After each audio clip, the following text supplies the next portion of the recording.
Let's get started.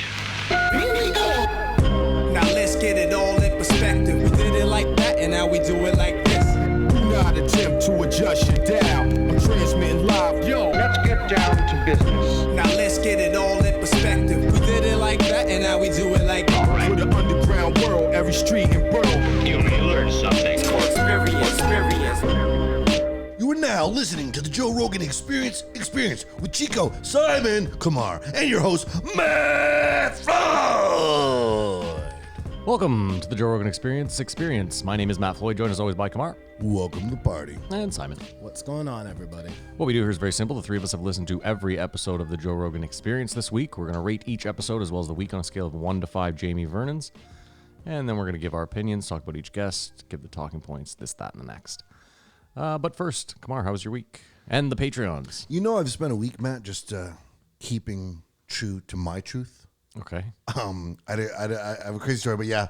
Hello, new listeners, and welcome old. Back to the fray. Before I get into my week, I always like to say what up to the new Patreons. The Patreon, we do the post Joe, and we have all our throwbacks on there. This week's no different. Big shout out to Esteban Lopez. Hello, Esteban. Thanks, man. Welcome to the team. And Ryan, can't mess that up. Or is it Rion? Maybe you did mess it up, yeah. Welcome to the Patreon. And of course, all the old, grandfathered, amazing. Some call it a franchise. I call it the fan-chise. Oh. Thanks, Ryan. It was just a Madonna situation. It was just a one name. I got to say this. He's pulling heavy. Lundquist Real Estate keeps bringing up the fact, because you last week were like, if we get 100 patrons, I'll pierce my ear or whatever. We said if we got to 50, we would each eat our food for the week. I've eaten bacon eggs for So a week. we're going to have to, yeah, but we're going to have to officially video document it. Buy me a house there, Lundquist. Done and done. Did you know we had so many female boxers listen to the podcast? No, I didn't. That was amazing. I am so stoked at the variety and diversity of our audience. You guys are amazing. But yeah, so this week, me and my business partner carpooled out to Canada to do a job. We did not kill people, Simon. And you know who he is, right? Yeah. He's insane. We're talking about fucking silent treatment. The Buddhist monk. Yeah. So we're driving back on the Queensway, and around IKEA, there's some guy going slow in the fast lane.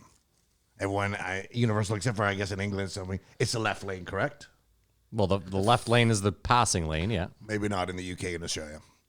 But Why? What is it in the left? you drive on this side of the Oh, road. yeah, okay, sorry, yeah, the yeah. road, so it would be It's not opposite. just the UK and it'd be Australia. the same thing. In any event, I'm trying to clarify, because you've got to understand what the fast lane is, the idea of coming up someone's ass. Yeah. Maybe you flick their lights a couple times, and they're supposed to move. What happens if they don't move?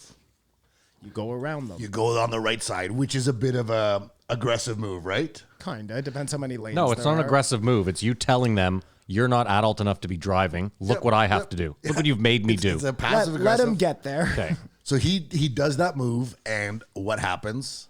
The person speeds up. The person speeds up to drive beside. Oh, man. I haven't looked yet, but the guy driving just puts his fist up in front of my and gives the guy a finger. So I'm like, okay, whatever. Sir, your business partner did that? My business partner You're the Zen master. gives him the solid bird. 'Kay. Which I said after the fact, even to smile and wave is like giving the finger, but not as aggressive, right? Because like, what are we doing here? We're going 120 kilometers an hour.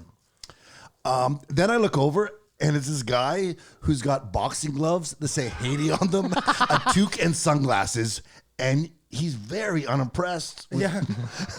When did he reach for his gun? That's what I said. I leaned back because I said he's going to shoot you. Not to be racist, but he was a crazy Haitian. Not to be racist. And so It's true. It's probably a knife in the glove So my box, but- business partner speeds up. Jesus. My business partner speeds up, and Yeah. what happens? This guy follows. We are now in a chase on the Queensway, swerving many lanes. Wow. We're in a pickup truck. Like, this guy's insane. And he goes, You sounded like Trump there, swerving many lanes. Bad people. no, but there's one thing if Haitian. if you're just trying to stick, Knives. Rapist. it's a 4-lane highway. It's one thing if you're just bouncing back between 2 lanes, you know. Like, Yeah. This is going extreme. I'm asking this to stop. I don't want to be a part of this.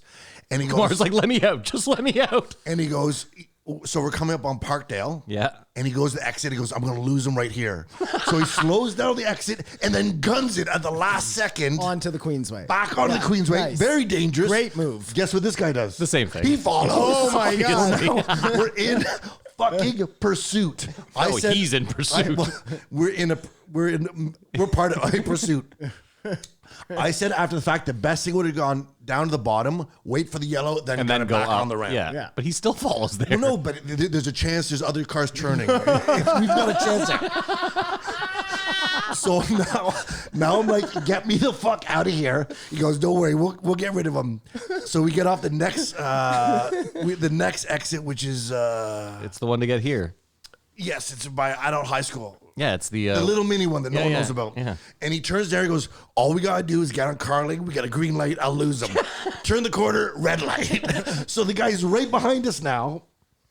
And so he starts driving, and we're 3 blocks from my house. So he's like, I don't think I want to drop you off. Because this guy's gonna get out and just beat on you. And I was like, I don't want to be a part of this. The guy pulls up beside us, roll down your window. Oh my God, yeah. So I roll down my window, and he goes, I have all day. I have nowhere to be. I will follow you. And I'm like, you got to get a job or something. I have nowhere to be all day. We figured this guy was out for the last 3 days waiting for someone to get a figure. Just give me a reason. So He's just driving slow in the are you fast done your lane. story? No, this is how it ends. We pull up to the bottom of the hill at Mapleview. Is that it? You know, Carling goes. Ridge? Is it Maple Ridge View. or Whatever Melrose? it is. Okay. He gets out of his car. My partner's like, lock your door, lock your door. He comes up to the window, goes, give me the finger now, buddy. Give me the finger. He's this jacked fucking Haitian boxer who was nothing to lose. And Give me the finger now, buddy. my business partner has to go, I'm fucking sorry. Is that what you want me to say? Through the glass. Of course. No one's going down. I'm sure this guy's going to punch through. The guy's like, yeah, I thought so. And then my buddy tries to fist bump him through the glass, won't have it, gets back in his car. He's got to drive around the block 2 times to make sure the guy's not dumbing us. Finally drives to the house. He goes, yeah, it's too bad you're in the car, man, because I would have gone all day with him. Like, you know. What does he mean, though? You would have driven around all day? He would have done the chase till he lost him. Like, he was in for the long haul. No, that guy would have followed your business partner till the end of time, obviously. You guys are 2 grown men. I know No. you can both fight. There was no part in this where you thought, well, we got ourselves into this. We're going to have to get ourselves out of this. I did not give the guy He's the finger. already got an open charge. I You was- want him to fight I a was- Haitian on the side of the street? I did not give him the finger. I was not driving aggressively. Like, I did not feel necessary to defend my fucking the dickhead's honor. And in all fairness, Kamar, now that I'm thinking about it, this guy knows he's chasing down 2 dudes in a car. This is a Louis J. Gomez and the McDonald's hamburger type of situation. Anybody who's sending that hamburger back wants to fight. Everything he's done has made it clear I don't want to fight him. But I thought we said after the fact it'd be hilarious if they did go all day and had to pull up for gas. They both get gas together, yeah. It's like the I'm prepaying. You better be ready. it's like the sheepdog and the coyote meeting before their shift. Exactly. Welcome, All right, George. Al. Yeah. Okay, George. Have a good Exactly. day, buddy. We'll see you after work. So that was like just an experience of like going back 20 years that I like. What Kamar, the fuck are you hold giving on. people the finger for Let me on also the highway? Kamar. I was upset the whole time. Like, I was like, just slow down a bit. I'll jump out and roll. This is your guys' fight. I had nothing to do with it. I drive 90. I wonder what the guy would have done. Would he have followed you rolling out of the car or kept on? Well, he's your No, business no. He's got to make a partner? choice. Hold on. The driver gave him the finger. I did not do anything to him. First of all, let me point this out. Once they do the whole, like, try to get off at Parkdale, don't, he knows he's like, these guys don't want any smoke. Because if they wanted smoke, they would have pulled over right away. Well, yeah, we're not going to pull over on the Queensway. No, but even to then, fight, like, but we'd if get you off as soon as would have possible. gotten off Like, at let's- Parkdale, and that would have been that. where That's what I'm do you saying. wanna go? He knew once you guys pulled the veer move, he was like, these guys don't want the smoke. I could follow them all fucking day. That's what I think happened. Either way, that's fucking And at hilarious. no time did you just think, okay, call the cops.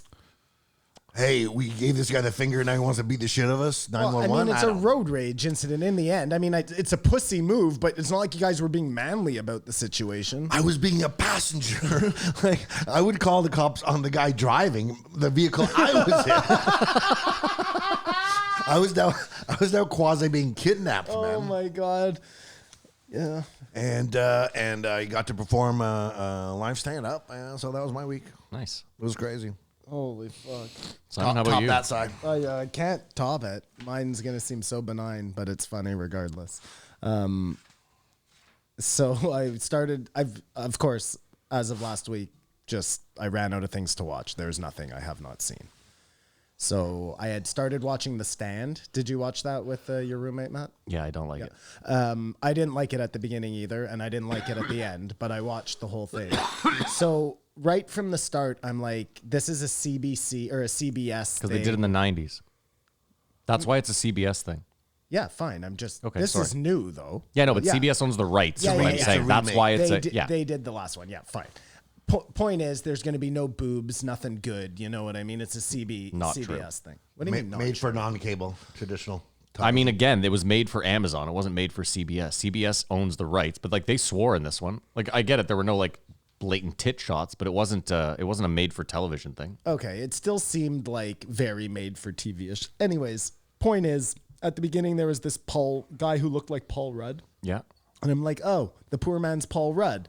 They're getting everyone. And then I'm like, oh, the poor man's Greg Kinnear. And for the whole show, I'm calling him the poor man's Greg Kinnear. No, it's Greg Kinnear. And then I look at him real close. I'm like, holy shit, the poor man's Greg Kinnear looks just like Greg Kinnear. And then we pull it up, and then we started calling him washed out Greg Kinnear. But how funny is Greg that? Kinnear the whole time. Yeah, That's the whole hilarious. time. Look man, at the this whole time. guy, oh, Greg Kinnear. I mean, it's no Haitian following me around the city, but Can I say this? This really bothers me. I don't know why they do this. And this might be why you said it seemed like it was made for TV. It's an Amazon Prime thing. They know it's on Prime. There's no commercials, yet they shoot it as if there's commercial breaks, yeah, which is it's super horrible. fucking weird. And the reason they used to do that is because the goal used to be to get it on television. So you did like Sopranos, for example. If you watch carefully, they kind of did it too. Because I think they thought their hopes would be, because it was early HBO, that maybe a network would pick it up and it would become bigger. But it's Maybe just such it's a just weird. an ingrained way to shoot stuff. I mean, I get it. You could do it like, oh, it's a chapter or the new whatever. But it's very unintuitive to me when you watch it on a streaming service where there's no breaks. That's just me though. Did you watch that documentary about Q? Yes. Oh, fuck. Where they show who 4chan is and 8chan I mean, is? It's fucking it's- Oh, I didn't watch weirder it now. yet. It's getting weirder. It's that guy for sure, right, Kamar? The guy with the pens? Come on. You draw too many conclusions. Can I tell you something about Q though? And this is coming from a conspiracy guy. Like this is my bread and butter. I knew nothing about Q. I had no idea that like you had to go out and solve your own thing. I had no idea how deep that shit was, man. Well, who knows how deep it is? No, but it's incredibly interesting, that documentary. I thought it was really good. Well, yeah, Adam McKay, didn't he? yeah. Well, no, executive producer, but still, he's involved with Okay, it. yeah, His yeah. fingers on the pulse. But the guy who starts 4chan is like handicapping a And wheelchair. that poor little like- guy, he's like, I have to go online and see what these people are saying about me. Oh, it was terrible. and the other guys are like on helium gas the whole like. The dad and his son are the two most shady dudes in the world. He's What Q. the fuck, He's dude? Q, I This guess. is That what was- I mean. yeah, I get- Why do they live in the fucking Philippines? You He's like, I own 6 companies here. You have Doesn't to tell watch it, you like, the companies. I'm gonna watch it for sure. Because these 2 episodes, you know nothing more except that the message boards that we refer to as 4chan stuff are started by really unique people. Matt, That's when all I you can find say. out who starts 4chan and who started 8chan, and you're like, it's so benign. they can't have evil intentions, right? So No, of that's what course. you think 4chan was just a place for people to talk shit. 8chan definitely has evil intentions. 4chan was Well, because started by 8chan was like 4chan isn't enough for us the now. evil stepbrother. Yeah, so of they were like, we of want 4chan. more and worse. Yeah. Dude, I highly suggest you watch that just to find out. Because again, Q was this like, people just said it. And you were like, oh yeah, that thing, without even knowing what the fuck it was. And when you see the people who've disowned family members, like, are That's what's crazy to me. it's we joke about it and play about it up here, but like, it's so much more hardcore down there, and like, look you in the eyes like you don't know what you're talking about. It's crazy. It really is crazy. Listen, dude, I told you, my dad is like borderline. But my problem is, and again, like I'll go back to this. It's, we all say, yeah, of course, this is ridiculous. This is stupid. Things like the what's that group called? The Davos group? Davos. Like that exists. Things like Bohemian Grove exist. Epstein's Island exists. So to say, yeah, that's crazy. There's no fucking giant cabal running the world. Yeah, probably not. But there's a bunch of little small ones doing a lot of damage. Well, the thing, like, I still stand by this, like, Bohemian Grove is weird, but we don't necessarily know that it has any, like, it could just be rich people doing weird shit. But rich people do weird shit that is bad shit. Yeah, I get it. But like I said, too, I've made this point a couple times before. It could just be the one richest dude is into some super weird shit, and all the other people just have to fall in line. We've seen that a million times before. That does not adhere to our bring people in, get them to do compromising stuff, blackmail them narrative. I mean, yeah, I get it. But has to be it's about. easy to just like whitewash that away like that, you know? But hold on, I just This said, is like, that Epstein is... one. Well, no, but I said this, like, Epstein is definitely some funky fucking shit. If Yeah. Epstein exists, if those things exist and that one came to the forefront, then behind the scenes, there's a lot that never come to the forefront. Same with Bohemian Grove. That's the one little gathering that we know about where they get together and pray to this owl god. There's probably 70 others a year that you don't know about. I forgot to. I was going to put in the post, Joe. There was a judge that just got busted distributing child porn. Like a judge, you know what I mean? Like, it's crazy out there. How's your week, Matt? Uneventful. Nice. Stocks definitely don't just go up. Oh, Let me tell you the that. market crashed this week, eh? It's called a correction. It's not a crash. I mean, listen. Potato. Yeah, Man, I lost all my money. I was going to say, when you have money invested, a correction can feel a lot like a crash. No, yeah, there was definitely a market correction. Hopefully that correction is because GameStop and AMC are both about to go to $10,000 a share. They're like dusting off the cobwebs to blast off. No. So there's people out there that believe that the hedge funds are being margin called based on their short positions, and then when you get margin called, you have to liquidate to be able to. Okay, fine. I don't understand what you're talking about. What did I say? You're talking crypto to me. Fine. Just really quick, Kamar. If you have money, you can get margin, which is... Okay, you don't know what money is? No, I don't, because I don't have any. You lost me at if you have money. Yes. Margin is just borrowed money. So if you have 100 grand, they might leverage you 2 to 1, 3 to 1. So they'll say, you have 100 grand in here, we'll give you an additional 200 grand, 2 to 1 leverage, and you can go play with that money all you want. Now, if it comes a point where they margin call you, fucking guy, whatever. This anti-Asian piece of shit over here. If you don't want to hear it, don't ask how his week fucking was. dick. The second you said margin, 10x, any of that stuff, it's like you're talking about diets and exercise. You know what Joe mentioned, nothing to do about crypto? That Pope who was moving all the deaf kids around that whole thing. Yeah. That was totally whitewashed too. Like, oh yeah, he stepped down. It's all good now. But I don't find that whitewash. No Like, we know, eyes on it. but hold on, we know about that. There was a movie. He should Like, have been tried for fucking war crimes. I mean, I or agree with something. that. I think but- what he's trying to say, though, is you got your Epstein, we got your Nygaard, you got your Catholic Church. Like There's when enough do of these we societies. start, I don't know, tying some fucking little ropes together on the well, the Catholic Pepe de Church, you're not Silva. going to get it's Pepe Silva. yeah, De Silva. Pepe Sylvia board. Pepe De Silva. That's his brother. All right, well, let's get on to the actual fucking week, shall we? But I just want to say one thing. We've got to put our heads together, listeners, Patreons especially. There's got to be an opportunity because of this. You heard about the boat in the Suez Canal? I I love how he calls it a couldn't turn boat. around. He made it seem like some pleasure craft is out there just like, dude, we don't know what we're doing. They say it's a boat. It's the tiniest little thing. It's bigger than the Empire State Building. It can got- hold like 4 cars. It's got 6 stories of those big Of containers, On yes. top of it, there's 40 stories. Yeah. And it's blocked. Stock. There's got to be some sort of opportunity in the stock market because of it.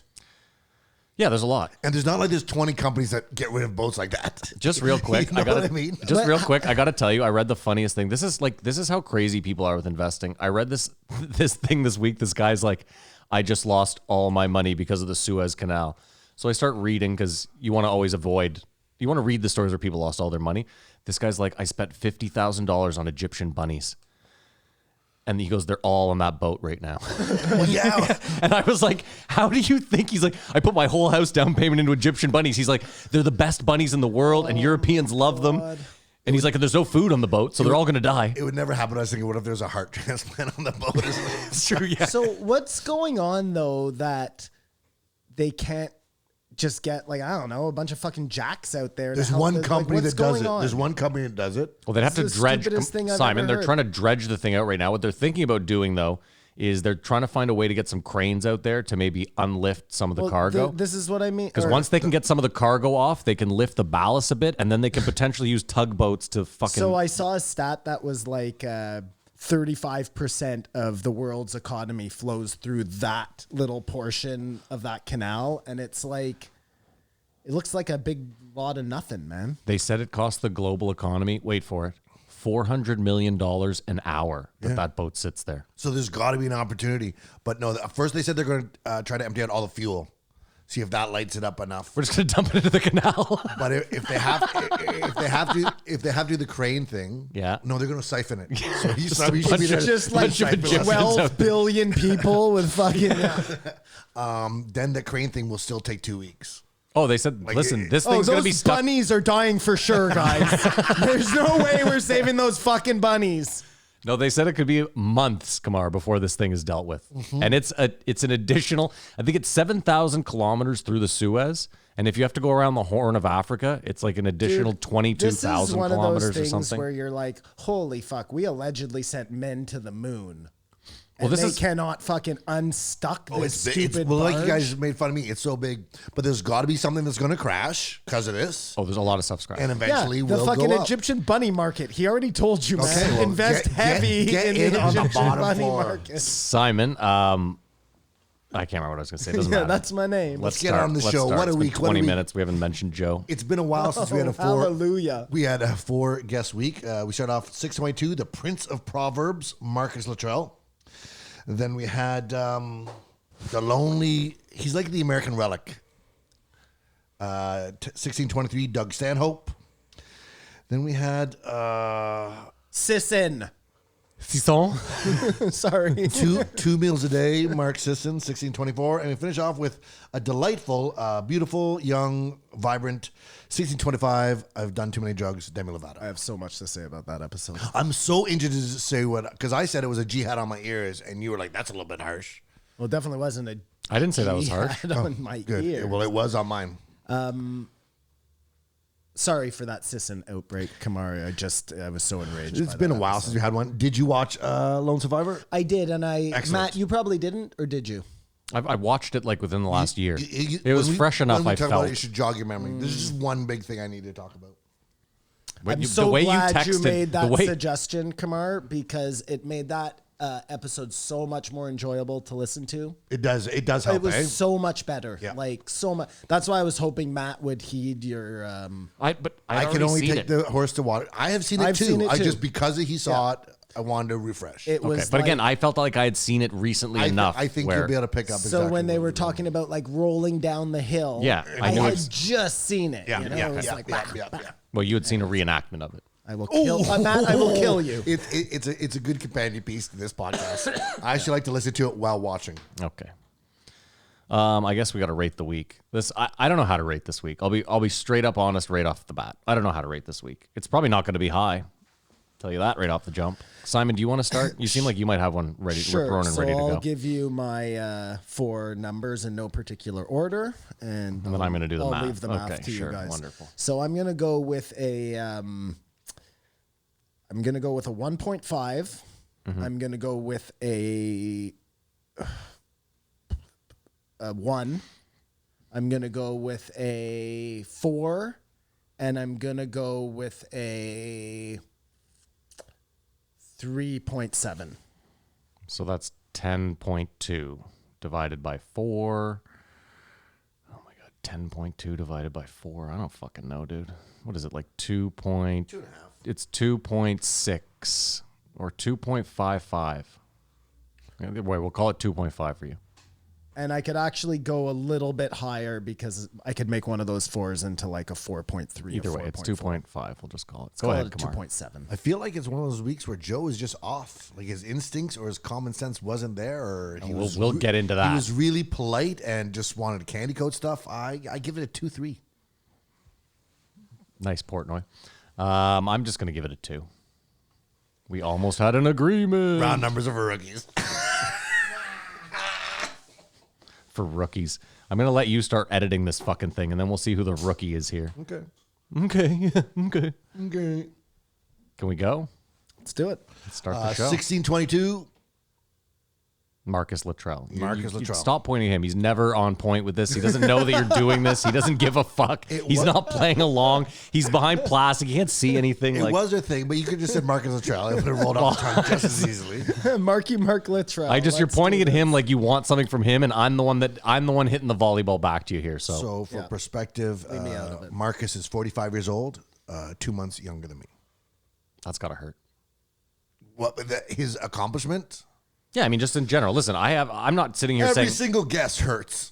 If you want no, to put but that these ones context. hurt me the most. Well, I feel like. I never really got in the military, so I didn't fail at that. Comedians always hurts a lot more. This is what I comedians meant always by hurts a lot like more. watching the movie. So it really, you get into his skin and you live that story with him for that hour and a half or whatever. And then you hear him talk, and like I have all day for that guy, you know, because you know what his accomplishments are. But just we'll get out of the way, and then we'll talk about the podcast. In the movie, and I'm assuming it's what happened, they were reconning to find two guys that they wanted to take out. Yep. In the middle of the recon, they lost communications, and they're hiding in some bushes, and some shepherds happened to fall upon them. Okay, why? Well, I know you know. Get to it. And then they have a decision what to do with them. Yeah. And they made the wrong decision. Terrible decision. So that's what he needed. Do you regret letting those guys live? Well, I mean, my thinking was the same as Ben, the actor Ben, whatever there.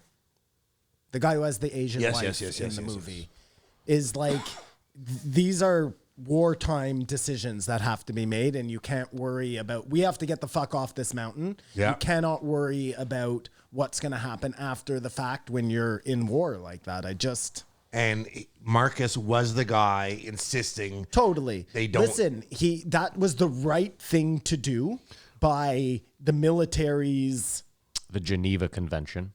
Obviously, they made the wrong decision for their lives, but I guess if everybody breaks these protocols during war, then what are we doing? Then what? I don't know. But why are there protocols during? I don't know. But they made the wrong decision for their lives, for 30 Taliban lives, and 19 helicopter lives. Well, they're going to kill Taliban if they come across them regardless. So they didn't. It's not like you could argue they because of their decision, 19 or 30 Taliban died. They just tie those guys up and maybe they freeze to death or whatever. So you want them to tie them up and they freeze to death? You wouldn't rather just shoot them them in the back of the head? Jesus. Well, these are the options. I would have tied them up. I'm with you, Kamar. Like if it's me and my guys and potentially 19 people and this and that, I'm tying those guys up. I'm getting off that mountain, and then I'm trying to send a message to somebody to say, "Go get them." You know, like that is the right decision. That's a shave it down the middle. But that is against direct orders, and they're military guys, and they did what they were supposed to do. So it's just like I don't know. Kamar, your argument is kind of the wrong one. Like the argument should be, are the 2 lives they're out there to take out worth the 30 potential SEAL lives? That's the real question I think we should be asking. Well, no. The other undershadow thing is that this was a crazy movie. They did all this stuff, but they shouldn't be fucking there in the first place. Well, that's obviously the big one too. This is 2005. It's 2021. They're still there. So all this is a crazy herring movie. But it's just a story of death. They didn't move the needle, anything, and that's where I had the frustration. You know what I mean? Like, because this guy's so positive, because he went to the brink, and came back, but he really didn't do it. The world's no different if he'd gone there or not, and that's why I was just torn. And obviously, Joe's not. That does not at all change the fact that this guy made it off that mountain, walked for 3 days through the fucking woods, then was saved by it's a crazy story, man. My favorite part of the movie is the first 2 minutes. When it's all the footage of the actual training. Yeah. That's intense. Would you guys like to do that? Just to see if you make it an hour and make it 2 days or whatever. SEAL training? No. I'd like to try it. Who do you think lasts the longest out of the three of us? That's what I think. I agree with Kamar. But I don't know because the running, you guys would be better because I'm fat. But I'd like to know. The cold is what I get. That's where I lose. I think Kamar has the most potential to be like beat on and still get back up. And Go fuck yourself, Simon. I'm putting myself in that same category. he says more SEALs die there. Yeah, in the training than in the field. Like So this one, I want to bring That's this. crazy. This made me. Well, I also thought that too. I was like, that seems a bit. Those stats seem a little skewed. Yeah, but it made me think of Dan Bilzerian because when we did his throwback, I was not on the Patreon. Yes, I was not at all convinced. And I said it then, and I stick by it. Like, listening to what this guy said, I don't believe that Dan Bilzerian, like, made it through, went back with broken legs. I Like, can't believe anything. The I'm guy's sorry. a charlatan. I'm sorry. CIA. We're going to get back to that. But Okay. that stat can't be right, guys. We know that they lost 36 men, 19 men. So you're telling me that it's hundreds of men a year who die training to become SEALs? yeah, I mean, again, I think he just said it off the cuff. Yeah, I doubt it that was, can't be you know. right. He also set the record for the most proverbs, cute sayings ever issued in a podcast. Did have a bunch. So that kid obviously was added into the movie. You think Hollywood threw that in? the room? The kid saving him as part of the thing. Because he only talks about the guy. So I assume that the kid the guy was with like, the kid when he got saved. Yeah. There was Shampoo no and like hydration. hugging that kid. Like the kid's a big part of it because he gives him the knife to kill the. Matt, do you remember that? Yeah. I'm just thinking about shampoo and hydration and how they didn't throw that in the movie. Well, he sort of said hydration. It's weird when you listen to it and you're like looking for the exact moment because that's Who was your Bizarro. favorite of the guys in the movie? Oh, this I'm not going to Ben. remember. Yeah, me too. I don't know why. I liked him. He wanted to kill the people, and he just seemed so. And he seemed the most like proficient in his job. And he seemed like he was the most fucked up and still going with his face is Oh, gone. God, they're And so fucked up. And he's laughing about it, and he's talking about, well, his face is blown off, so he couldn't see anymore, and they're still shooting. Like, the heroism cannot be taken away, but just you shouldn't have been there, and you should have killed those guys. That just is the back of my head. And What's it's not crazy is it making seemed better. like he was going to break at least 10 times and then didn't. Like, I kept thinking, I was like, this is it. He's about to crack here. What speed do you listen to it on? I gave it normal speed. I couldn't disrespect this guy like that. Do yourself a favor, listen to it on 2 times at any point, and then switch it to 0.8. And it sounds like 2 wasted guys who are about to cry every single Dude, that's what I was saying. Like, It's so amazing. Do it. Do yourself a favor. I had to listen to things on 3.5 this week just because I was so swamped and I had to fit everything in. And as I was listening to Stanhope, I got so used to it, like it was perfect. 3.5 is the perfect speed. I was like, oh shit, if I'm perfect here, what does 1 sound like? And when I switched it back to 1, I swear to God, it sounded like he was having a stroke. It's the best. It was it's- nuts. I know, it's so slow. You're It like, what was is going on nuts. here? No, but Stanhope specifically, he's Yes. like just slowed down in his delivery of everything, and It's the best thing to do. it was brutal. Well, no, you can't go back once you go No. out. To never no. go back. But you can go check for a bit, or you can start on normal speed and get through it. Well, I'm sure that would be fine, but knowing it's like, having crossed into Shangri-La and then taking a step back into... So I'm glad we sort of got that stuff out of the way. You started talking about cancel culture and whatnot. Like, who is the leader of cancel culture? They talked about that Vogue editor. And then they made it interesting, like, why are posts permanent?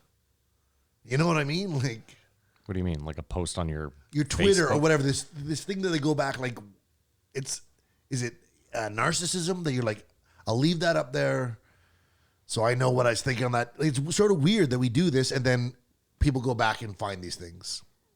Yeah, but you can argue it's weird, but then like Unnecessary. well, no, but I was just going to say, like, everyone in this room has a friend that died recently, and I haven't done it, but like I know a lot of people that have gone very deep back into their Facebooks and like looking at old posts and like interactions they had. So you could say it's narcissistic. I would never go back and look at my own Twitter, Facebook, any of that. I just don't give a fuck, regardless. Do you go, Kamar, if you were keeping like a journal, if you were a journal guy, would you be going back into your journals, ripping out pages? No, you just don't even think about that. Yeah, shit, right? but if you were doing a journal where you're just a troll and saying the complete opposite, Yeah, you think the whole fair time, enough, I don't fair know. enough. It just was an interesting point. But the weird thing, Kamar, is like you could argue that we all know this is permanent going in. So if you don't want something that's out there permanently, maybe don't write it online. Like I know, but you're just feeling away on a day. Like I get it. I don't. We shouldn't be doing all this stuff. I don't know. It's just it was an interesting like Snapchat and that stuff sort of makes sense. You put something up, then it goes away. you're forgetting though, move on your you can with your delete life. whatever you want. You can. It's just that the internet happens to have a memory, and it's there that it lies forever. I just wonder at Twitter when they're sitting down, like, why do we want this? It should just erase it a year, or what's the value of holding all this stuff? And thereby holding ourselves accountable to what we thought 7 years ago or 6 years ago or whatever. I mean, you could argue you could use it for history's sake. If it's accurate.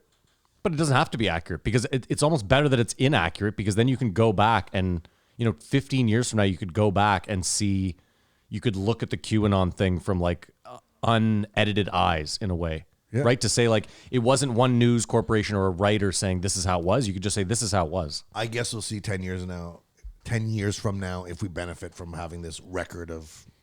Before it used to be like the only way things got into the record was if you took the time to, write an article or write a book or whatever. And now everybody can do it. I see what you're driving at.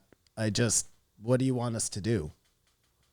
I feel like I'm going to delete my tweets 24 hours after I make them. Just don't tweet. But is it you leave it up that you hope one day someone finds it, retweets it, and it goes viral? Like, is that, I think you're putting too much thought into it. I think people don't think about it. When you signed up for Twitter, were you thinking about any of this stuff? No, you were just like, I'm going to say some funny stuff, whatever's on my mind. We'll see if I get any traction. I remember the beginning of Twitter. I was like, what? This is so silly, like not understanding the ats or whatever. And I still don't. I read the whole tip and I still don't get it. It's just silly how we do that to ourselves. I mean, I don't know. I'm not a big user of. You're like, sorry, Matt, go ahead. Well, no, I was going to say like Instagram is one, Kamar, where you got to agree that it makes sense that like you're taking a photo journal in a way of, what you see, the places you go. Again, it's how you use it, right? Like certain people use Instagram to take photos of just their dog every day. Some people it's their travel. Some people. To me, it's like, look, the second you put anything out there, you've put it out there and you shouldn't be worried about it anymore because it's out there and everybody has access to it. And if you don't want that, then just don't get involved in fucking posting anything. Well, the situation was this girl was 17 when she posted. She didn't know anything. And then 7 years later, she's got a job and she loses it for 3 tweets. Listen, she should have known when she's 17. It totally this is going to ruin your life. No, but I mean, listen, it didn't ruin. How do you know it ruined her life? Well, she lost her job. She's embarrassed. But she lost her job. Like you've lost jobs. I've never been an editor of a company. People should My just point, though, None is of my jobs compared to like clean careers. clean up your social media. This is no, seriously. It's a warning. Like, Yep. that Warning. represents you out there. When people go to hire you, they may go to your social media and see what's going on. Oh, hold on. Not may. This is that's standard fucking practice in today's. I was trying to be nice, Matt. Okay, They definitely will. So make sure that your Instagram is nice and clean and or whatever, your socials. Make sure it's private. Or private, even better. I feel like it's like if you like I'm an avid Twitter reader, but I'm not an avid tweeter. I think if you guys were, your opinions might be different or the same, but sort of like that. I don't do anything crazy, so I don't care if the government's surveilling me. I just don't understand. Like, just clean up your shit. Kamar, let me give you an example. Are you too lazy to go back and look at like the tweets that you think that could get you in trouble or something? No, I wish I could get in trouble right now for a tweet. Like I'm at the position where I need it. It'd be good publicity if I got canceled, for fuck's sakes. So no, I'm not deleting anything. No, but anybody, Kamar, maybe not you, but this girl, like if she was working at a job she loved, just make sure that you don't have like. I mean, in her defense, though, remember something you wrote down 7 years ago. And Simon, in her defense, she might literally comb through her Twitter, and she might look at it like, well, that one's innocuous, that can stay. I am not saying that it's right or I get it. good at all, Matt. I know. I'm just saying, listen, I'm playing Diablo you've Avocado. used this free platform. Your I agree. shit is out there. We know that like there are people out there just looking to cancel other people. I mean, I look at it like it's the price you pay for trying to get internet famous. Okay, when we got on, yeah, definitely don't play the game. But like, so you asked me when you started Twitter, you did not know cancel culture was. You don't think, hey, I might write something that'll ruin my life. Like, you just didn't think. Well, no, but it wasn't apparent. But now everyone is aware. I'm sure, unless you're like living in Iraq. I mean, I also think it's Living under a rock. No, living in Iraq. under Iraq in Iraq. That's a great new expression to go along with it's all crypto to me. I've been living under a rack. I don't know, Kamar. I just think I'm with you. I hate cancel culture. I think it's ridiculous. And I think losing a great job because of something you tweeted ages ago is especially like a teenager. Like, it's ridiculous to hold even a 20-year-old versus a 30-year-old. Like, I'm sure if I went back to my Facebook when I was 20, it would be embarrassing. You know what I hate more than what did you just say? It's embarrassing. No, than 20 to 30. cancel culture. Yeah. Is social media. You can't have one without the other, I don't think. Oh, I don't know about that. You can have social media without cancel culture. But the social media is where the masses rush to cancel. I mean, I just think companies in general give people too much power. Like a small bit of outrage and a company immediately is just filled with FUD. Like, they're like, oh my God, we got to get rid of, like, Israel Adesanya. I don't know if you saw that, but he tweeted out last week to who was it? To Kevin Brunson or what? Kevin Holland. He was like, "I'll fucking rape you." What? And be like in the ring, like in the that sense, like I'll fuck you up in the ring. And BMW immediately dropped him, like immediately. So it's one of those things where like he's not actually talking. Yeah. So there's an interesting. So there's the public sentiment of being canceled, and then there's the dollars, the monetary being cancellation. Canceled, which Yeah. is, like, you know who David Dobrik is? Yeah, of course. Yeah, he just got canceled he just big ruined time. his life. Yeah, I saw. For but what? deservedly. For what? It's some dirty Tom. Dude, this is where I feel old because I'm like, who the fuck are these people? What is a dirty Tom? No, it's dirty Dom. Oh, sorry. But it's Durete, like DRTE. Yeah, I know. Yeah. Let's start at the beginning. They had a party. Someone got some sexually chick, assaulted. Unconsensually. She was so wasted. So it's basically Dobrik helped facilitate a rape. For a while, it's like, it's not what it seems like, da-da-da-da-da, and it's finally come out saying, oh, no, it's really bad, and I'm so sorry. You know when they say, like, I'm sorry if my actions made you feel that way? It's almost blaming people's perceptions on them, and everything has just dropped him. Like, That guy was making, Simon, this guy was making. Oh, I know exactly who he is, Matt. and he was squeaky clean. For the 2.5 weeks I was on TikTok, I learned who he was, and then I started seeing him in like sitcoms and this and that. You know what I mean? Like, he was gotten so big. Well, he's in nothing now. I think his run is done. I'm sure he's. You made don't think enough he'll money. Logan Paul it? You don't think he'll make the He's comeback? gonna fight No, somebody. Logan Paul laughed beside a guy who killed himself. I know. He did not facilitate a rape. I was gonna say, It's just different. I get it. I'm just saying, I didn't think Logan Paul would really be able to come back from that. Really? Yeah. I never thought it was that bad. I was gonna I thought it was insensitive and stupid, but he was so young. Kamar, I didn't think it because I was like so outraged and I shocked. couldn't believe you were offended. No, I wasn't. I just thought in my head the public outcry and the public outrage, and that was very widespread. It felt like a lot of people. It was actually what he did prior to that when he was running through Japan in a Pokemon outfit, throwing balls in people's faces like he was Dragon Ball Z or something. That's where I was like, this is really fucking racist. But the Suicide Forest, anyways, it's amazing. Maybe he can come back, but he's going to spend a lot of money to do it. I told you my friend who has a podcast who talks shit about his job interview, and they called him and said, "Yeah, don't bother coming in." Yeah, But that's not cancel culture. That's just stupidity culture. And that you shouldn't do that. If you're trying to That get a was job. different. See, totally. Like, not to mention, he was like, "Oh, I was talking shit with my other coworkers." Like, that's just, to me, that's kind of asking to lose your job. I think so. That's what I'm saying. I mean, in his defense too, I'll offer him an olive branch. He was like, "I have this small podcast." Like I would even assume I bet you for 1 second he's flattered. Wow, some people listen. for sure, he was like, "That's a download." Everything is fine until you run into another person's reality. Like this guy, just everything he said is a little thing you could. Dude, this guy's been through the ringer Words 50 times. But is he compensating for making the wrong decision like I said right at the beginning, and that's how he's like brainwashed into this just positivity, or is it just I've overcome everything? Isn't it so weird though when you run into somebody who like is living in a different reality than you are? Like where Yes. you're just like, we don't see things the same way, obviously. And I don't mean like a crazy person. I mean like another person you consider sane. Yeah. And then you're like, holy shit, like this guy thinks this. How is that even possible? Yeah, and you're having a great day till that happens. You know what I mean? Well, yeah, 'cause- Or you can have a better day when it happens and it's the right reality for your purposes. Well, no, it's terrible when it's like one of your buddies, you know what I mean? And you're like, holy shit, that's what he thinks? As you get older, especially. As buddies That's are what this far podcast few has been between. for me. All of us. I was surprised you guys hated Donald Trump at the beginning. I did think you cared. Either way. But have you ever gone to a place and someone's fucked up on drugs? Never. What do you mean gone to a place? But what does that mean? Gone to a store and like, this person's like fucked up. Of course. And it makes you feel like there's no hope for the world. That this person is being this irresponsible and just like, I mean, if it's during the day, especially. yeah, no, I went to store. This guy was on meth or something. I was like, what the fuck? This is such a bummer, man. I mean, I'll say this as someone who used to we used to walk out of Ritual at like 7 a.m. and I like wasted. And keep in mind, it's right on Rito Street, that back door.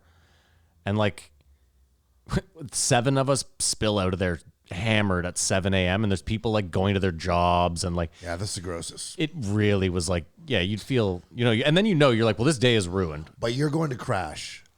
Yeah, of course. You're not going to work in a daycare. No, Or be a cashier somewhere. no, that's true. Relationships are like weather. The Weather Channel, constant updates. Yeah. Like, this guy just, everything he said was... I like how you wrote them all down. No, I wrote a handful of them down because I can't type that fast. It was a cool Schwartz reference. The Schwartz Yeah, lawyer there's the from guy, Mel Brooks. yeah, I thought yeah. that was cool. What? He was saying, he was like, I met the Schwartz. And he was like, I don't know if you know this, Joe, but Mel Brooks' lawyer is this guy named something Schwartz, like Dave Schwartz or Ruben Schwartz, whatever. And he's like, that's who they made the Schwartz after, was this lawyer. He's like, and I got to meet him, yeah. But at 3.5, I was like, Schwartz. 3.5, yeah, go. Friends over money because a friend is the best cash you can have.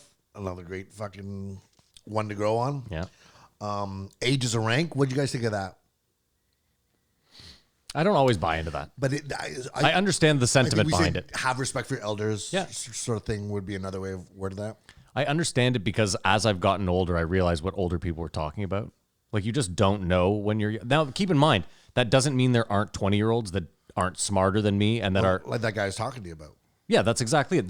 There's outliers, but even then, like, that guy also doesn't have just the life knowledge that I have. He might be... There's something to be said for life experience. Of course. And that's why he was saying age is right. You may have all this stuff in your phone, but the experiences we carry Sure. give us... And it'd be nice if you all work together, but I remember being young and they fuck you, old man, or whatever. To whatever. That was always my Guilty attitude. as Yeah. charged. Well, it always depends on what your life experiences are too. Like if you're just out there and your life experience are fucking useless, So if you're- then are you that far ahead of a 25-year-old who's, been doing the right things? I don't You're know. a 40-year-old who's never left their own town, or you're a 25-year-old who's traveled around the world. This is what I'm That's saying. what like, that's my point as well, is that you it can't can always... balance out the other way. Yeah. I'm just saying is that by and large, if you're 40 and you've, done some traveling and you've worked multiple jobs and, you feel like you've met a bunch of people, you probably just have more life knowledge than a 20-year-old who's maybe done half the stuff you have. That's all. And again, it's not Experience as much knocking... as you can experience. Yeah, it's not knocking young people at all. Like, listen, I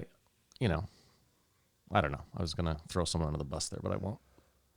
Why, your cousin? It's about that time.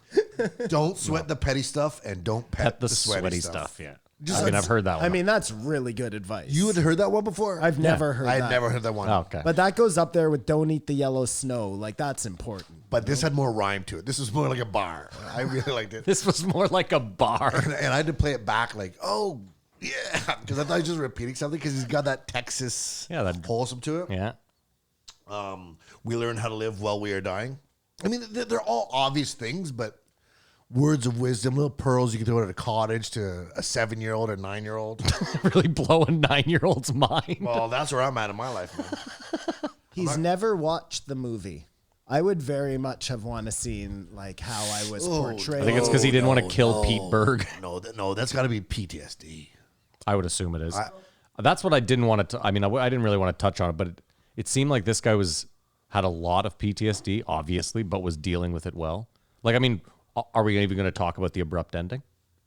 The abrupt ending of the movie or the podcast? This. The podcast. I was going to say it at the end, but if you want to talk about it now, we can talk about it now. I want it. Listen, I didn't really want to like dwell on it because I want to give this guy the respect. And like, if it was PTSD related or, or whatever, or his wife was because I think his wife he mentioned was in the green room. Because remember, he's like, oh man, my wife's probably out there like thinking I should stop talking. I know, but he said, we're about to talk about something else. Yeah. And he was like, I'm going to go to the bathroom. Take a piss. We'll be right back. And he was like, yeah, Jamie and I will talk. Yeah. And then. And we know no idea what happened. I mean, if there had been a part 2, I would have been like, okay, but it just. So I sort of thought maybe he had a breakdown or whatever. That's like, what I was. I can't talk about this anymore. That's what I was kind of thinking. Isn't it crazy when he said there could make a whole other movie of them getting me out of there? Yeah. That's not, we saw it in the movie as a cut from them carrying him away and then him in the hospital bed. But apparently there was like a whole lifetime in between that. But it was a nighttime extraction and more people died. I mean. But he did bring that guy to America. He's living here now. Yeah. With his 11 children. I think you owe the person who saves your life. Oh, no, totally. But like, I wasn't expecting that either. Joe was like, so do you still communicate with him back home? He's like, no, he lives here. I thought that was cool. So then let me ask you, do you think that in a way, him not killing the people earlier sent, like, I don't know if you believe in fate or God or any of that shit, like. Matt, if the universe works the way I think it does, then absolutely. Because that was what I was kind of, and that's why those other guys, that's why Ben didn't make it. I mean, that's a horrible I mean, way I'm to not look saying at that's, it. no, I wasn't even looking at like, that's why the others didn't make it. But in a way, this guy maybe gets out. Again, he saves the, I don't know. No, I don't. I don't feel that way at all. No, that's fine. Again, I'm just deep throwing it down out there. inside, he knows he made the wrong decision, and now he's got to atone for the rest of his life by trying to make everything better. That's tough, man. I don't know. Yeah, It is. I totally don't look at it that way. I feel evil and wrong thinking that, but I can't help it. No, but I think an army guy can always rationale. I was Not following taking innocent orders, lives or not. But Matt, the whole thing depends. The whole structure of that military depends on people following orders. I understand. So rank and file. I think in the end, you can always look back and say, I did what I had to do, because if we all switch up on the fly, then it's fucking chaos, man. And a lot of innocent people die. And I mean, your argument is also how you end up with fucking SS guards that were like, I didn't know. I was just following orders. Did you just watch A Few Good Men? Nope. Because that's the crux of that, right? You can't handle the truth. You Can't Handle the Truth. That movie, yep. They took matters into their own hands No, they followed orders to beat the guy. to beat the guy. Okay, look, of course, it can go both ways. I'm just saying, I Code think red. this Did guy you order could Code Red? probably Yes, I ordered live Code with Red. himself. I think he has to. I'm with you, Simon. I'm just saying it can go the other way, but I'm with you. I think he has to live with this, And you don't know what would have happened if they kill those two guys. We don't know if they still get off the mountain. They could have Pretty ended up in sure this. They get off the mountain. They could have ended up in the same situation, having killed innocent people. Who knows, man? It would be powerful if there was a universe where Joe asked him, "Do you think you should just kill those guys?" And like, yeah, I think we should have. Fuck. I know it's. I'm sorry I said that out loud. I had to get off my chest because I was listening to watching the movie right away. I said, "Kill him." Wrong thing to do, but what are you gonna do? They're gonna kill you. It was a conundrum. I'm in the same boat as you, Kay. Like, I immediately, while I was watching it with Halima, I was like, you have to kill them right now. But that's so easy for us to say. It is until the helicopter blows up and those 19 guys die too, trying to get him out. Like it's those 3 lives would have saved a bunch more, I think. Oh, I'm sorry I had to say that aloud. well, then now let's get to the worst part. There's a worse part? Yeah, the worst part of the podcast, by far, is Joe and his dream. I felt awkward for Joe. Well, I think Joe's going to find Jesus. Joe and his dreams. So help me out here. I don't. He had a dream the night before about dirt in his mouth, and then he was talking about Joe crawling would for 3 then days. not. And let me say this too. Joe has the audacity to sit there and try to like make himself part of this guy's plight by being like, I had a dream last night where I had dirt in my mouth.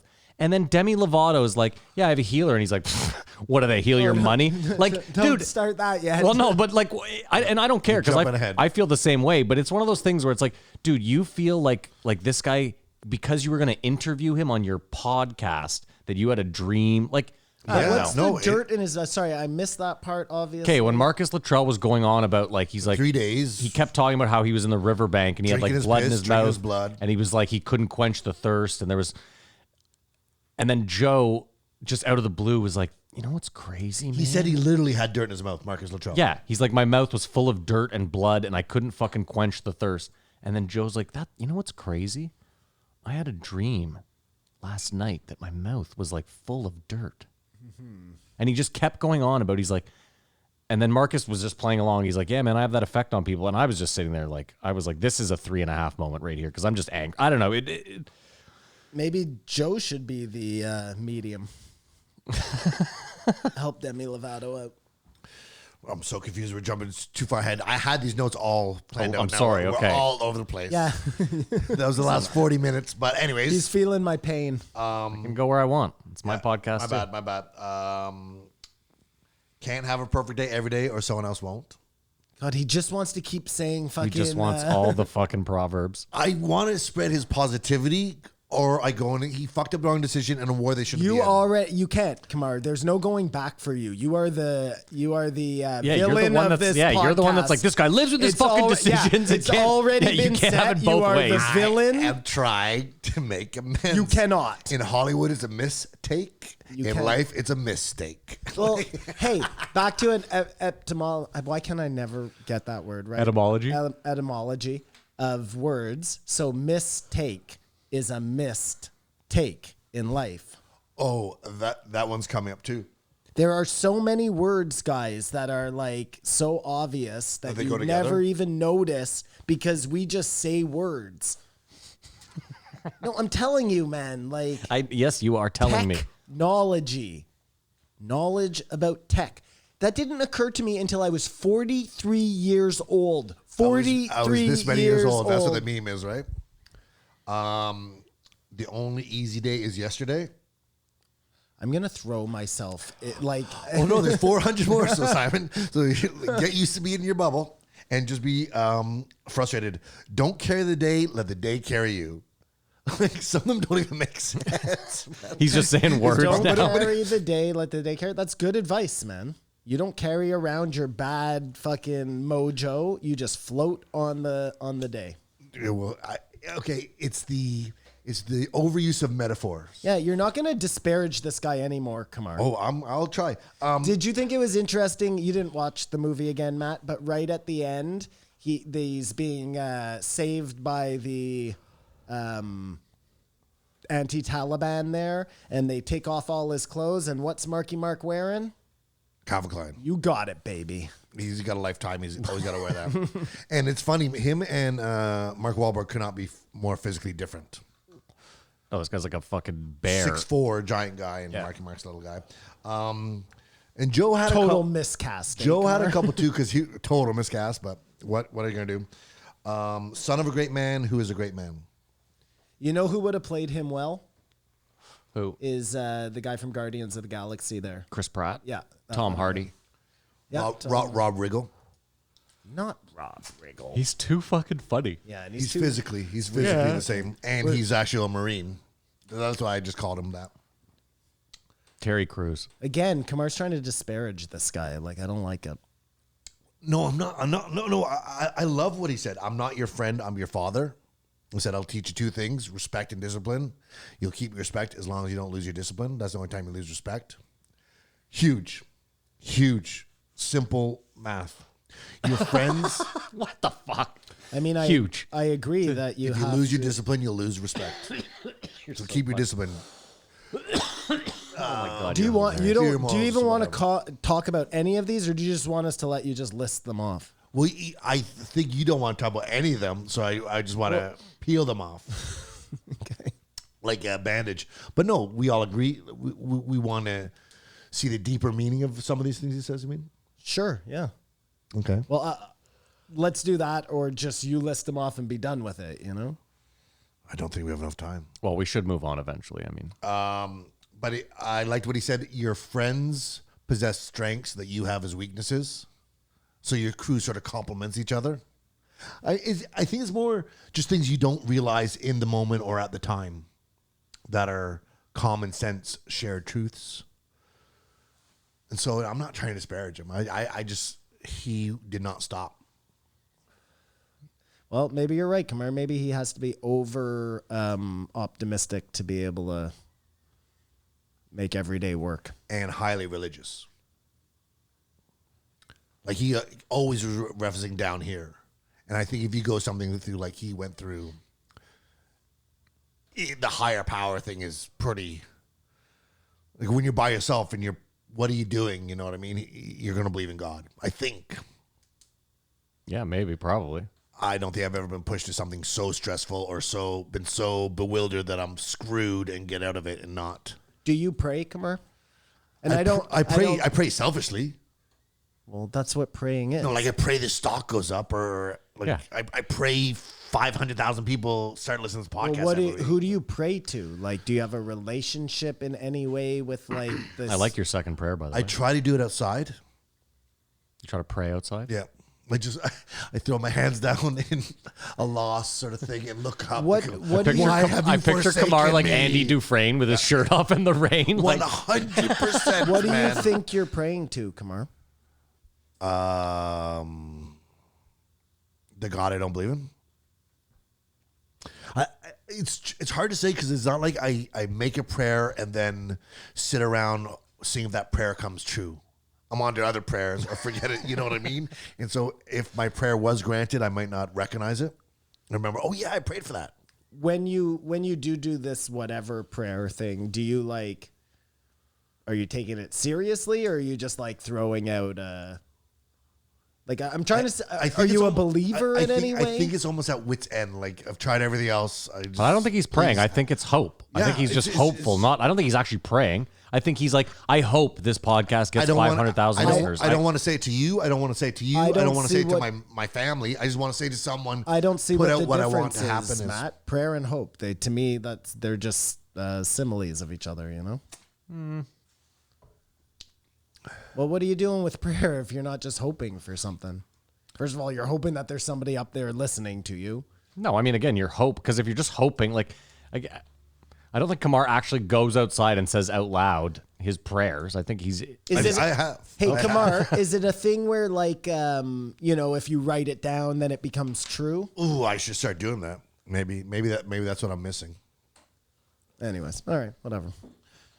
I thought it was interesting when he said the 4 cycles of men. Meaning? He was saying you are closest to your great grandfather, and you're actually Gotcha. furthest away from your dad, and it's only able to sort of be quantified if you look at 4 generations of family. There's many families that maybe only go 2 generations, or just have a girl and they go off. Why are you closer to your great grandfather? I don't. This was his contention, Yeah. and I don't know if it was biblical, but like he just was so wise. I can't help that he probably did make the right decision on the hill to let those guys go. There's Oh, no he's going doubling back. Yeah, Kamar. here it goes. There's no going back. Fucking moonwalking your way out of this No, one. It was more. This was the forum to ask that question. How do you ask that question?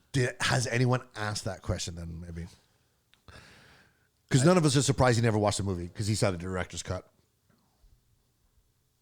Yeah, I couldn't watch the movie if I were him. Fuck that. What do you want to watch all your friends die? You want to watch it dramatized? Fuck that. No, but I would like to see how I'm being portrayed to the world, you know? But Listen, if Marky Mark's playing me, I'm okay. But you have a good enough family, Simon, that someone can tell you you're somewhat like your uncle or somebody, right? Like I don't know anyone on my dad's side at all, so yeah, I couldn't tell who I'm like. Okay. But you do, right? Yeah. There's an Uncle Sleppo or something that everyone's like you. Slow-mo. Is that right or wrong? True or Well, false? I think people put that on it because that's your uncle. So they want to say, oh, you're like your dad or you're like your uncle. But I just don't even know if that's true, you know? But he was saying you're not. You're the furthest away from your dad. Yeah, but I don't understand. You don't agree with it. I just don't even understand what he was saying, I guess. Because what do you mean the most away from your dad? Like you're the most unlike your own father, and you're the Yes. most like your That's exactly what he great said. great grandfather. That's what he how was does saying, that yeah. make any sense? He's saying it's the cycle of, someone's a poet, then there's a soldier, then there's a financier, then there's I don't think it bum works. or whatever. I really don't think it works like that, but that's just me. I think Kamar, he was talking about it more, just like you don't want to be like your father, but you'll look up to your grandfather. Like, I don't know. Because, But are you like your dad? yeah, probably in more ways than I'd like to admit. Okay, that's interesting. Because I don't think strive you're to like be your like dad. your I don't dad? think you're like your dad. You don't think I'm like my dad? No. No, Simon, but I never I don't remember growing up having like a hero or anyone that I was like, yeah, this is, I don't know. Maybe that's why I'm lost. Who knows? But no, I didn't I don't know. I mean, my dad was a cop growing up and I never, I didn't want to be a cop. And then he had a fucking general contracting company, which I hated. So I don't know. But am I like him? Yeah. I mean, for sure in ways. I mean, you guys have met my dad. Yeah. And that's why I couldn't believe it was your dad. He's stocky. You're tall and thin. I didn't mean physique wise. Matt's I not literally tall. meant that. What's that? You're the tallest of the three of us, aren't you?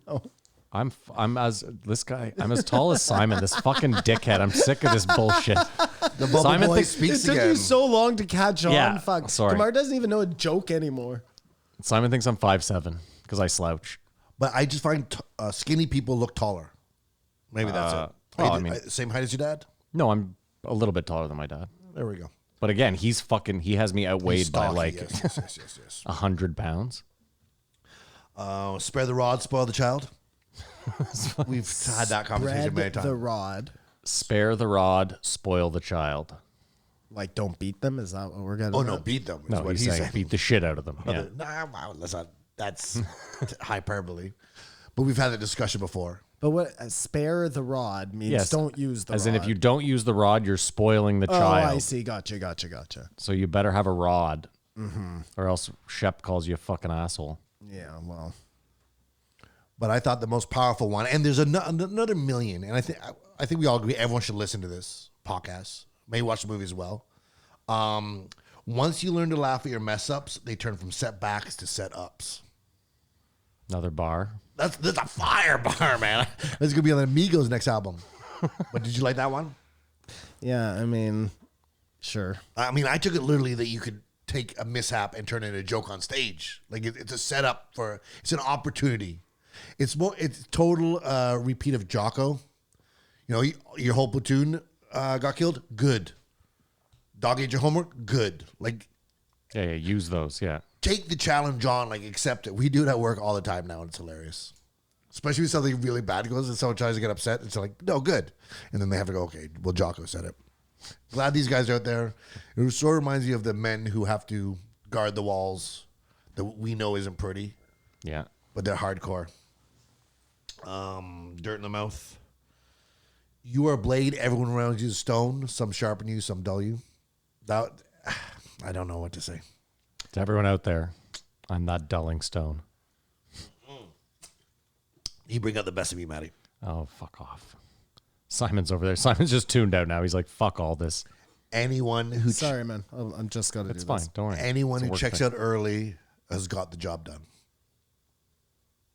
Yeah. That's what he says. Everyone dies for a reason. So I guess those three guys, his teammates. I'm just Again, stuck though, on when it. he I'm says just stuck- those things, it's tough. I'm 'Cause just stuck on it. I'm sorry. There's nothing I can do. it's okay, Kumar. And I thought there's no way we cannot do the movie game, except for this movie, Lone Survivor. Makes sense. It's the movie game, starring Matt and Simon. Or Matt and Simon go head to head to see what year a movie came out, how much it cost to make, and how much it made at the box office. It's called Lone Survivor. Lone Survivor. It's so frustrating that, especially the comms part, I'm ready. I'm back. which Sorry, we got to remember. Sorry, when we're having the movie game on this. No, I can still hear things. Asshole. Fucking donut. The whole communications with Eric Bana and the phones thing, like that is, I think, maybe a 15-year ago problem. You think that they've alleviated such problems? I don't. Sat phones and stuff. Well, I don't know. I mean, Maybe Elon's figured it out for them. well, there's just way more satellites Than now. 15 years ago, though? Really? Yeah. I don't know, man. Squeal on. Well, 15 years ago, there wasn't an iPhone. Yeah. Granted, they are in Afghanistan. I just think the technology is a lot better. Well, I mean, listen, it's 15 years, so of course the technology is a lot better. I'm not disagreeing with you. I'd be an asshole to say that. I'm just saying I don't think they've alleviated all their fucking there's probably still a lot of dead zones out there. I would have to imagine. Satellite coverage is And do you know where it was filmed? Because probably you thought it could have been in Afghanistan. It's crazy hills and trees and I don't know where it was filmed now. New Mexico. Oh, that makes sense. Filmed in New Mexico. I have no like basis or bearing for what year this could Well, have it possibly takes come out place in 2005. The actual incident. If that helps you. in. No. I have a year. I'm ready, Directed by Simon. Peter Berg, produced by Peter Berg. Ready. I said 2014. And I said 2011. Ooh, so close, yet so far away. 2013. I was right there. So it was made 8 years after. No, 2007. Go ahead, Maddie. No, 2005. I don't have money written down The yet. book came out in 2007. So Peter Berg war film. Starring Mark Wahlberg, Taylor Kitsch, Emil Hirsch, and Ben Foster, and Eric Bana. Shit. And it's hard to watch the second time. Because you see the camaraderie, they're making the plans for the weddings and stuff, and you know the fate they're headed for, and you know it's a true story. The fucking movie is called Lone Survivor, asshole. If you didn't know that the first time around, I don't know what we're doing Well, here. hold on. Do you know who the lone Hold survivor on. is? I gotta say though, that was really funny too. Where he's like, I was kind of angry.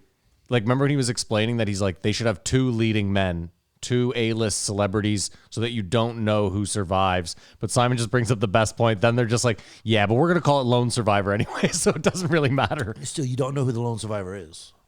Yeah, it's Mark Wahlberg. You definitely know that. At the beginning of the movie, you know that? Well, How do you the not? biggest Because he's the budget one they star. say. That's right. It starts with him on the helicopter. Well, even then, he's the A-list celebrity. Come on, everybody else is a nobody. Taylor Kitsch is a nobody. Like Marky Mark makes Emil all the Hirsch money. is a... Emil Hirsch is At not the that one they're time- rescuing in a Mark Wahlberg Okay, film. enough. Kamar, you're so lost on this episode Simon? right from the start. I think they're all good actors. I'm not taking that away. I have 36 million to make and 85.4 box office. That's crazy. I said 38 million to make and 168. Oh, so you went double my Yeah. box office. Okay. Simon's closest because it cost $40 million to make Nice. and made $154.3 Dude, million. I'm right Simon there. wins. I'm You're the right neighbor. You got a there. winner. Nice work, Chicka, Simon. chicka, back to the week. Boom, boom, boom, boom. It's been a long time since Simon had anything like That's win in tasteless. this. That's tasteless. So I'm sure we've done this before. What's your favorite war movie? I think for me, it's Saving Private Full Ryan. Metal Jacket, maybe. Yeah, I mean, Saving Private Ryan's amazing. Platoon was really good. I haven't rewatched it in a long time, so I'm just going off memory. Band of Brothers is good, but it's not a film. Oh, so. Band of Brothers for sure is Band the of best. Brothers is Yeah, incredible. Hands down. Did I say best. Glory last time we did this? I think it's Full Metal Jacket, like stylistically. Kubrick. Because the and- beginning, the And the Apocalypse boot Now camp is and something yeah. too, thing. man. But You know? Apocalypse Now, yeah. That's there's a time in young men's life or in women's life too. I'm sure that because there was Hamburger Hill, it just war movies are everything. I don't know. That's a tough one. Did you watch Generation Kill? no. Someone told me I should though. should. I did, definitely. and I ruined it because I told you the ending. But Well, I don't remember, so it's remember fine. all Yeah, of it. don't worry It's time about to it. boot it up. No big deal. Saving Private Ryan annoyed me. I just watched it like last week. It's a good movie. Really? Why did it annoy you? I'm interested. I'm very interested. It's just I think when it came out, everyone was different. Literally, like the actors, like it made all those people. So it was like Billy Pepper. Yeah, like, there was a lot of a lot of small. It removed me from the first time I saw it. It blew my mind. But you know what? At the beginning when they jumped the beach, Yeah, all that's those the metal things. Craziest part of the fucking Ron Swanson has one. Yeah, of I those. know. You didn't reply to me. I've been waiting 3 Oh, weeks. sorry. It's the best movie. I think you're right, Matt. I don't know if it's my favorite, but it's definitely the best war movie. It's so ever. frustrating that The storming first at the beach. when you saw them storm the beach the first time, whether you saw it in theaters or like at home with good surround sound, because I remember my dad had like a crazy. No, I watched it in theaters, but it was that first scene is fucked. the guy. Exactly the second when scene. the guy's underwater and the bullet still gets him. Like that's a Dude, tough break. And it's fucked. Or you're just being pulled down by Just the people too, like on the beach, picking up their own limbs and walking away and just shit. think about how shitty that was. Like you train all that time. And Just to be then sent to just literally to the be firing sent to, squad. Your odds are so bad. It's like 1 in 10 Dude, make it through. There's It's one fuck shot. that, There's one man. shot where like it's from the point of view or like just behind a German gunner as one of the U-boat doors opens. And like, again, you don't know, like it's Hollywood, right? So who knows? But it had to have happened to one of them. And like just the whole boat, like the door goes down. He's just like, just every I fucking know one it of them. is now. It's the scene where the guy pussies out and listens to his buddy get stabbed to death upstairs. That's so terrible. It's just so like It's so you fucking terrible. pussy, just like Yeah. that. Really, that's what it was. What about that 1947 or the one that's like two shots? 1917. That one's that I saw that. That's a newer one. Yeah. But an older war. Yeah, Yeah, but World War One. It's a crazy. That movie was insane, by the Crazy way. It's one of the movie, yeah. best war movies ever. You're right. There's something about The war movies. stress of that is when they're crawling through those. And the fact that it's shot as if it's all just one long shot is That's where the staggering. plane crashes at Yes. the beginning, right? Yeah. Yeah. Right. Well, it's kind of 20 minutes in, but yeah. Well, you know what? And then there's like they think he's dead, or they try to help the guy, then he ends up killing him. Yeah. It's funny that ties It's back another to scenario for you, Kamar. You want to badmouth that guy a little bit before we end this thing? well, it was fictional. Do you guys see The Great Escape? Or are you too young for that? Because that's sort of a war movie, but it's about being in Like a POW camp. POW right? Yeah. camp. What about Inglorious Bastards? I don't. That's I don't. too campy. It's too campy. It's still a war movie though, and I do enjoy it. Really though, isn't that like? Listen, I guess I call Die Hard a Christmas movie, so I guess it's a war movie. Yeah, I agree, Matt. I agree. That was lowbrow of me. I shouldn't. Well, no, like No, yeah, it like takes place in a war, but it's Quentin Tarantino. Yeah, but so it's it's just- like it's- hyper sexy. It's not quite the Die Hard Christmas movie scenario, but I get what you're driving yeah, at. yeah. And then what's weird is like Three Kings, Jarhead, like all those. Three Kings is great, But man. but they're, Spike Jonze? But they're different wars because they're just such useless invasions. The guys have nothing that's on like their hand or whatever Generation to do. Kill is all Iraq. Yeah. So it's a whole different beast. Black Hawk Down, is that a war movie or is that just a base that shouldn't be there? Like Right after That's a good point too. right after watching Lone Survivor, I watched something that was recommended because of it, and it ended up being an Orlando Bloom. He's the general, or That's did you a pity. watch that, Kamar? That's No? a pity, no. But But Kamar, you brought up a good point though. It's also like you have a tough time. Like the better war movies tend to be the World War movies because everyone just tends to be on the same page. well, yeah, that's another thing. If you're watching Lone Survivor and you're Taliban, there's points where you're like, yeah, get him. You know, No, but I didn't mean Literally, that. no, I no, It'd be the same for any fight. There's always an enemy. And That's not what I meant. What I just meant was more like there are people that are like, well, we shouldn't have even been in Afghanistan. You know what I mean? Like there's that art. Yeah, okay. But that's what I'm saying is, so you can look at that and I'm beginning to think Kamar might have been cheering for the Taliban. maybe I am Taliban. Who knows? No, we have to play the other movie game. secret Taliban Trump supporter. This guy's so deep undercover. weird, it's man. fucking This 4D has, chess. this has Q written all over it. This fucking guy. Okay, you want to play the real movie game? Jesus. Okay, go. Eric Bana. Do I want to be a dick here? I was gonna say Chopper and just end the game right there, but I won't. I'm not gonna. Classic. I'll say Hulk. What's her name? I couldn't think of another Eric Bana movie. I thought I was at least giving him. Are they going to say the one with Adam Sandler? The Hulk, isn't it? What's her name? It's Black Swan Girl. That'll open it up. That'll open it up big time. What's her name? Natalie Portman. Is that Booyah. who's in the Hulk? Let's With hope it Eric is. Bana? I don't know. She might be the one with Ed Norton. I don't know. Oh, she might be the one with Ed Norton. Ooh, we'll So give it we to you could either just way. end it. Okay, let's Yeah, end we'll it. just Yeah. end it. This is a stupid game. Let's never play it again. Famous last words. Okay. Yeah.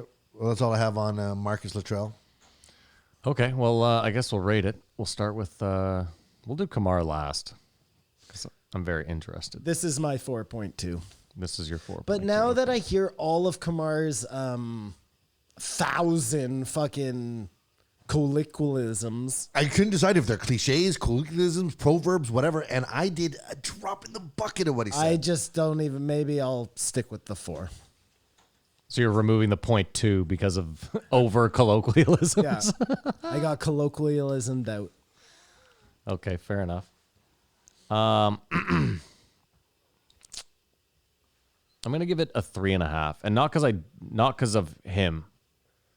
I just the episode. It's not like I don't know. That's it. I don't have to explain further. You know, you're looking at me like defending your case. I don't give a fuck. I know you don't. Yeah, I give it 3.8. Okay. Because had he asked him, The hard hitting. We know Joe doesn't ask hard hitting questions. it's not a hard hitting question. It's the awkward fucking you should never Nobody ask is question. asking that question. No one's Not asking that Joe, question. Not nobody. But not nobody. one. But had he asked that question, it's a 5.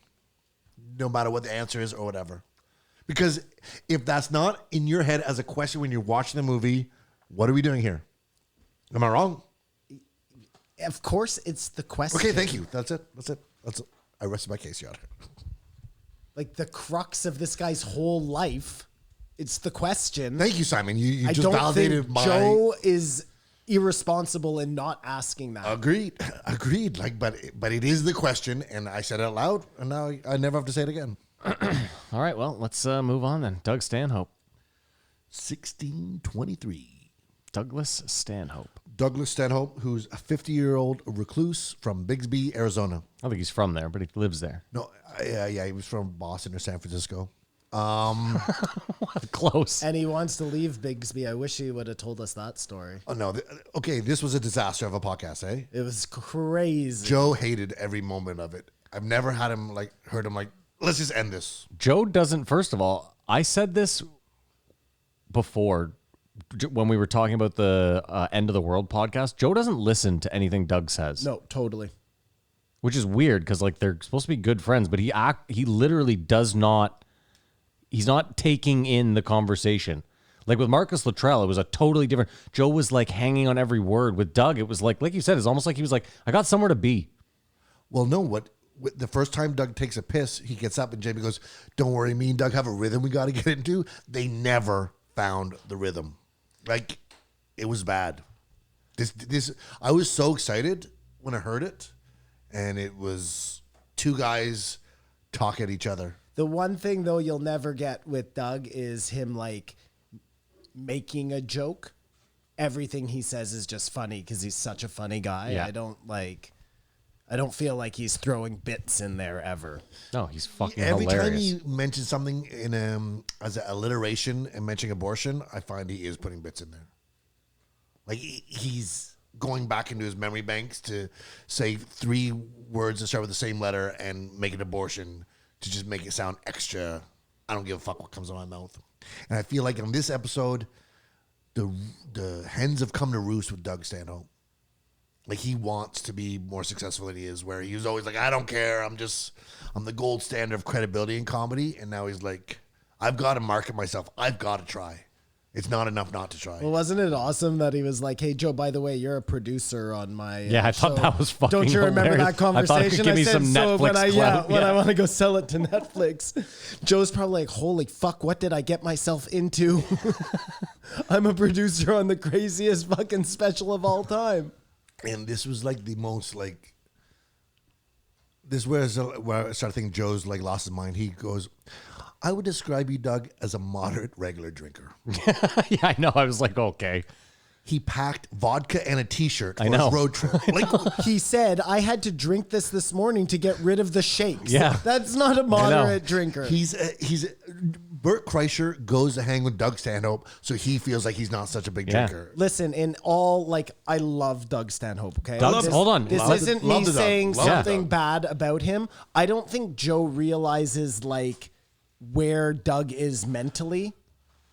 I don't think Doug knows where Doug is mentally. No, but I'm just How saying. do you not know? He's got a pink mohawk and he's wearing fucking pajamas. Like, He doesn't, man. I don't think he really, like. also, let's be clear. He does his podcast at the bar at his house. I'm fully aware of everything. I know. I'm just. This is what is Joe aware But of. do Yeah. you get me, Kamar? Like, No, Are we you on have- the same page here? I'm hoping we are. Doug Stanhope has come off as he is a master 60 chess, knows what he's doing, but he has no idea what he's doing.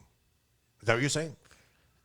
No, I'm saying like so when We're not on the same page. When Doug says, you know, I want to open this thing out in wherever. The Comedian Grove. Yeah. And then Joe like tries to bring him into Texas. Like he doesn't get Doug, obviously. Oh no, you that know? fell out. That's where the wheels fell off this thing. Yeah, he was not. That's what I'm saying. He wasn't listening to what. Am I jumping too far ahead for you, Kumar? You're too far ahead for me. Sorry, Matt. I don't mean to cut you off. It's fine. The I'm used first to thing it. was I thought Oh, well, that's underhanded, dipshit. I thought the suits was Doug Stanhope. What does that mean? The suits. He just wears the tacky suits. Yeah. That's not his. His mom sent him that, so he just picked it up. So there's like, he's It's still his. no. It's more like if you Now that you find out that he didn't go buy the suits it himself. wasn't it's his out? idea. It was his mom's idea. Well, that and makes that's it adorable. even funnier.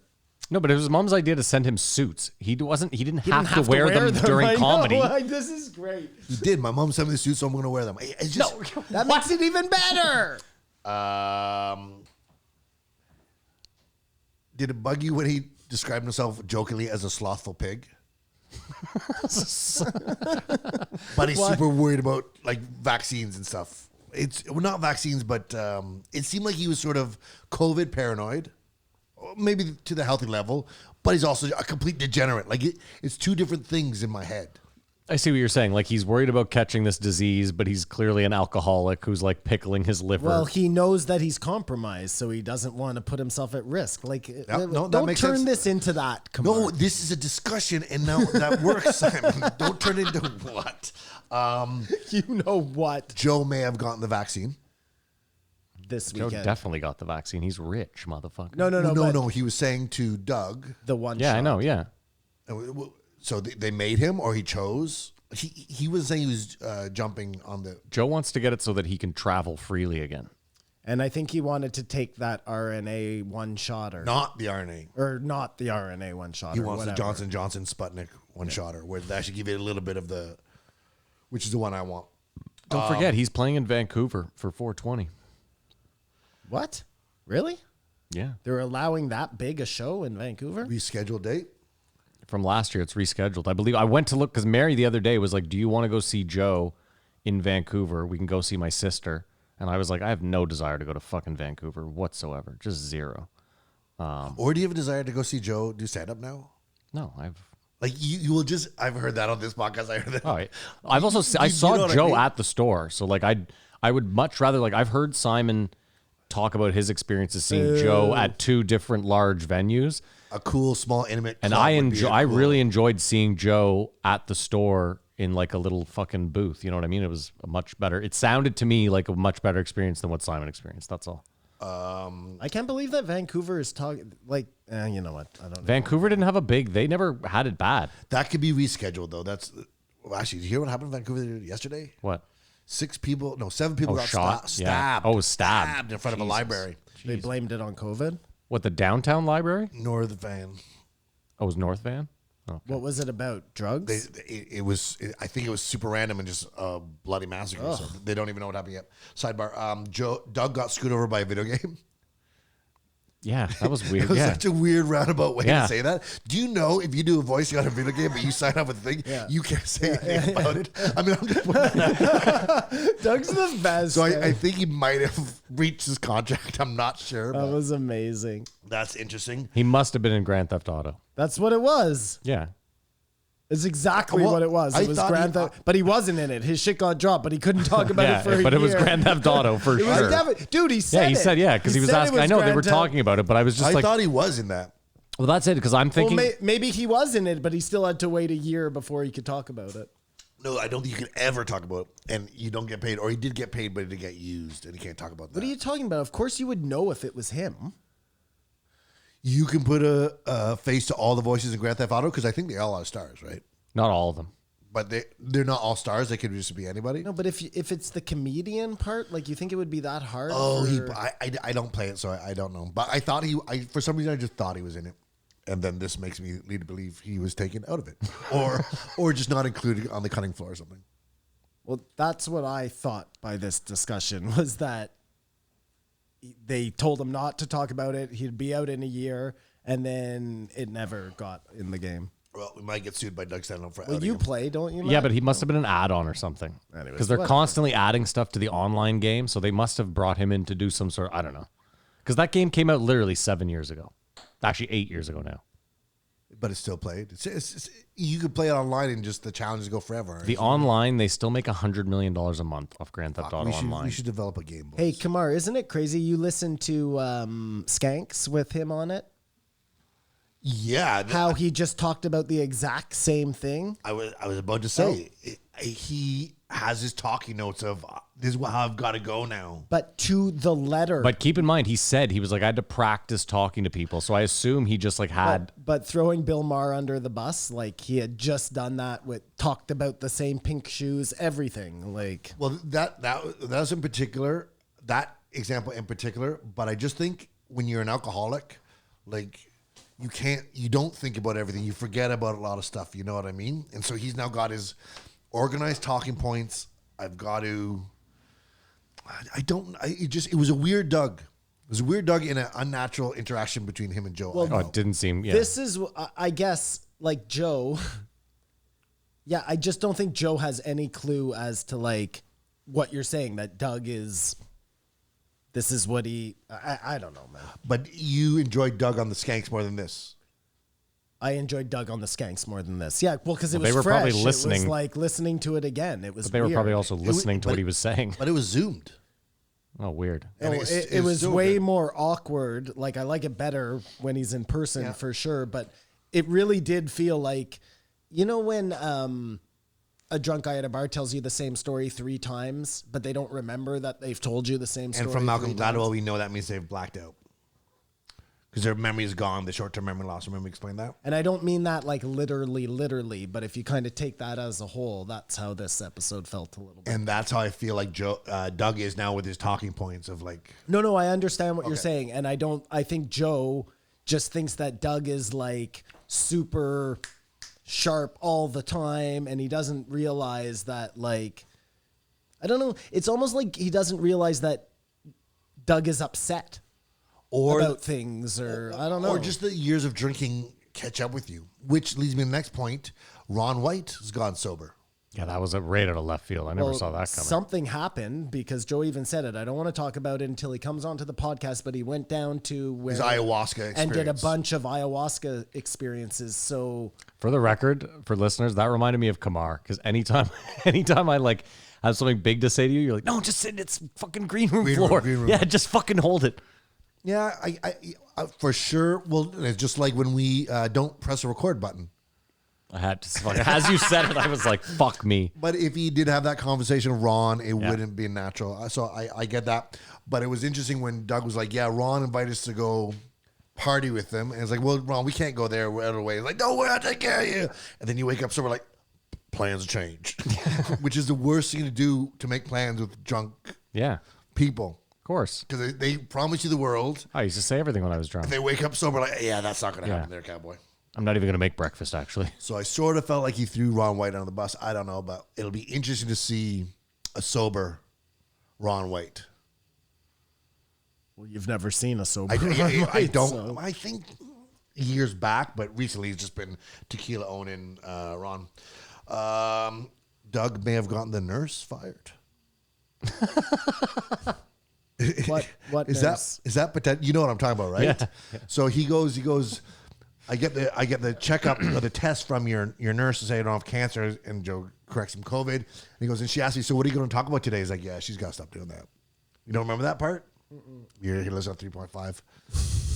But that's exactly what happened, right? Yeah. So, like the nurse that Joe hires, you mean? So guests come in, and the nurse makes small talk with them and asks, what are you going to talk about? And she's like, Joe's like, this isn't your fucking podcast. Give him the test and shut the fuck up. It's like the Veep episode where pre-interview. the Secret Service guy chuckles at a joke that Elaine makes.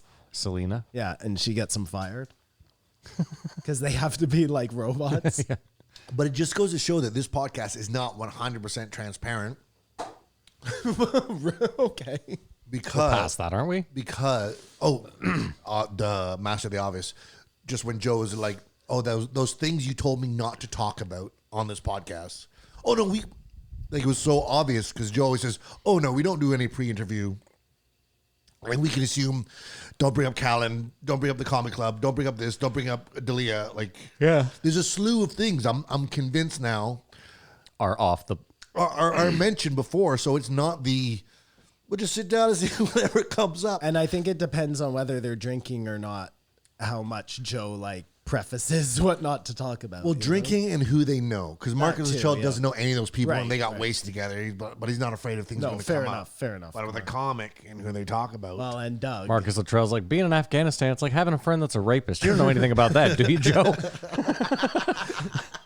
he could have though, because he seemed like he had his finger in the pulse. There was a country Yeah. It's kind of like 2 drops on a duck's back in a rainstorm. And then Doug Stanhope started talking about eating healthy, and it just broke my heart. Like, it just broke my heart that Why do you? What's the draw all of a sudden? It broke my heart. It broke my heart. But remember last week you were talking about Nate Bargatze even taught about his exercise. Like, no, guys, don't do that. Don't do this on this. Everyone feels obligated when on Joe Rogan to mention what they're Yeah, by the way, Joe, I don't live very healthy. Yeah, I know. or whatever it is. But Doug Stanhope was the last bastion of debauchery. Like, remember he talked about Ken Fox, Yeah. the guy whose nose started bleeding out. He's like, "What, you guys don't party?"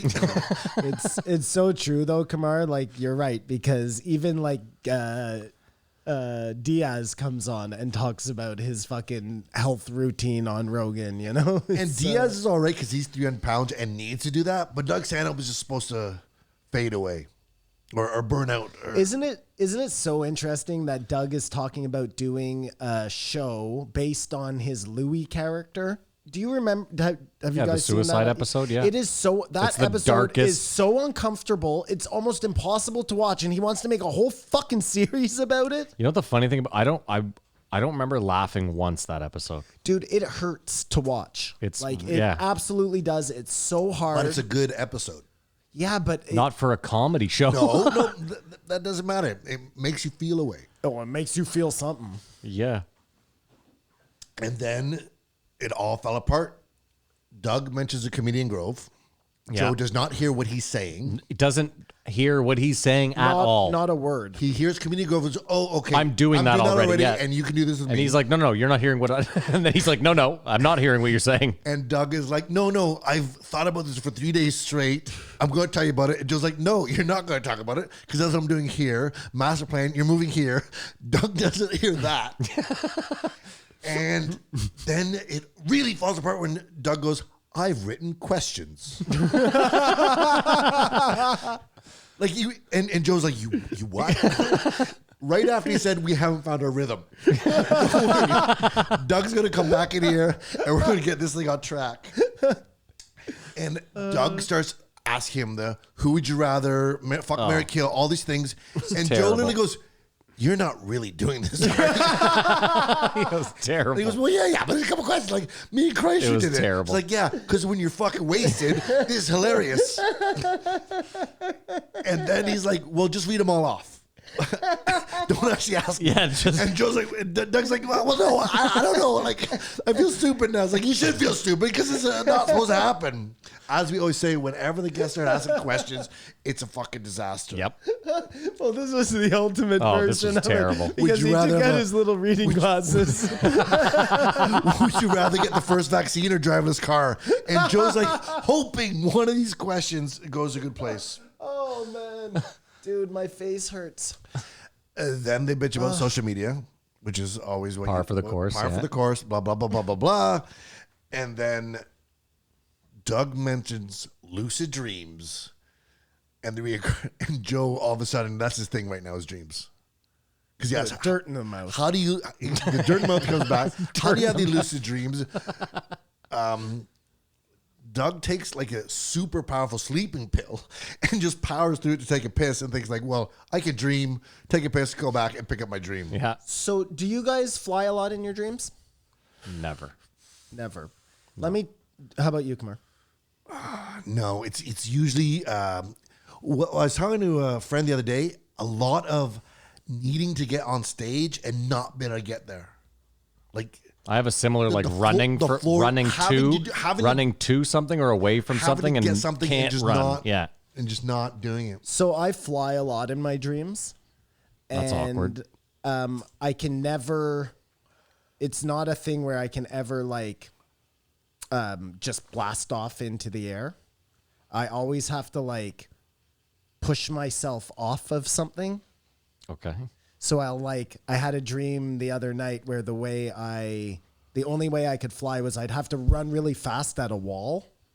Okay. And then like run up the wall to push myself up into the air. Like a Belgian Malloys that or whatever. But like nothing feels is similar. easy, you know what I mean? I think that's the moral to all of my dreams. I is love that how Simon nothing is in easy. his dreams is flying. Everyone's dream is to fly, and Simon's doing it, but he's like, "But I have to run up this fucking wall Maddie, first." I have no recollection of the actual flying. I only have the Gotcha. recollection of the struggle to get up in the air. And we have the same struggle. He's just not identifying. true, yeah. It's because you've never flown, or your body you have flown, but you want to fly again.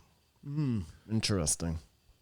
You need to fly again. But yeah, it's very Open those it's wings, Simon. very Fly annoying. again. I do need to fly. Take those broken wings and learn to fly again. Yeah. Thanks, Learn to live so free. Bette Midler. Fuck. No, that was I don't care who it was. Take. Mr.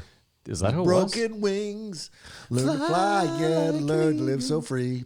We'll just sing songs about flying. We'll just get totally fucking But, deplatformed. Well, you just find yourself in the lucid- winds of change. You go wherever you want. The lucid dreaming is crazy. If you can train yourself to be able to control your dreams, I think that's really something, man. I've noticed since I stopped smoking as much weed, I definitely dream more. But there's You still just always re- having to get somewhere or you recall. remember your sorry, dreams more, yeah. Kamar, was it not this episode too where they go to play a song and Joe No. out No, loud no, that's says, coming, that's "Okay, coming. sorry, Come okay, on, sorry, come on, sorry, man. okay." This is ridiculous. I quit. God. Thank you. Holy fuck! What are we That's why doing this guy here? has the notes. No, fuck. no, it's funny. I thought it was this one. It's funny to say that. No, it's not this podcast, Well, Matt. you can both suck my fucking dick. Because I have a whole addendum about that. Great. Kamar's written a manifesto about it. I'll get to it, Matt. But they also talked about companies that are now can make you dream stuff, can make you think you dream stuff. Well, I mean, that's just implanting thoughts into your head. Like, Joe read that whole thing, and then at the end of it, it's like, yeah, they're just playing a tape saying panda, panda, panda over again. And then you had to dream about Panda, yeah. It's not that crazy. The best is their options are like you can fly, but you have to run up a wall first. You can go on stage, but you can't really get there. We have a few packages if you'd like. Dude, and I have dreams all the time where my teeth crush. I know in you were my saying mouth. that. Yeah, you Oh, were telling me that. And I'm spitting them out. Plah, plah, plah. That's And like a it's common dream, though. Oh, I hate it, man. It's terrible. The worst dream is if you dream you have something. then Would it you be a wake- car or a video game system or a guitar? Kamar, do you know or how many a something? times- bag full of drugs. A bag full of drugs. This happens to me often. If I have a long poker session, I often then dream I'm a big winner, and I wake up. And you check your balance. I wake up Where's ecstatic. the money? No, because I wake up ecstatic, and it only lasts for a second. Then I'm like, oh, I'm still a bum. You know what's the real shit part about that, or having a bag of drugs or whatever? That means that there is a you in another dimension, or That's bawling the however, fuck that out. is having the best time, baby. Yeah, there is a winner me who somewhere. isn't having to run up the wall to Yeah, fly. he just flies. He just flies. He's just like, boom, I'm in the Yeah, air. he flies to bitch. the stage Kamar wants to be He's on. looking down at me like running at walls. Like, look Yeah. at this fucking asshole. moron. That is super interesting. I really think that our dreaming, I don't know how it works. All right, and you're looking into someone, your We- other dimension. Exactly. You are somehow viewing another. And that's what we're seeing. It's like watching a television show of one of our infinite. Well, thank God I'm fucking watching dimensions. I'm watching the dimension where I'm a bigger loser and I can't that's- run anywhere. And that's why it's different every night, Kamar. be, yeah. And that's why each. You know how you might have multiple dreams in a night, Yeah. and each one follows its own set of rules almost. Like in this one, you got to run up the wall to fly. In this one, you can hardly walk at all because your feet are really heavy. Those are all just different versions of, you know, the main one, I guess, that you're living now. You just need some proof. But I mean, you know me. Just I can't say files. why that is not possible. Well, I mean, dreaming's weird, just in general. So why could it not be that? Well, yeah, once you do DMT or even mushrooms and stuff like that waking dream state thing, more mushrooms if you close your eyes sometimes and it feels like you're watching TV. Have you ever had that? Like you're seeing stuff. Well, That's just your brain making that up, which is have you guys ever tried, like, close your eyes right now? and push on them. No, close your eyes right now Okay. and visualize a banana. Mm-hmm. Can you see it in your head? Like, make it, form it, see it. Like Okay, Tony Robbins. No, most people really try and see that banana. Like, you don't see shit. I can't, man. You I don't can see a banana. You just What are see you talking about? blackness. I can't. I have a banana in front of me. I You do, eh, You want me Matt? to peel it? Yeah, I'm peeling peel it. Yeah, it's being peeled. Yeah, you see. I don't think you're doing it. Yeah. You can't picture a banana in your fucking head? I just think What are we doing here? We can picture that we can picture a banana, but I don't think you're actually picturing a banana. I think you're just seeing. I mean, I think it's crazy that when you nothing. sleep, it's really just for your body to rest, but that your mind is most likely constantly up to something. Like Well, your yeah. consciousness is never asleep. Are you really resting is the point, right? Yeah. Because you're living a million lives all at the same Well, time. your muscles aren't moving, so I guess that your body's resting or healing. Well, that's what he's saying. Your meat sack needs time to recharge, but your consciousness is never. Then they profess their love and shit on Sacha Baron Cohen. Yeah. In some circular weird thing. Yeah. Because he wanted He shit on wanted Facebook something. for playing a The Sacha satire. Baron Cohen is getting real old to me with Joe, and I'll tell you why. It's because he's right on the money. Everything he's saying is absolutely true, but then he always gives him a pass. Why don't you just have him on the show? Have it out that way. And I think it's because Sacha Baron Cohen probably delightful. destroyed Joe. He's an Oxford graduate. No, what Sacha Baron Cohen is doing is a humongous hypocritical. I know. It's ridiculous. I think he would man. come off like his character in Talladega Nights. I have a Ricky feeling. Bobby. I have a feeling they Joe would both. Rogan. I bet they'd have a great conversation. To be honest, until that point. And no, then because I bet even then they'd find some common ground. dude, what Sacha Baron Cohen is doing is he's going against the code. And I agree. nobody is calling him on it. And Joe is kind of calling him on it, but then saying, oh, but he's Sacha Baron Cohen, so he can do whatever the fuck he wants. But face-to-face, could that happen? He I don't is think so. doing the exact thing that you're raging against on every other podcast. I feel like Sacha Baron Cohen is no longer trying to be a comedian in any way, shape, or form. I don't think you'll see him do any more comedy stuff ever again. Why? Because I just think he's maneuvering into serious roles, and I think that's where I'm Well, telling what you. about that thing he just made, the second Borat one there or whatever it was? He you lost know? his way. Well, no, I'm just saying that one, it was all hilarious comedy. But then you're like, but was it all just to nail fucking Giuliani in the end? It was just too political. Have you guys seen Bad Trip? No. Is No. it good? Well, it returns to what those things should be. What the hell's Bad Trip? It's Eric Andre and Little Rel. It's a or a prank show or something? It's a prank show, but on a premise of a movie. Like they're going through a movie, but every scene is they do something outrageous in front of people who are unbeknownst to what's happening, but they're not trying to say anything. They're just a ridiculous Eric Andre. Eric can't do Eric Andre. is so outrageous. I it's can't do crazy. Eric Have Andre. you ever seen his Can I hot? spoil it for you? I'll his- do it off air. I No, don't don't want to spoil the spoil it. Don't spoil it, please. Have you ever seen Eric Andre on Hot Wings? Yes. No. It's the craziest episode of Hot Wings you'll ever watch, Matt. He starts breaking glasses over his head like it's nuts. He's nuts. He's nuts. He is nuts. nuts. He is crazy. This Yeah. is what I'm saying. But He's like a loose cannon. But his show is like a might as well be Borat. It's a false premise, but it's real. But I get confused because when you're always like, okay, you guys see the faces, so they got to sign waivers. Like at what point? Because it's just some outrageous shit that the premise is these people do not know they're in the middle of a movie right now.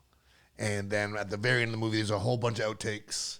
Where they're hugging, oh man, I thought you guys were doing which is cool, but you still don't know what is set up and what isn't. But there's just no political angle to it. So it's just super silly madcap stuff. Well, I don't think any of it's set up. I think you get them to sign. Dude, you can get people to sign anything once you're you'll be in a movie. They're like, oh, done. I'll sign. You're in a movie, but we're not going to tell you what it is, and we won't tell you what the scene is. Yeah, don't care. Just ask You- Giuliani, apparently. You have to watch it then, because there's some scenes there's no way, or there is way. I don't know. I'll tell you after. Then Doug talked about recycled outrage, which I think is very interesting. like someone doing a joke about Catholic priests raping children. Like Doug's done it all. Like, you know what I mean? And even himself is doing jokes about the same thing he's done. And it's sort of like, at that point, does it do anything? What do you guys think about Sam Tripoli's take on child porn comedy? Like it's just not funny. Child People porn shouldn't comedy. be making. Like, I don't know how a comedian. I don't know how a pedophile comedian jokes could make anything off limits. He's not saying it's off limits. He doesn't hold anybody, but he doesn't do it. Well, Like, that's fine. You can that's- choose to not do whatever you want, but I don't know. I mean, it's like Patrice said, like he's like, yeah, you can make rape jokes. Most of them probably won't be funny, but you can probably find a funny one in there somewhere. I was trying to think like child porn. Do you rate that AAA? Well, Or triple ABC? What does that mean? Do I Instead of rate? triple X? No.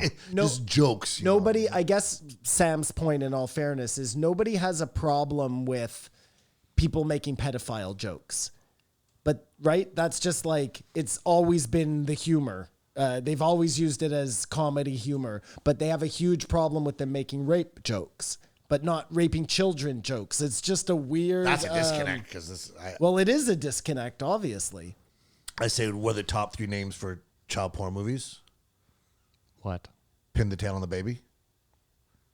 Honey, I Fucked the Kids. Those are all horrible.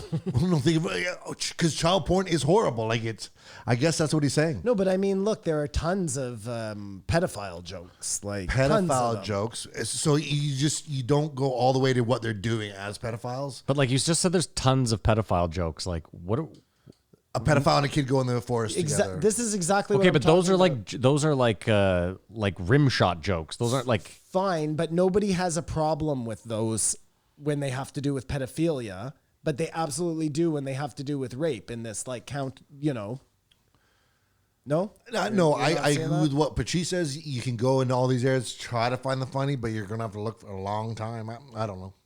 I don't know, Simon. I don't know. I've. All he's pointing out is that there's a disconnect. That one seems to be okay because nobody like Kamar's saying, nobody takes it all the way to the end where the child is actually being raped, right? So, anyways, whatever. No, it's a very interesting take. I just don't hear a lot of pedophile jokes. I guess maybe that's where I'm lost. I just don't think we even realize that we do, Maddie, because they're so accepted. And look, I'm not a huge I'm not out there protesting and stuff, but I agree with that it's just, we don't realize it the same way we notice it with rape jokes. I'll look out for that. Yeah. We got to move on. This is going to be a 9-hour podcast. Not really. Sisson's not going to be long, yeah, and that's- Demi Yeah, Lovato's but, not going to be that well, long. then we fucked us on the fucking ads. We Good should have stuff. gone 1 Yeah. and 3. No, we're done here. Your balls can live without you. Like your testicles? He said you can't do a ball transplant because the person who takes your balls will start making yous. What? Yes. Who said that? Doug? Joe and Doug said that. Okay, start again. I don't understand what you're saying. They were talking about Lorena Bobbitt and Cutting her husband's dick off. they found the dick, put it back on. I said, well, Frank actually, and dick. you can just transplant a dick. I said, but you can't transplant balls because if you transplant someone's balls, they're going to be the other guy's kids. And they just sort of gloss over. Like, that's crazy. I don't know if that's medically correct. I don't even understand. Jamie said it happened twice. So you give me your But I don't balls. understand. You just lose your balls. Yeah. Okay, but hold on. So you're just saying that that there's a continual that the sperm that I create is your sperm forever. That The doesn't make any balls sense. have their own DNA brain Well, that maybe make that kind of sperm. All right. I'll have to double check that. It's pretty crazy. Balls though. survive without the brain, so Thank balls can you. just be rolling around the ground until they find like a fucking another host. No, I think they need a blood flow to them. But if you lost your balls yeah. and I died in the same accident, Okay, weird. Yeah. and they're like, it's gonna be weird. we're yeah. gonna save his balls. Kamar's dead. Simon's alive. Simon's alive ballless, and needs Kamar's nutless, balls. So you guys are riding a motorcycle, and A unicycle. And we transplant my balls into your ball Yeah. Okay, bag. got it. A year from now, if you pregnant your wife, you made They're your kids. they're my seed. Well, yeah, because I wouldn't have the unless they could hook me up somehow to. No, that's not. Your balls are. are separate This from is you. insane. Your balls Your are balls separate. aren't like a fucking living organism, Kamar. I don't think it works like that. I'm just referencing the podcast we just heard to. It's not for me to Sometimes defend. you Like I get said, confused as to we're what gonna you have to hear. look into this. Jamie looked it up. Yeah. 2 examples. Yeah, I mean, listen, if Jamie looked it up, then Then it has like a 50% chance of being true. And then finally shout out to the king, the monarch of Morocco. 1,200 kids, 500 wives. How do you have 500 what wives? a nightmare. What a nightmare. There's only 365 days in a year. Yeah. Like I haven't seen my wife in years. Yeah, you get day one. It's ridiculous, man. Yeah. But shout out to him. If you were Shout out to if him. you were on what's that show? Guy curly hair. Artie Lang was on it. Howard Stern. Howard Stern. Oh my Would you, God. Sorry, man. I'm getting really bad with names. Would you host or would you be this guy that or was would a- you be that was that what guy? I I know. thought. That was a It was- question game. It was, dude. It was crazy. And then Joe was takes it too crazy. little office. And he's like, well, he does an interview show. I'm not. It's not the point, Joe. Just say what you are. Yeah, this was a train wreck. Yeah. Are we ready to rate it then? Yeah. Okay, Simon, we'll start with you again.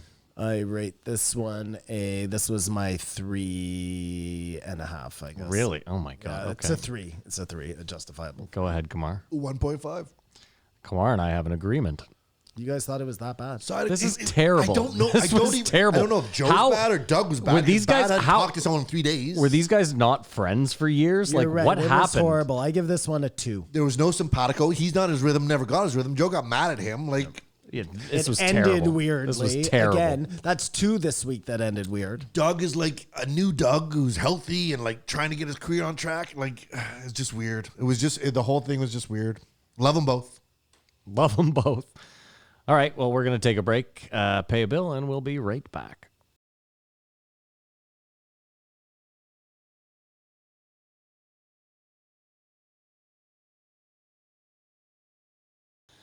All right, we're back. Thank you to the sponsors. New paper, the new paper, the new paper. That's where I like question people's reality. I'm wondering if he was like joking. Did you look at the sheep that got lost? What sheet that got lost? Remember last week on the post, Joe, exclusively after the show, the sheep that had 78 pounds of. Oh, the sheep. The sheep. I No, heard sheet did as not. well, yes. Because it's hilarious. I think it was Carla mentioned. I'm telling a story, and there's that guy. Oh yeah, we behind have me. that sheep right there. It was super cool. That's like a ram though. Yes, it wasn't like that. 1624. Mark Sisson. Hey, he's on fire. So Mark came in to tell us that 2 meals a day is the Yeah. way to go. But he really wanted to tell you 1 meal a day, but he didn't think anyone would listen. Yeah. I already follow that advice. Yeah. No, I mean, nothing wrong here. No, there was a lot wrong here. This was a fucking boring ass podcast, and I didn't fucking need it. The worst mismanaged pandemic ever. That's his words, not mine. Again, we all agree with that, man. Like, there's no. He is, however, do you guys think he was fit? He seems healthy. Yeah. 67 years old. Yeah. So everything he says should be taken with a grain of salt. Not literally too much salt, but he's healthy, and he didn't seem like it was that militant. Then why should we take it with a grain of salt? I don't get what your statement is there. Well, no, you're like, I'm bored of this guy, but he knows what he's talking about, because he's saying no longer you have to live this way, but this is probably the healthiest way now to live. he is a doctor, or he's not a doctor. He's not a doctor. He's just not a a doctor. coach and athlete. Yeah, he's a degree in biology and monocropism.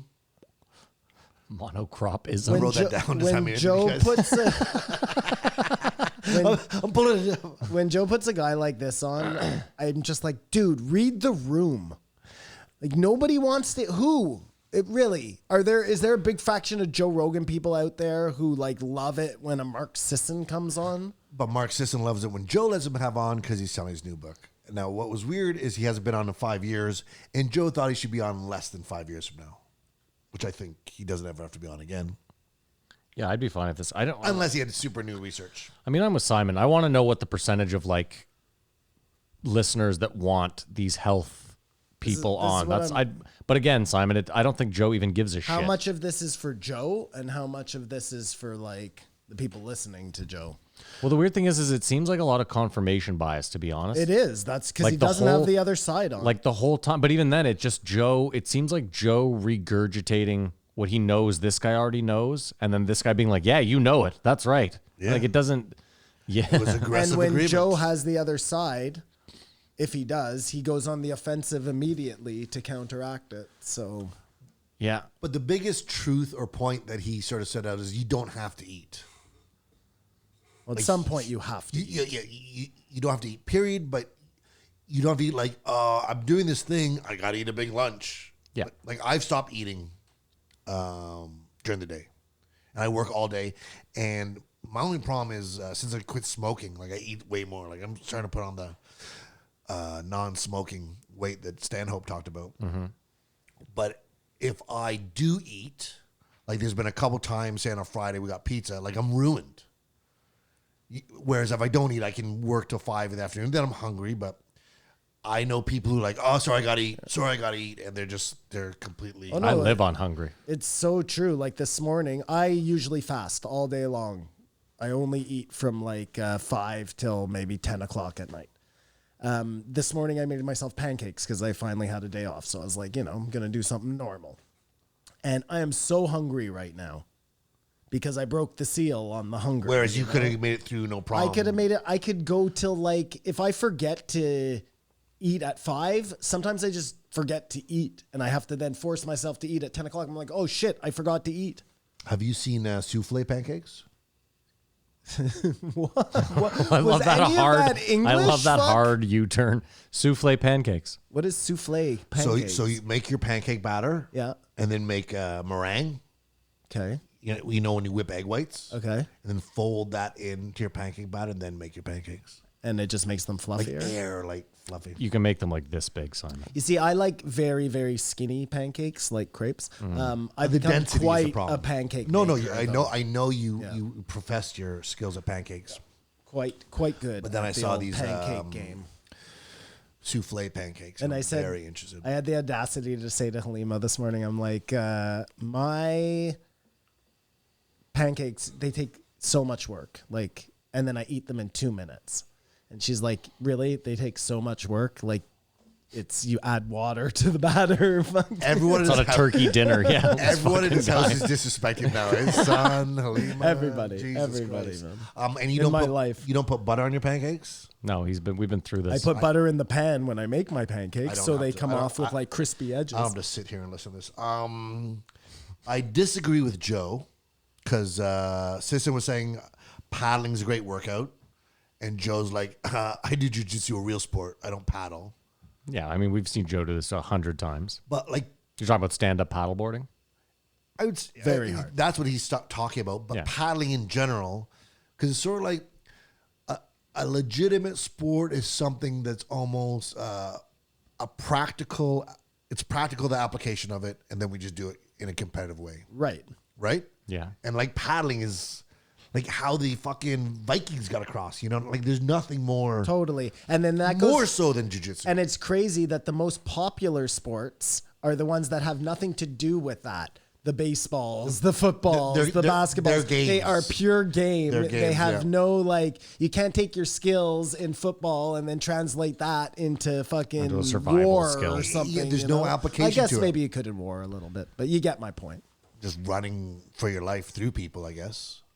Baseball is Well, I mean, football silly. would, Totally useless. You're just football would be fucking out, great yeah. to train for like a zombie apocalypse, you know, or baseball would be good too because you'd work on that swing. Hockey, you sort of got to bring your enemy over to the ice. Yeah, hey, come Yeah, on over, eh? That only works in the colder climates, but it's still Jonathan. good. And then basketball, you'd be able to jump over a lot of zombies. I think it all. There's Plays out in the minimal, end. but just Joe saying paddling is stupid. It was just stupid, just because it is an application. Like if you're stuck on a desert island or whatever, like paddling would be something you'd do. I mean, was he just being a comedian? It's tough to tell was this he? week. Yeah. It's tough to tell this I week. don't know, Tough to tell this week. and it's great. Let this all come to roost in the last podcast of them all because I don't know what he was thinking. He gives. Sorry, I was just gonna say. I wonder if there's a correlation between Joe not smoking cigars and being ornery. Ooh, Doug Stanhope. Because What does that word mean? He's like being angrier, you know? He's not getting his nicotine. He doesn't even realize that he needs it. He's having a little nick But fit. you don't inhale a cigar. You still get a ton of You inhale a nicotine. bit, You do. and you you get it through your mouth. There's stress relief there for sure. So The you think same Joe's way. nicking and he doesn't know it? And doesn't know it, man. Interesting. I think he's sneaking cigarettes with Chappelle before shows, writing it off as that, using his cigars at home, and he needs Simon that might be nick. onto something He needs here. that nick, baby. So we're gonna start noticing the ones where he's not smoking cigars if he's angrier, and then we'll But I mean, try and correlate. it's a tough correlation because he could be smoking 10 cigars during the day Matt, off. I choose Okay. to believe it. Okay, I'm and sorry. hence it's true. I'm sorry. What else you got there, Kumar? Don't run. I don't know how you can read anything on that fucking. Oh, you read just in that little spot there. I got.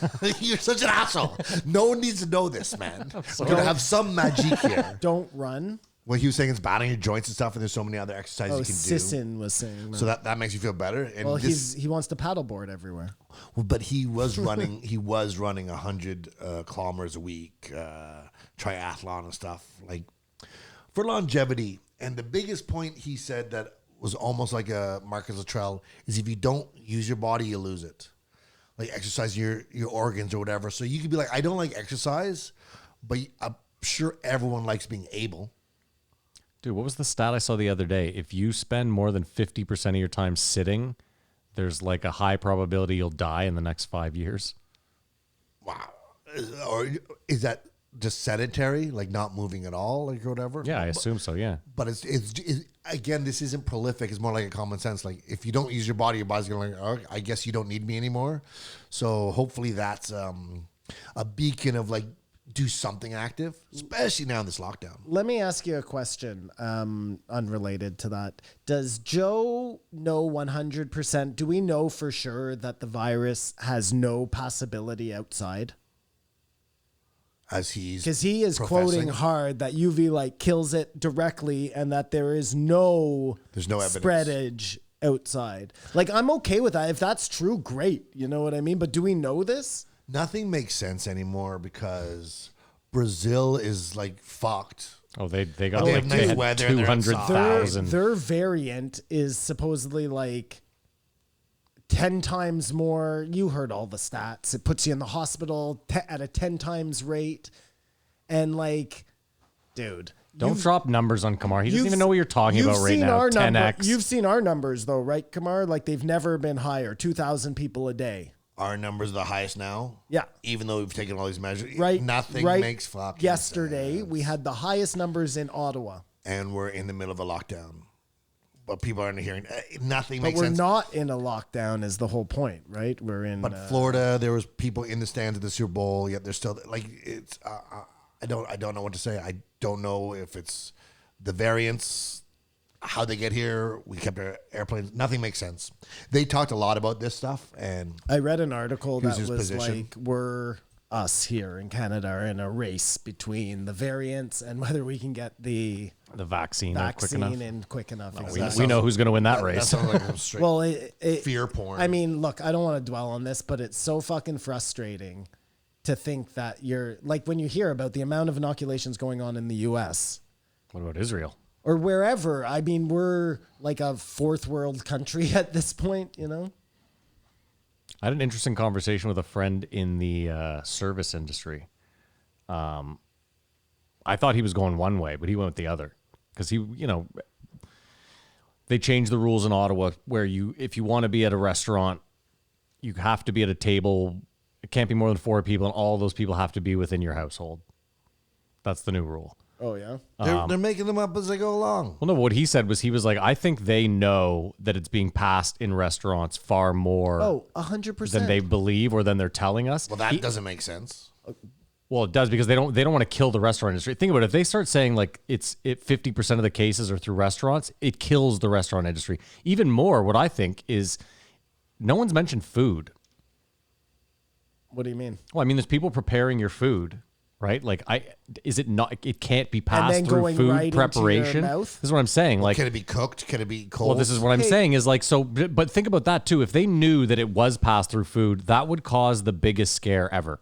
Because then because then that kills every restaurant in the world. Let's just back up for a Well, second. we know there's places though. that are open and doing all this, and no one's dying. So Well, again, we're not talking about deaths right now. I think Well, we're just talking about just people in getting the it. transmission of this thing, the Yeah. transmission of the virus.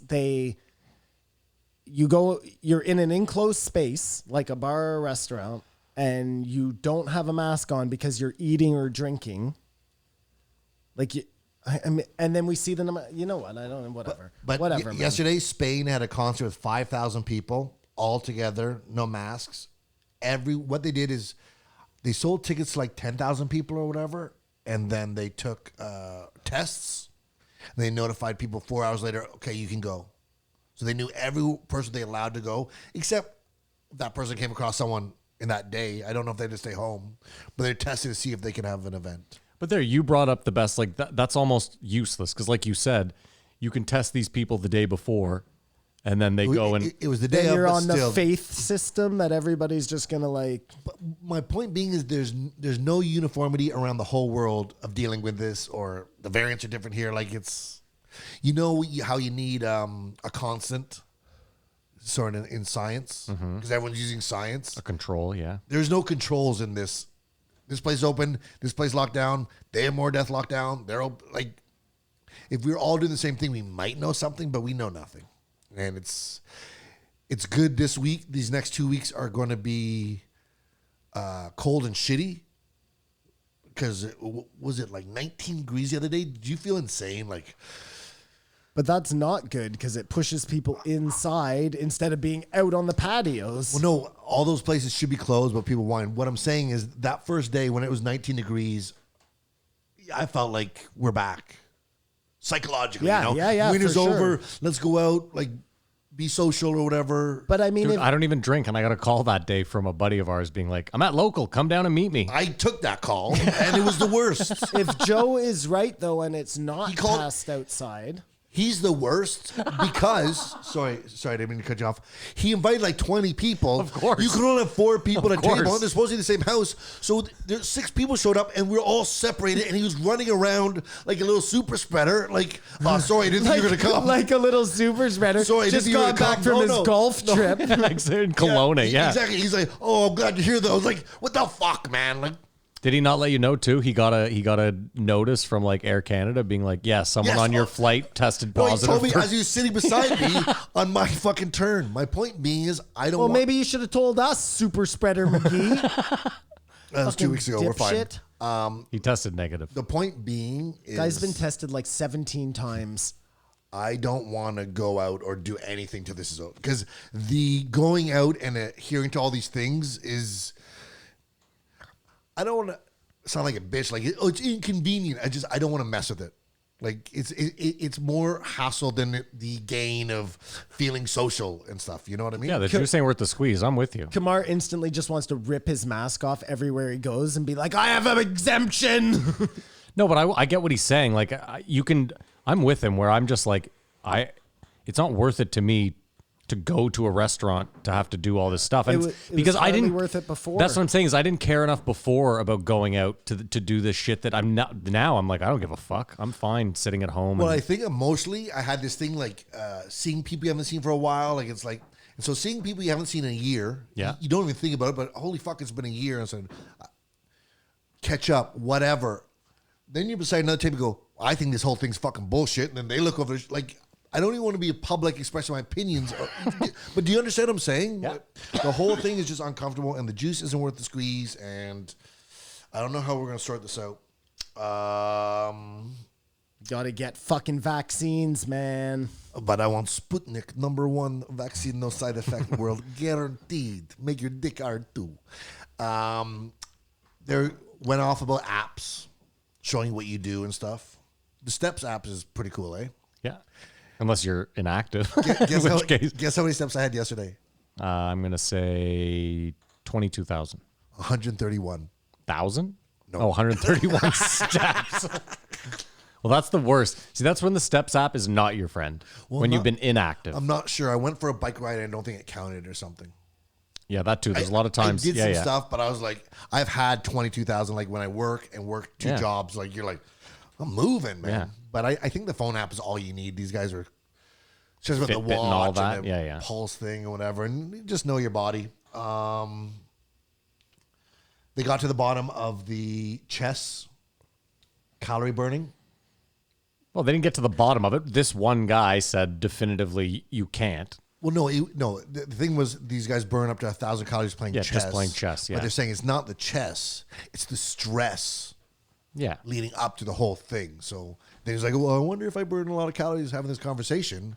And I don't think you do unless you're stressed about the conversation or the implications of it or whatever. Yeah, like if you were fucking interviewing Putin or something the week before, you might be like, how am I going to get poisoned? Who's going to poison me? What questions should I ask? Am I going to get poisoned? Or if there was like stakes. Like you could say something wrong that Yeah, that ends you your career. lost the whole Yeah, podcast or something that like you're on thin ice. But I mean, do you guys experience any stress coming in here? To this podcast? No. Yeah, it's too bad. We should stress more so we get more of a physical workout of it. Why don't we just start doing it on treadmills? We'll get 3 treadmills in here and we'll just do the podcast on a treadmill each. Yeah, I could do that. Or maybe an elliptical machine. I wonder. Get the fuck out of here. You fucking winded for the whole thing. I don't know. I don't smoke. Like, I'm telling you, Kumar, we do this. We're at 2 hours and 20 minutes right now. There's no way that any one of us could last on a treadmill for 2 hours just while walking, talking. Just walking for sure. I wonder. I don't know. I felt like Joe may have had a wheeze in this podcast. Well, is giving Simon's the vid. it's his nicking. He's fucking smoking all the time. I know. I just put it together in my head, but you didn't notice that. No, I thought very near the end. on 3.5, it's tough to pick up a wheeze It's very interesting. because I definitely Demi Lovato and Sisson both got the 3.5 treatment. Don't eat a big dessert. If you're gonna cheat on yourself and eat a carb or something, like make one thing. I don't see that's a good thing. I've never been a dessert guy, so like I've never never been a thing. Have you for ever me. had a cannoli I've had one, yeah. and you enjoyed it? They're okay. If you have had a dessert, what would you like? If I had to have a dessert, You get a dessert. You're on death row, the Green Mile, whatever. Your last dessert. a box of Ferrero Rochers, Really? I guess. That's a trashy dessert. Well, fuck you. It's my fucking death row meal, dickhead. A chocolate bar? Fucking asshole. No, but for me, no, I like think I don't eat dessert. I'm be telling like you. homemade pumpkin pie. Yeah, see, I don't eat pie. I don't fuck with. Yeah, you that's- don't eat pie. No, at all. I don't fuck with. I'm not a dessert guy, dude, at all. Cake. No, I hate cake. Ice cream. I like ice cream. I'll fuck with. Just a fancy chocolate bar. Just a fancy Snickers. I used to like Black Forest cake, but now I find the Cherries Jubilee a little much. I hate Black Forest cake. What a fucking way to ruin a good chocolate cake. But what's interesting is Black Forest cake is from the Black Forest in Germany. Yeah, do they also have that weird little jelly there too? Maybe that's the blood of the children, but you know that The blood of the Jews. no, the Black Forest were the Brothers Yeah, I Grimm know. and all, Yeah, it's yeah. all that I know. stuff. So I was like that. Black Forest Trying ham. to do the German. yeah. No, you did it great. I told Kamar after last week's episode because I was listening to a bit of us last week, and fucking at one point Kamar said the funniest thing, and I totally missed it. But we were talking about Jews being, or the Germans going up to Antarctica, yeah. And he was like, "Why? Yeah, what are they doing up there? They Looking think there's for a bunch of Jews down there. Yeah, you didn't catch that, dude. I laughed so hard in the episode. It was knee so slapping. hard. It was actually a bonus that we had to laugh then, and then he had to call me up and Yeah, laugh. it was so funny. But what's your favorite dessert? You're not a dessert person either, Simon. I do very much like desserts. Yeah. Okay. I think it would be some sort of chocolate cake. I would just have to figure out which type. Like, have you ever had a good creme brulee? Ugh, Oh my god, you disgusting. guys. I don't like, Like dessert, I know. that's like I can't. Yeah, I'm not a dessert. But I'm thinking I was going to name something like, okay, I do like that. I love gelato. What about like a Jell-O? good gelato is I'll fuck with Jello, but Jello's if I'm on trashier death than row, Ferrero if I'm on Rocher. death row and I ask for Jello as my dessert, I deserve to be killed. I would ask for like a cake with a side of Jello cut into squares. I thought he was going to say Cubes, I you thought he know? was going to say I would ask for a cake with a file in it. Get myself out of here. Dude, that's exactly the dessert I would. That's my answer to your question, Kamar. If I was in prison, What would you like for ask dessert? A poison anti-serum, file please, if possible. Some C4 and an AK-47 made out of chocolate. No, just the key will do. I'm a simple man. What do you want for dessert? The I'm a key to simple man. cell. Yeah. You don't like a lemon tart? This guy. Coconut cream It's pie? over. No. He doesn't like fucking Lemon dessert, meringue. asshole. No. Could I ask you? Yes, go. I'm just- Ask me all of them. I hate lemon meringue. I don't like any cooked fruit. But what Kumar. about a lemon tart? No, I don't like any fruit on my shit that's not Key real lime fruit. pie, get out of No, my way. Out. Pecan pie. Gross. Pecan pie? Yeah, nuts in my dessert. I don't need it. Butter tarts? No But nuts? why butter? I'd like no. Just caramel. It's No, I don't like caramel. chocolate See, at least eclair. Chocolate eclair. Yeah, love it. Fuck with that shit all day. You said no to cannoli. I mean, cannoli isn't as good as a chocolate eclair, but I'll fuck I didn't with say it. no. I said I've eaten cannoli and they're good. Hey, but- get out of here. You don't like desserts. Yeah, well, You're cut off. First of all, This cannoli's is not even a sweet stuff. dessert. It's a dessert. What is it? It's a pastry. Yeah, that's a dessert. Okay. Get the fuck out of here. So wait, you're okay with you'll eat pastries, but you won't eat desserts? Cookies not a dessert? no, cookie's not Like a a dessert. Danish is a dessert. Danish? No. No, I a don't know. Danish is not. start Oh, off it's a breakfast croissant, with a it. dessert.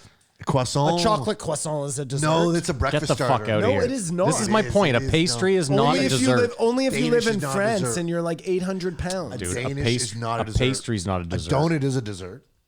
If a pastry Okay, isn't a dessert, explain to then me- a donut's not a dessert. You might maybe mini donuts, but no one like name a restaurant where you're like, do you have a nice donut on your Susan- dessert? Oh, yes. This. No, I'm talking about one, just where one donut shows What up. I've seen is they usually they'll do a bunch Yeah, no, of like mini donuts. Yes, that's what cinnamon I and said. sugar. Yes. it could What's the be one difference? donut. It could be one donut. Yeah. No. That's ridiculous. A brownie is a If dessert? you made like a Suzy Q donut as a dessert, that would be fine. Yeah. Yeah, but I'm asking you, where have you seen that? Well, at some fancy restaurant, No, they do it's like mini a donuts or spin nothing. on- a sundae is a dessert for sure. What the hell's a sundae? A sundae. I was going to say a banana split. a banana Anything split. from Dairy Queen Baby, is- you just is ain't seen dessert. nothing yet. A popsicle. Well, I mean, it's a dessert. It's not a great dessert, but it's a dessert. No, we all grew up. We have popsicles on Sundays. I guess maybe an ice cream cake, maybe, but it's got to be vanilla ice cream. Maybe an ice cream cake. What, Obviously, an what ice cream else cake. would an ice cream cake be if not a dessert? Breakfast a of snack? champions? No, I said maybe I'd eat it. Like, Oh, I'm I not saying see, maybe I it's a see. dessert, you I see. fucking No, get out of asshole. here. You don't like desserts anymore. No, you You're get cut out of off. here. You're cut off.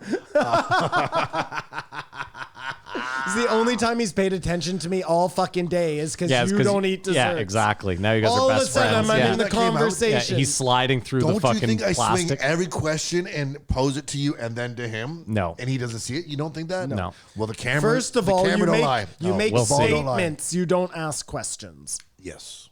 That is That's what a I do. problem. Well, I make the statement and then we are supposed to. Well, you make a statement and then you give your Volleyball it opinion up. on it. Really, you should make the statement, take our opinions on it, and then you get your opinion on it. I agree. That's how it works. Good post-show notes. Yeah, I'm out of desserts. Oh, Yeah, I'm out of desserts. Yeah. Episode over. Christmas pudding. Absolutely not. Pudding I prefer more than Jello. Hold Pudding on, is hold fucking on. Let's back disgusting. up. Chocolate pudding is a dessert. Any other type of pudding should be reserved only for England.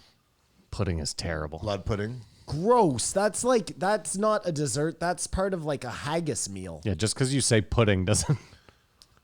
Yeah, that's Okay, are it. we done with this dessert talk? Well, no. First of all, they mentioned Lance Armstrong. How are you low on battery? You're plugged in. But I could phone is crush done. like Okay. literally now Yeah. 2 packages of chocolate croissants in a sitting. No problem. Yeah. I could too, 8 though. Yeah. chocolate croissants. Yeah, no problem. If I have to hold myself back from that kind of shit, you know? That's a borderline dessert. They talked about Lance Armstrong, and the whole thing about sleep and stuff is just letting your body recover. He's saying, I can't paddle 2 days in a row. And then we were wondering how these cyclists are still going, the Icarus thing or whatever. I just want to let everyone know we did a throwback of Joe and Lance Armstrong on our Patreon for anyone. Remember that? We did that? Yes, I remember. Do you remember that?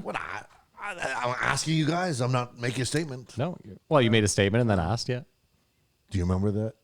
Yeah, this isn't fucking gonna work, guy. asshole. This is like Stanhope and Rogan Did you here. see how he looked at me too, man? No, I've been looking at like the whole with fucking total episode. sincerity, You can't see me asking through the that bubble. question. You can't see me through the bubble. You can't handle the truth. Yeah, you- did you just watch that movie? He did. I He did. did. I know Yes. he asked me that question already. Oh shit, he did ask a question. No, play back the tape. You'll see me ask you a bunch of fucking questions. Oh, now he's feeling away. I'm not feeling away. I just know you're inaccurate. I know you think what happens, but that was a statement. Do you think we'd be better off if we were Chinese? This is such a weird question. Do I think we would be better off? No, we wouldn't. Of course not. But are they doing better? Like in the middle class in China, like I don't know if a starter house is $600,000 there. It's not worth it. Can your it's not government worth come it, into Kamar. your If you're, home yeah, for it's no not worth it though. If reason your and government take can just you take your away? business, take you, But if take you're not your doing kids. anything wrong, what do you got to worry about? But you don't know Doesn't if matter. you're doing something wrong. Yeah. They can change the rules as they go. Like think about cancel culture and multiply it by 100. That's really what it is. Yeah, it's like cancel your life culture. They could find a tweet you made 6 years ago and be like, "Oh fuck, this Jail. doesn't." Well, yeah. I don't think you've been allowed to make that tweet in the first place. But if you're ignorant to it, then it doesn't matter.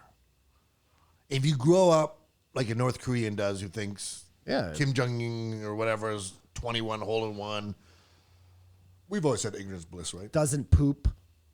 I don't think ignorance is bliss if you're starving to death, though. I think there's a distinction to be made there. yeah. Maybe I'm wrong. Are but they Well, starving that's to North death? Korea. in North Korea, North yes, Korea? they are. No, yes. in China. He was talking about China. No, but he then used North Korea as an saying example. If you have the brainwashed ignorance, then if you don't know that you're living oppressed in China, is it the best?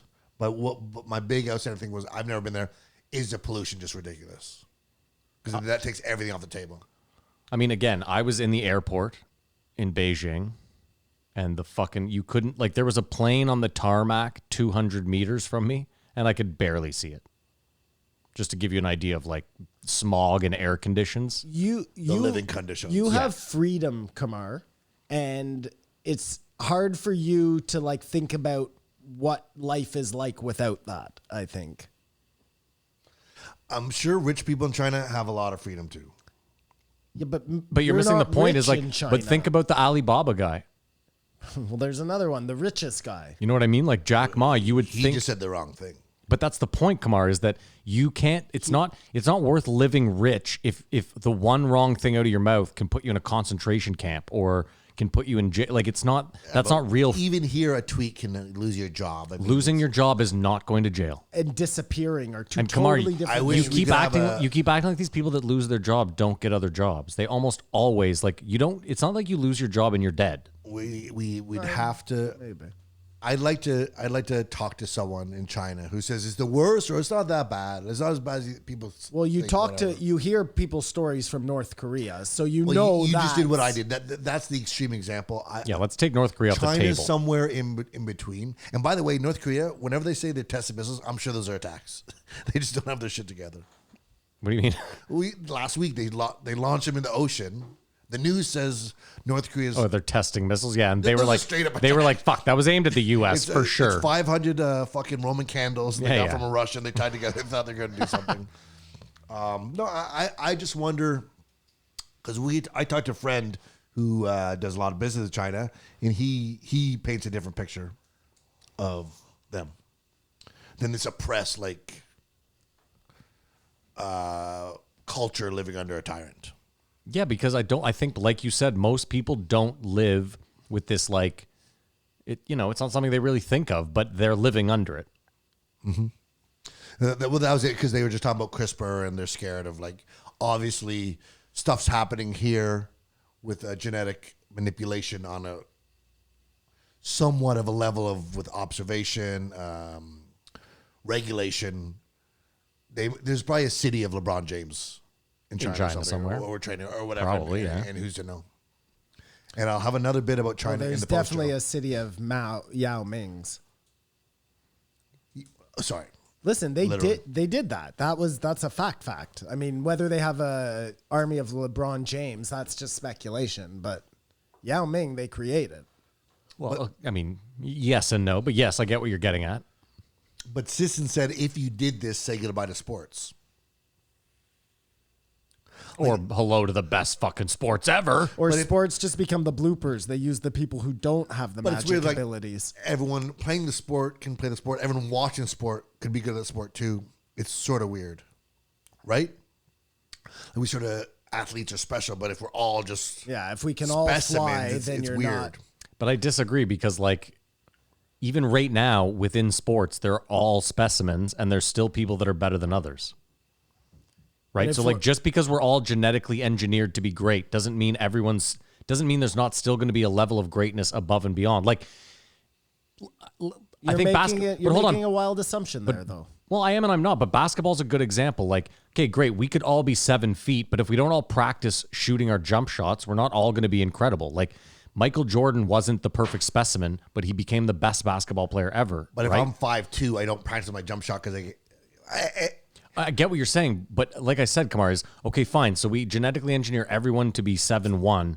It doesn't necessarily mean like there's a lot of 7'1" dudes out there that are terrible at basketball. But maybe they can engineer you to be exactly what they want, and it won't matter what you were predisposed to be good at or not good at because they can just change everything about you at that point.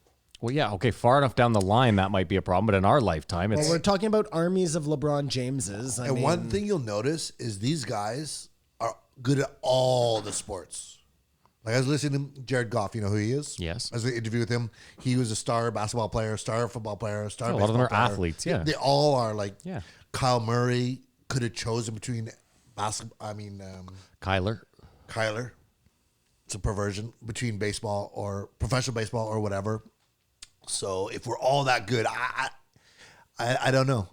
He was saying it'd be a bad thing. Maybe it's not a thing. Then Joe is saying, well, you still need garbage men. You still need someone to work at your thing. I wonder if down the road, X Factor, whatever, complete automation. But that's it. That was the idea of automation, is that so no one had to be a fucking garbage man. Like, it's weird that we want to hold on to. I've always found that odd that we want to hold on to these shit jobs. Coal miners, like, no one should want to be a coal miner. You shouldn't want to go down there and destroy yourself for coal. That shouldn't be a fucking. And not to say there wasn't something noble about your grandfather or your father doing it. I'm not trying to take away from that, but those are jobs that we should want to be done with, that we should want a machine doing for us. But then what do you do? If the machine's doing that job, what do you do? Well, if all you know how to do is dig coal. Well, again, That's we can. what people are Everyone worried can be about. retrained. There's no like fucking. It's not beyond anyone to learn a new skill. That's really easy to say. And then, but if you're a guy who's been doing the same thing your whole life, that's a really scary thought, you know? I get it, but you also can't hold on to jobs because someone's scared to learn something new. That's not how life works. Like, there's no more fucking, the horse and carriage stores all went out of business. We weren't trying to keep them in business. Well, I guess if there are enough people who are willing to be coal miners, then do you really need to automate it? You need to automate things that nobody wants to do. That's what you're saying. And I agree with that. Not But that if there are nobody, I'm enough not saying people not that wanna nobody do it- wants to do, but like, again, like crab fishing is one of the most dangerous jobs in the world. That's a better example. If we could figure out a way to get a ship out there that's automated and that it fishes for us, like, why risk human lives for crab? It's actually also a bad example. I'm just thinking, like with coal, we don't want to use coal at all. So Fine, that's a perfect. We'd want to make that's it so even that- better. And we don't want to rape the water of all the fish, so we don't want to. So why make ourselves too good at it? No, but it wouldn't be too good because there's still like even the fishermen that are out there, they have a certain time that they're allowed to do it. Yeah. That's it. It's like a week long and then you're done. So you can't even argue that like also the ship only has a certain amount of space. I've been watching that tuna show, Yeah. the Wicked Tuna, which I just understand now is called Wicked Tuna because they're all Boston. Yeah, They say wicked. Smart, bro. Wicked smart. But yeah, it's crazy. They have like a really short time. They can do that fishing. They can only bring in a certain amount. They have to do it by hand. That's the caveat. Sure, but what I'm saying is- but I'm just saying that's why they don't have automated fishing boats in America because it's not allowed. Well, okay, but you can change the fucking rules. Either way, what I'm saying is you can also change it so that the automated thing can only do X amount too. Yep. And it does it in half the time and no lives get lost, until the whatever. robot takes over and decides they know how much fish we should be taking and it's all of the fish. Well, Well, no, the robot technically would be like, there should be none of the fish. I'm killing all the humans. You guys are the unless problem. they have a better use for the ocean and they're like, we need more room for our UFOs to be able to fucking maneuver down there and there's too many fish. Would it be interesting if AI was existing right now and told us what to do with the virus? Succumb to it. That's Matt's theory. That's just food for thought. I don't know. No, what that if it would had be it? But what if it had a good solution? Like, what if Oh, AI well, was like? ideally, it's going to have the best solution. If What that's if what we think it is. What if unfortunately it was like everyone has to wear 2 masks and you can't go in? So that'd be. No, you'd still find a problem. I think I'd with it. accept with what AI said versus science, politics, doctors, and whatever interests. Like I said, they were going to take the mass from South Korea. So that thing 'Cause the that was optics built by science and math, doesn't care what so people fucking think of it. backwards. It But is- but Kamar, my thing is like, my point is that if, let's say we had this AI, this all-knowing AI, 50% of the people would still be like, well, what the fuck does it know? I'm not going to listen to a computer. So it wouldn't really matter at the end of the day anyway. God When bless aliens human land ignorance. on the White House lawn, half the people will say that is not true. But one of the things they were saying is, lab grown meat. You could have lab grown crab meat. Well, they were talking about cloning animals for meat. Yeah, not the lab grown, like not All the these beyond the things are meat stuff. scientifically possible, and we're still in rudimentary things. But that ideally be the way to go if we could just make. I've always said it like some sort of molecular manipulation. But I mean, the problem, see, here's the thing is like, so let's say we make a cow, right? We create it in the lab. The problem doesn't go away. You still have to feed said cow. You still have to give it water. Well, no, I'm saying you could turn a piece of wood into a nice steak. And that's the ultimate X factor. Do you understand? Like yeah, okay, but what you're talking about is Can not you even imagine what I'm close to saying? where though? we're at. Yeah. No. It'd have to be X factor or a zillion years from now or whatever. But that's But I mean, that's what Joe was against, because then they started talking about Soylent, and Joe was just so against that. do you guys feel when we started this podcast, we are, because I think we've had some guests thinking like, holy fuck, like shit's about to change. And it seems like it's, the more we go, the further the inevitable seems to me. You know what I mean? You mean the inevitable by like you mean the X the factor? AI, kind of. the self-driving car, the whatever. Like it seems like, oh God, we're on the precipice of it, and then 2 years later, it feels like it's actually further away than it felt when we were closer to it. Well, I mean that's because technology doesn't really tend to move in ways that you notice. No, Right? Like it's so slow that all of a sudden something's just there that wasn't there, and then it's part of life, and then you forget what it was like without it. Like, think about it. We have someone like Elon who comes on all the time and makes grandiose claims. We had the sea setter guy, right? Who, like, again, that was just an idea, but I'll push back with Elon. He's the closest to like he says it, and then he is, but he's also like, okay, the self-driving car, for example, it came out like a month ago. That's why their stock dipped so heavily. It came out a month ago that like they're not that close to an autonomous car. well, as I said, my friend who works on it says it's impossible. And that's what I'm saying is they've realized they're like, we have way bigger problems than we thought we did. And so again, you're right in that Elon makes all these grandiose claims and most of them he comes through with, but that it's just an example I'm using, Kamar, of like him saying, you know, this is right around the corner, and then he hits a big roadblock and we realize, okay, well maybe it's actually a little bit further than I had thought. Just that kind of stuff. Like, and then I use the sea setter guy as an example because like you were one who was like, you know, you were like this guy, I think it was your pick too for the throwback, again for the Patreon. It was your pick and you were really intrigued by the idea. What do you think, Simon? He's on his phone. Don't Sorry, worry. man. He's got business stuff. I don't know. No, I don't know. See, if he was throwing you an olive branch I there, Simon. don't Did know you if see that? he's He looked right I'm at you. not sure if he's feeling excluded or, No, he's busy. but I want. Don't worry about him. No, Fuck- you answered fuck my him. question fully and succinctly, and so I want to know what Yeah, he yeah. thinks. But if he's going to be take care of Go ahead, bees Doug, now. sorry, go ahead. But I don't know, Kamar. I just think like I said, I think technology it's rare that there's like a huge breakthrough. Like, you know, even the iPhone, like people act like that was like, again, it's just a phone in your pocket. Like we had cell phones before that. It was a huge leap, but it wasn't something that we didn't have before. Yeah, but I'll get back to that in a second. What I was asking Simon is when we started this podcast, we thought we were on the precipice of all these technological things. And now doing this for 2 years, whatever, I feel like they're further than they did 2 years ago, which they should feel closer even now. Yeah, I see what you're saying. I don't know if this was what Matt was getting at, but I think that. Turn that ringer off, Simon. Yeah, sorry, man. It's okay. I think that these things come in really quick spurts. Like you won't know what's going to happen. And I disagree with Matt. I think the iPhone was a huge thing. Like this idea of carrying this computer around with you was. But I do understand what you're saying. Meaning we already had computers And we had already phones. had phones. It was. I'm We just saying it was put them something together. That's it. It wasn't. I get what you're saying too. I'm with you. It was a huge leap Yeah. in the technology, but sorry, go ahead. go ahead. But I'm saying it's not like like okay, even the flying car is actually a terrible example because again, we already have cars, but the flying car is like that be all end all of not be all end all, but that's the thing that has forever in our lives We been say is like the future. the pinnacle. A mind reading headband, because that's something we don't have, right? Sure, but That would be a game Neuralink changer. in a way is kind of Well, like we don't have Neuralink yet, so Sure. that's all speculation. Just like 100 other things that Elon is planning on giving to the world, speculation. But see, there you go. So there's one where Elon like talks about Neuralink, and like when he first came on, he was like, this thing could be readily available in 2 years or whatever he quoted. And like we're kind of approaching that time, and it doesn't feel like Neuralink is going to be in readily available. Like I'm going to push back there because they've done the experiments. It's just readily available. Like you're not going to be able to buy it at a Radio Shack. But that's my point, Kamar, is like how many, like adoption wise, okay, so what number of adoption for Neuralink would you have to, like, how many people would have to use it? It'd be like there's way more 3D printers than you think there are.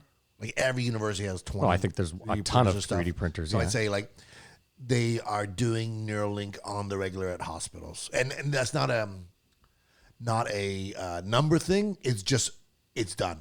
But to play, But how is it done at hospitals right now? It's a private company. it isn't. I don't know. It isn't being done yet. But when it is done, at that point. But to play Diablo Avocado with myself, for all we know, Neuralink is the X factor. And when Elon does figure out how to tap, brain to computer, maybe that changes fucking everything, and it just makes all advancements from that point exponential. Well, brain to computer too. The coal miner can still keep his shit job because he can just hook up to a surrogate who he sends into the coal That's mine, right, Matt. Now and then you're he just thinking, is buddy, the fucking you have surrogate an down there. automaton little gray being, That's what I'm saying. You're just hooked up to this fucking AI thing, which not is AI, probably what gray aliens are. Now that I think about it, they are androids, but they're just they're drones. They're Well, but much Simon- more than that because they're a physical incarnation of a being that is not there. Well, Simon, I was thinking about this. So, if you're born on a planet, there's a good chance that your brain is like soft tissue, right? That's just like what I'm saying is this is I don't think a brain has evolved anywhere in the universe to be in outer space. As in, it's not like nothing is born in outer space, nothing evolves in outer space. So maybe your balls can. maybe fine. Allegedly. My point though is like if we go on that, then you'd have to assume that any gray alien is just a surrogate because you can't move like the Tic Tac, for example. That kind of G-force would kill any soft tissue brain instantly. Right? Yeah. So you'd have to assume that most of those gray aliens would just be that, a Well, surrogate. I mean, again, we're making a lot of assumptions, like that we know what space is like and all that stuff, But it's not really an assumption. It's more just like what I'm saying is, I mean, yes, it's an assumption, but all living beings that we know of have soft tissue in their head. Yeah, all living beings we know of have soft tissue in their head. That is correct, Matt. On Yes. Earth. Yeah, but again, okay. Well, no, but I'm not trying to be difficult. But look, things that are coming from different places could have totally like. Yeah, I get it. They could be anatomically different. I understand that. I get what you're saying, but I'm just saying that it's tough for me to assume that there's something out there with like a brick in its head that has fucking neurons and shit going through it. Like, I believe that any living being throughout the universe is going to have some sort of semblance. We're all from the same shit. Yeah, but like Stardust. we assume that like because we operate with neurons and brains and things like that, that another creature is going to operate like that. Yeah, you're right, Matt. If they come from the same, like if we're all sharing these same set of rules in the universe, but if you're coming from a totally different universe, you are kind of back to my whole dream thing. Yeah, I get what you're saying, but that's like, but you're talking about it's not even a different universe. You're talking about a parallel universe. I Well, get that's it. a different universe. Yeah. Okay, sure. Well, fine. For the sake of argument, sure. I just had an amazing idea that when the aliens come down, you know what they're going to look like? Giant testicles. It's a collaboration I helped produce. Executive producer on that idea. It's a collaboration. I wanted to get back to the iPhone. I think you're underplaying the iPhone when you say like the iPhone is cool, and more not the iPhone in particular as a brand, but the smartphone. Because you can now do a stupid dance and become a millionaire in a year. No, but we tackled this already, Kay. Like what he was saying wasn't that the iPhone isn't amazing. He was saying it's like your nuclear fucking sub or your nuclear aircraft carrier. It wasn't impressive to you because we already have nuclear energy and we already have aircraft carriers. But still, Kamar, my point was, I realize how big it was. We but can now are stockbrokers. I get it. For fuck's sake, like, what the fuck is going on? My point, though, was, and I stand by it, was that we already had computers. We already had cell phones in our pockets. It wasn't that big a stretch of the imagination. Like, once we had a cell phone and computers, 15 years before the iPhone, people were in their heads thinking up, oh, it'd be great if my computer, you know what I mean? It was going to be something. It was going to be a watch. The next step was to make your computer at home, which could make you rich and famous. But it's at the end of the day, it is the application of the technology. The technology won't make it for you. Okay. So all those people were like 10 years ago, I remember, or 5 years ago, listen, like the top highest earners on YouTube was like, you can earn on YouTube. Like, it didn't even occur to me that you put these videos out. Obviously, it's advertising, like just not being aware of the, like. Well, Kamar, YouTube was bought by Google for $1.6 billion. And when those things happen, you're like, well, how is it worth it? You don't even realize. Yeah, and you know what YouTube makes now in 3 months from ads? A lot. $1.6 billion. Selling nothing. So what they paid for it, they make back every 3 months right now. The foresight. But again, that's what I'm saying is for them, it was an obvious fucking thing. We're just going to monetize this and everyone's going to start using it. So, but again, that wasn't crazy technology. Like, think about it. They were just like, you already have videos. We are just giving you a place to put them on the internet. Yeah. And make oodles of money. Yeah, but creating an industry to make oodles of money that's the oldest thing in time. I guess it's just more empowering the individual and taking the power away from the corporations. It gives the corporations way more power. How do you figure that? Google owns every creator on YouTube bows to Google. You have to abide by their terms of service. They can end you immediately. It's almost like living under China. Mm-hmm. Exactly, Matt. Can I make a statement and then Sure. maybe we can end this one because we've given it so much time? Go ahead. The greatest trick the devil ever played. Was making the world think he didn't exist. Correct, Matthew. That's exactly what all of these companies have done. I mean, Kamar, I agree with you. Like, it's the idea that, like, so Robinhood is a great example. The idea of Robinhood was it's a stock platform that everyone can use. It's accessible to all, and there's no commissions. So it's free trading. Great. Everyone and their mother now can become rich off the stock market. But the problem is they're selling all of your information to the biggest players in the game so that they can make moves to make you lose we money. said if you give me $30 million, you can have all my information. Because nothing is free, and they've convinced us all that they're doing you this huge favor. But just like you said, they have raped and pillaged you on the other end. But I mean, like, The greatest trick. I watched a guy who was telling working on using TikTok to get his song to go viral to promote his album. You know what I mean? By paying 15 creators $1,000 each. So his investment was $50,000, and they'd all do a dance to it. And then in theory, 1 million people watch that person. They start the dance. Next you know, it's 30 million people doing the dance. Exponential, sure. And that's just an amazing opportunity. Whereas it used to be, he'd have to get his song to a radio station. Now TikTok is going to be obviously winning the lion's share of this. Yeah. But all those creators, they get their $1,000 to do a stupid dance or whatever. So they're benefiting. Like, it just empowers more people as well. Obviously, the bottom line is always going to benefit the corporation. Whereas it used to be CBS had to like you, hire a director to make a music video. Like, it was just so much more control. I get it, but also what you're saying is like the internet did that. And then putting the internet in our pocket. I'm just saying it's all a conglomeration. Like, the iPhone was the coming together of all of it. And I remember when I was 16, I didn't see any of this. The iPhone was but I'm not smart. The iPhone was the tipping point.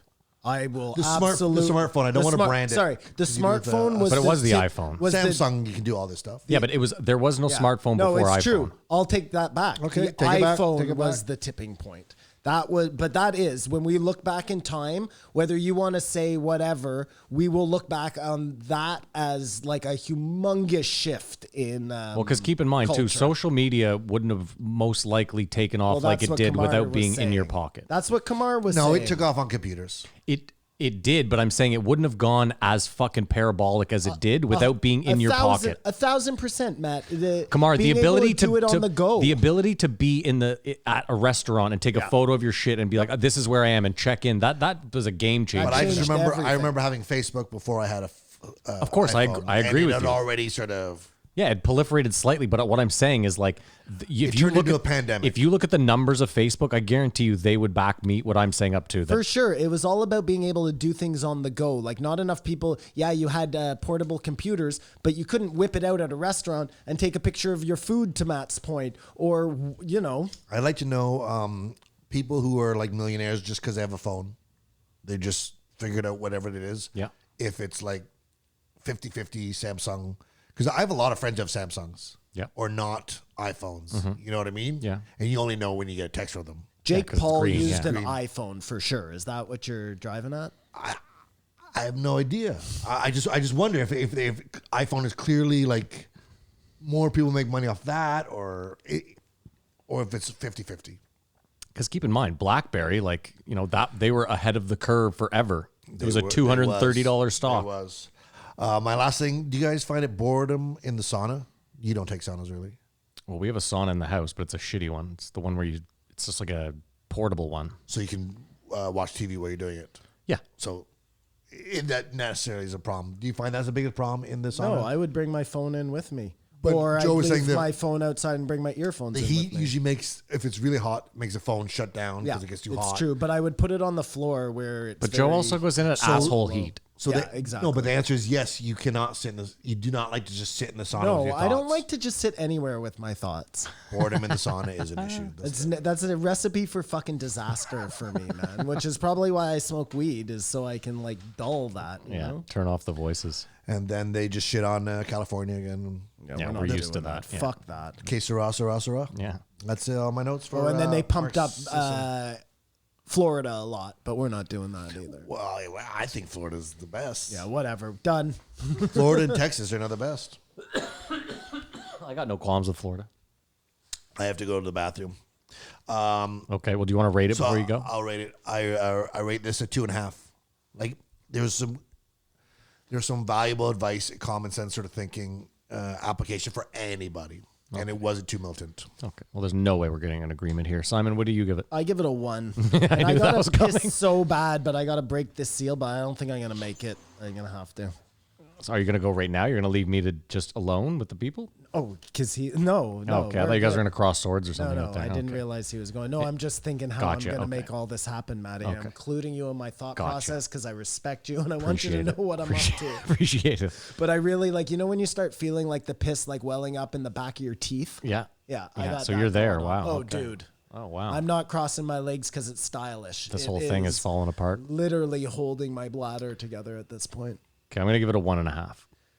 Yeah, I mean, that's closer to the truth. I don't know what the fuck this guy's thinking a 2. Like he said 2.5. 2.5. He gave it a 2.5. He gave it a 2.5. Stanhope. Yeah, I this know. I don't fucking understand. Asshole. Like, Well, this in his was one of defense- the most boring podcasts I've ever In his listened defense, to. it was that he expects, like, we're excited for Doug. You know what I mean? With when we see this guy come on, we're getting a dud. Yeah. When you see Stanhope, you're like, oh yeah, that's where Kamar's low rating comes in with Stanhope. I think. Sure. I just think he rated this way too high.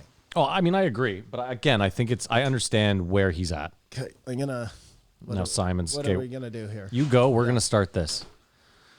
All right. Should we just pass you a fucking Gatorade bottle and a thing, man? Go fucking hardcore. Oh, piss jug. Bro, fuck Old yeah. piss jug. Amazon drivers. There's evidence that they piss on their deliveries. Oh my god. Oh, I guess we should have just passed the bottle, and not said anything.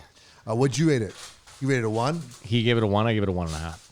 There's a little bit there. There's a little bit there, right? Oh, I mean, yeah, not like Jesus Christ. For the listener, Simon's tearing duct tape off of his fucking bubble so that he can get out and piss.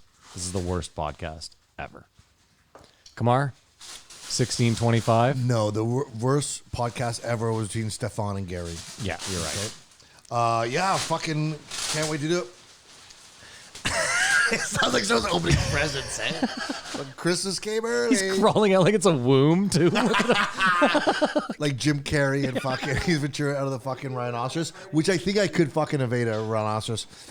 It was just a little small talk. The Reddit's been blowing up, eh? I really like the interaction on the Reddit and emails. I I read everything everyone writes. I don't always know what to apply to or what to say or sound smart. I respond. Don't You worry. respond more in kind. I respond sometimes. I'll say something dickish or whatever. Like, but I want to keep the conversation going. Yeah, if you want to talk to Kamar directly, hit us up on Reddit. And if you want to email us, it's usually me you're going to get. Actually, it's always going to be me. Or say something, because I read all and I don't know if it's supposed to be a statement or if it's supposed to be replied to. Fair But enough. It's been super cool. Love you guys. Coffee burps are the worst. It did seem this week like there was a lot of Reddit That's what I'm just action, yeah. There was a lot of action. Yeah, The Reddit's heating up, man. Shout out to RV, by the way, _RV, the guy that pretty much 6 feet handles tall. the guy that handles the Reddit. Our publicity. Yeah, he does. He's the real hero there. And I mean, I guess that means there's 30,000 people. If it's 300. Oh, because the 10% rule? I don't know. My math is horrible. No, it's 3,600 people, dickhead. Anyways, that's one of my prayers. So let me ask you before Simon gets in. This is like proof that Spotify has. Oh, he's back. This is proof that Spotify has their hand in it a little bit, right? That there's some sort of quarterly, like, listen, Joe, you're going to get to do whatever you want within reason. And then once a quarter, you're going to have to put on someone we want. No, that still doesn't make sense because the documentary, The Devil Inside, which she's promoting, monetizing her overdose, gross, total celebrity, is on YouTube. Yeah. So this behooves YouTube. Yeah, but at the same time, she's an artist on Spotify, and I get it. Like they don't have a means to put her documentary out, Spotify. So it benefits them if. And what do you think the odds of an album is going to drop when this documentary comes out? Oh, probably. Like this was revolting. Okay, just a second. Yeah, we're about to go off, and she's hot. I don't find her wildly hot, but yeah, this one felt gross to me. Not that either of them are going to listen. Disgusting. We'll get to it. Yeah, I'll just talk to you guys alone then, seeing as these two are trying to fucking bubble Simon up. What a fucking shitstorm. If you're new to the show, this isn't normally how it goes. We thank you for lasting this long. Normally it's a little bit of a tighter ship here. There isn't usually duct tape in the background. This is some sort of terrible. As Kamar mentioned, though, if you want to join the conversation, there is a Reddit. It's reddit.com/JREE podcast. I check it daily. Kamar's on there. You'll never find Simon on there. But if you want to, if you have something to say, if you found something interesting, if you want to join the conversation, if you want to tell us we're stupid for one of our opinions, we're open to that, believe me. Kamar's back. Oh my God. You know what's funny is we take a break at half, and the break is specifically for this kind of stuff. Does anyone have to piss? Does anyone need to smoke? This sort of thing. And at the half, everyone's just like, what are you doing? Let's go. Right No, into it. you Right rushed into us it. a bit there. I did not. I said, is everyone ready? And everyone said, I talked about the big. We had a second of just the warm down, and then you were like, ready? And sort of like, oh, yeah, okay, I should have. listen, when I say ready, it's not me saying let's go. It's a question. Ready? That's not what it Question feels mark? like. That's not what it feels like. at Oh, all. get out of here like I'm some sort of You're fucking... the executive producer. Whatever. Call the shots. Oh, Demi. I just didn't have to piss then, Maddie. Like it came on like a storm. Yep. Like a wrecking ball? La-da-dee-da-da-da-dee. Oh no, wrong pop star. So I think instead of just shitting all over Demi Lovato or this podcast, it's the best to look at it from a comparison point of view. Okay. Demi Lovato Miley Cyrus. and Miley Cyrus. Do you see any similarities? Well, yeah, Miley felt like she had some substance abuse issues. So did Demi. Yeah. But they're both 28 years old. Okay. They've both been stars. Child stars, yeah. Does someone feel a little more actually grounded and in touch with themselves? Well, Miley Cyrus grew up with a famous dad. Okay. So underneath the shadow of Well, I'm just saying is when you... stardom, it's easier to be a star. No, what I'm saying is like I think she, from the very second she was born, she was surrounded by stardom. So she knew it from like the very youngest age, whereas Demi Lovato probably had a normal childhood and then became a child star. At 7, she was in Barney's with friends. Yeah, but at 7, I'm just saying is like she had And 6 at years. 15, Yeah, people were screaming at her in the streets. Stop playing Diablo Avocado for just 1 second, Maddie. Yeah. Because what he's saying, like, it is these two Yeah, I get young it. stars. They both have these like parallel fucking. I'm just saying, I get the parallels. Thank I'm you, just Simon. saying, if you want to make the comparison, there is a difference. She grew up with a wildly famous dad, and from the second she was born, and Dolly Parton is her fucking godmother. So, like, there is a huge difference here. Not huge, but there is a difference. But Not a huge the one. similarities outweigh the differences. Sure, yeah. But You were talking about her being grounded, and all I said was it might have something to do with the fact that she grew up with this already super famous dad. I think it's more, I'm looking at someone, if this was an 18-year-old we were talking to, I'd be like, okay, I see where you're at. I see how you see the world. But she's 28 years old, and she doesn't seem connected at all. In that, at the end of this podcast, she's like, I've got to find my truth. I've just been doing what everyone else tells me to do, think what everyone else says or whatever. Yet, for some reason, she thinks she's an opinion she'd express all of a sudden. Oh, that was where Does that make sense at all? Where it ran into problems was where she started talking about how it was okay for the celebrities to voice their opinions about politics or whatever. That was where Joe wasn't going to have any of that.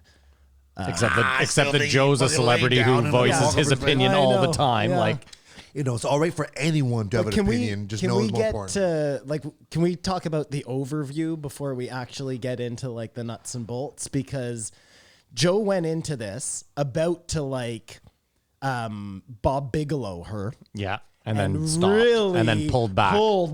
hard on the Why do reins. you think this? What do you mean? Why do we think Dude, this? It's exactly what what? happened. She says I have a healer, at which point I started chalking my hands. I was like, oh boy, here we go. I was like, this could be exciting. This could be a 5-star He is episode all going of a to sudden. rip I the was like, shit out of this girl. And you don't even understand, Matt, because I haven't even got to the best fucking part that you don't know about yet. But it gets so much better. But go on, Kamar, because I can't believe you don't understand this. It started with her saying she got bullied. yeah. She was the bully. Well, she got bullied for being famous, She first of all. got bullied for she bullying. said someone was a bitch in a note. She talked shit about other people. And everyone was like, no, you're an asshole. In her head, she got bullied, and that ruined her life. Yeah. So right off the bat, it was like her not even being accountable for it. She was 14, granted. Famous. And I'm sure everyone hated her just because she was like fucking Demi. Like, okay, you're famous. We get it. Like, you don't have to be an asshole. So right off the start, he let her off the hook there. So I just never- here's the weird thing, though. You're portraying her as an asshole. Like, what 14-year-old? Like, were you just the model 14-year-old? You And didn't she was talk a shit about anyone? child star. We just went through saying like these kids come from fucking a weird upbringing. We've all seen kids in high school when we were in high school get bullied. Yeah, but I'm just saying is like listen, I was a terrible kid in high school. I said awful things to people. Terrible person. Terrible person. She called up the girl and was like, hey, when you bully me, he's like, what? What are you talking about? But I don't understand. She said that, forget that girl. She said she was being like, because she was a superstar, people were commenting on the way she looked and it was giving her a complex, right? She said, Yes. She said, what did she say? Oh, I can't believe it. Kamar's disgusted. But She said diet culture in front of Joe, and he said nothing. He said absolutely nothing. And we know how Joe feels about diet culture. the second she, Sorry, go on. no. Well, let me just ask you though. Like, do you think maybe he listened to his Adam Ruins Everything episode and was like, maybe I shouldn't be doing that to people when they're guests on my show. Maybe he also was like, she's a nice 28-year-old girl, and that also plays into it. Absolument. You guys made it seem like he was going in on her. No, He was about to, about the healer. At no point do I ever. No, what we said. He was flippant What with we that. said was it seemed like he was literally about to, and then went, you know what? I'm not even going to bother. I'm gonna Which give her a pass on And this we were one. all we were saying is it seems like again other people have come in there. Like again, Robert Bigelow is a fucking billionaire. But He wait. doesn't need to be there. Now, Maddie, here's the thing, okay? Go on. Had Joe gone along with the healer Yeah. and said, oh, that sounds great, Demi, the next thing she would have told him was that she just spent 6 weeks in the desert hanging out with Dr. Stephen Greer trying to summon aliens with her mind. You know this for a fact? 100%. Wow. So the ball has been But dropped. she couldn't even, like, she must have realized right at that moment, the same time we were, Matt, with the healer, was like, okay, there are certain things that are going to be off limits with Joe.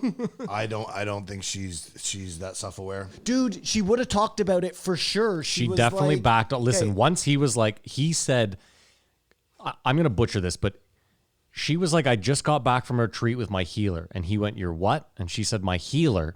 And he said something along the lines of like, what are they healing? Your bank account? Like, as in like they're trying, like she was trying to fleece her. That's the comment he made. He said, are you giving them money? And at that point, she literally was like, okay, I think I'm done with the healer stuff because it's going to be that. She couldn't help herself though. She kept going back to it, and it's to your point. It's interesting they did that after he had all this epiphany about dreams. Well, that's what I was. My point though was I think Joe was like, 4 days ago, I was in here gushing over a Navy SEAL telling him that the only reason I had this mouthful of dirt dream was because he was coming in. And now I'm berating this 28-year-old because she has a healer. Like, what she wants to do with her money is, again, you know what? That's the kind of funny thing is like, I look at it the same way. Like, Mary's into that shit, like healing stones and stuff. And I'm like, babe, don't bother me with this. I think it's so fugazi and wackadoo. Like, you're fucked. But if you want to do it, go nuts. It could be placebo. Listen, I don't care. I'm like, whatever makes you feel good, roll with it. I don't care. It's your money. It's your life. Do it.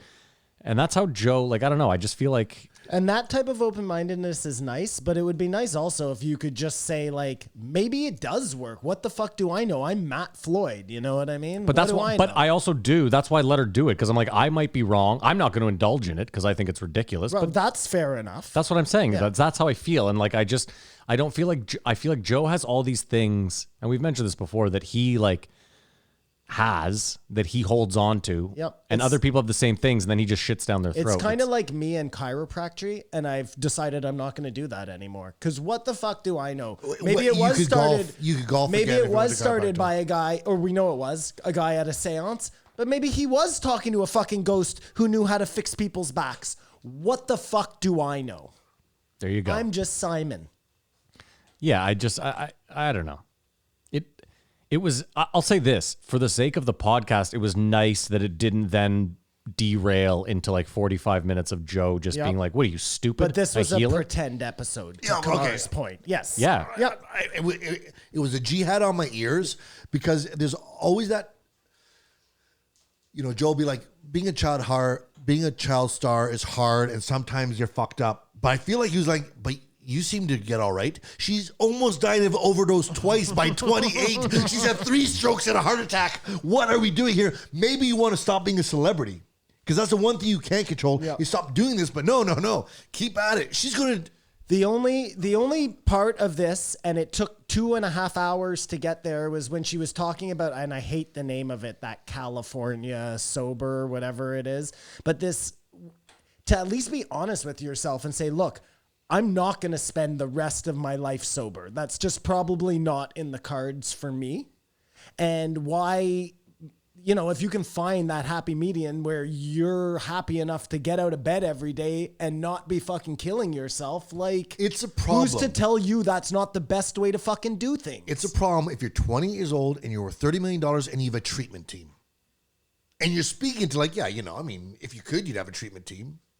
Like a team of But what's people. a treatment team? Like, you wouldn't want to have like a bunch of DMT fucking people who go with you and take you on trips? She has a group of people making sure help stay sober. I just, again, I'm curious though, are you angry that she's rich and can afford this treatment? Or what exactly is, like, you're really vexed at her. Obviously, the problem is her celebrity is ruining her life. agreed. So maybe she should just stop. But how do you know? But maybe if she wasn't a celebrity, but just hear me out. Maybe if she wasn't a celebrity, she would have been a drug addict and she never would have gotten help. Because she talks about how she longs to do normal stuff with people. But now she has the money to do normal stuff. But she Matt, talks I about that. guess Maybe is she the doesn't really point. want that, Kamar. I mean, a lot of people talk the talk. So you think? So we're assuming here at a 7-year-old, she was just. I'm sure her parents pushed her into this. It was a terrible Probably. podcast, Kamar, if that's what you're looking for. We know it was a terrible podcast. It was a polar opposite of Miley Cyrus. Well, Miley Cyrus wasn't Wasn't a that great great podcast too either. either. It wasn't Both great. of them never needed to be Joe Rogan. No, but it was that child star has gone through shit and becomes well adjusted. This did not sound like that at all to me. Again, they could come on this show and make you believe anything they want. You have no proof that she didn't go into the back room after this was done and do a huge line. Like, we I just think she don't did. know. But even then, Miley Cyrus, the same thing. She might have left and gone and sucked 4 dicks. Maddie, and that's totally my point. Yeah. Not with the dicks, but like, Well, I'm just saying that you don't anything. know. Yeah, They we don't. can- You know, It was the faux pas of mentioning the program. Yeah. Because you know you're not supposed to do that. Fuck. Like, I don't even know what she takes seriously. Okay. Anyways, but I don't think. Hold on. keeping yourself sober, if that's your plan, that should be. This is where I think you're lost, though. Is I think she didn't like the program. That's why she's California sober, because the program specifically totally. says you're not smoking weed. not that you can't take Novocaine at the dentist. That's what You I'm saying. can't- There's So I think no she- drugs You're in your not future supposed to mention ever. you're an Alcoholics Anonymous. Just out of respect for the thing. To say, it may not work for me, but like, her whole point was like saying stuff to make the world a better place. But- that was the complete opposite of that. Okay, let me just say that. We though. know that from Robert Downey Jr. Kamar, so And, because she didn't, but I'm just curious. Rob So Lowe. because she doesn't buy into the AA like cult, you don't like. I don't get it.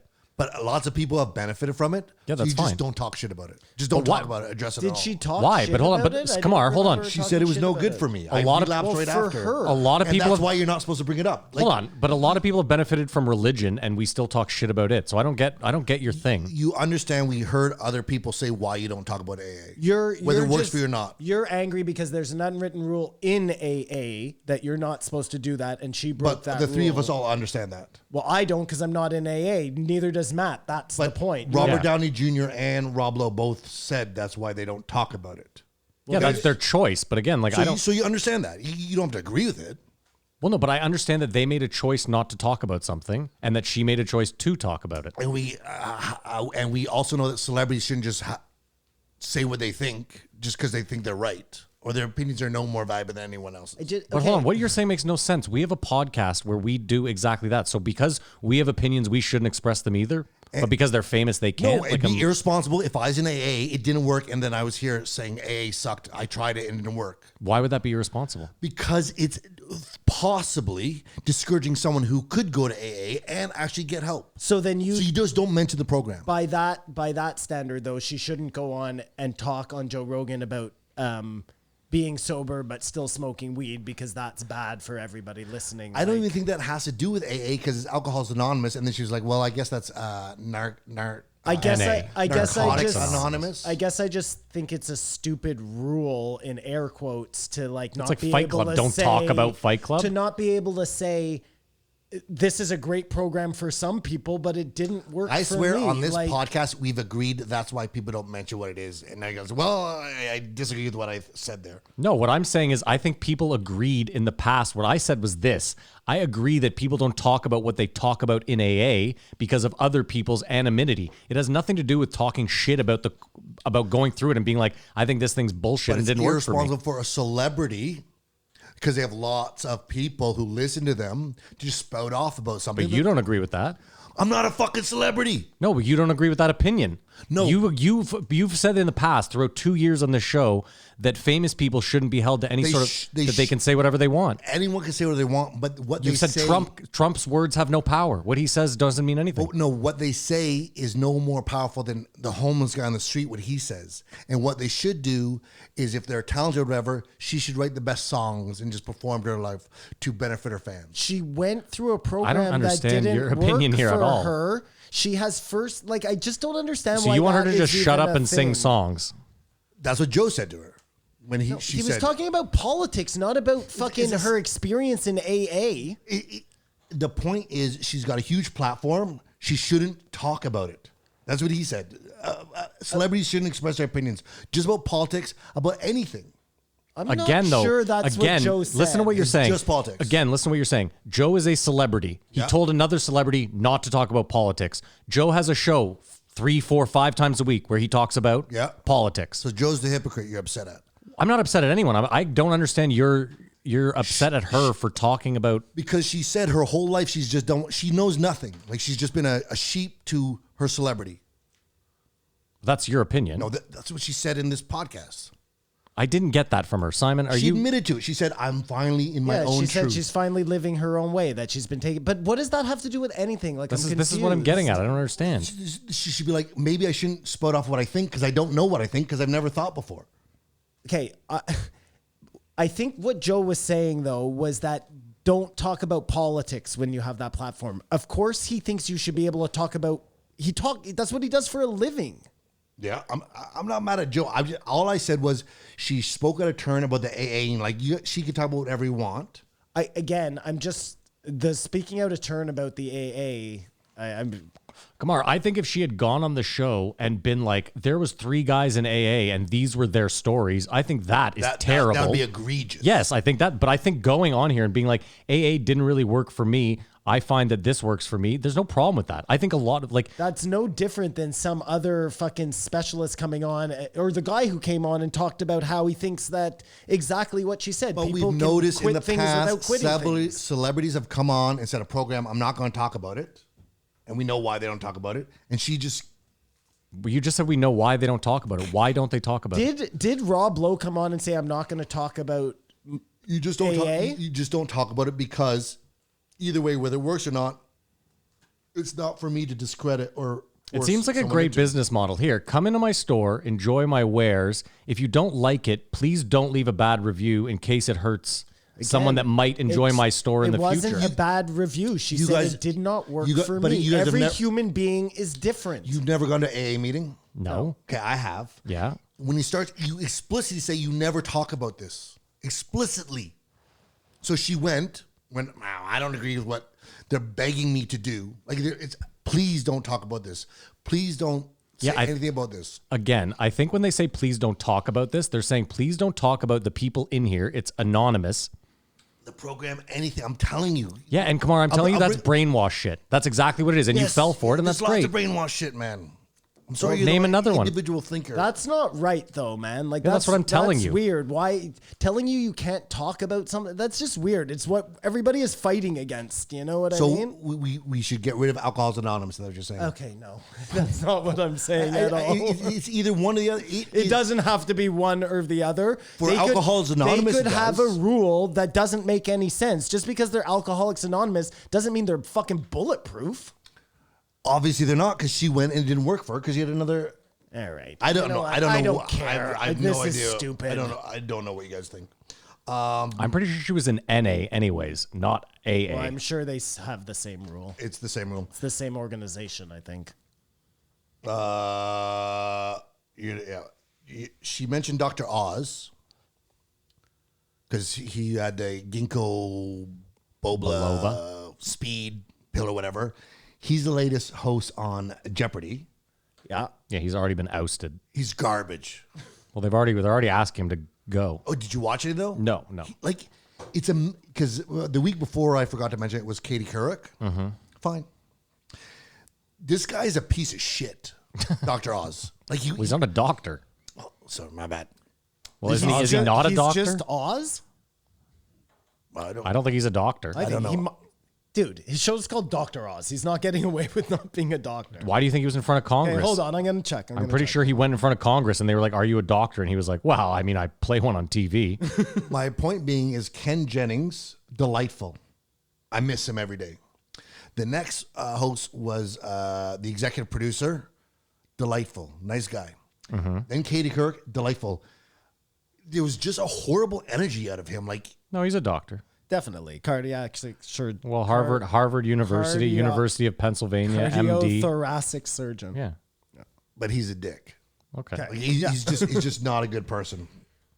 You know that from him hosting Jeopardy, or you know Yeah, that? it was just the feeling I got watching him host Jeopardy. No, that's listen. In that, Fair enough. Out of 4 hosts, it made me feel away, and the other 3, I was all like, But did you not feel a way about him going in? Doesn't that kind of "No, I have an open mind with every host." But it's just like at first, it was like, "I can't believe these people are replacing Trebek." And in all fairness, Trebek was a little bit of a dick.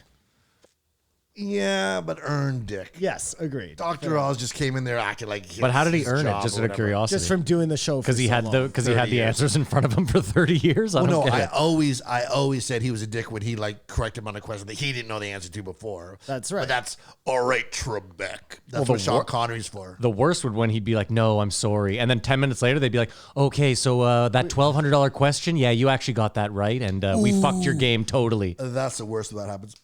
But you know, he's Canadian, did the show for so many years. Oh, he yeah. gets a pass on everything. Well, of course. Everyone else is going to fill amazingly large shoes. It's a huge responsibility.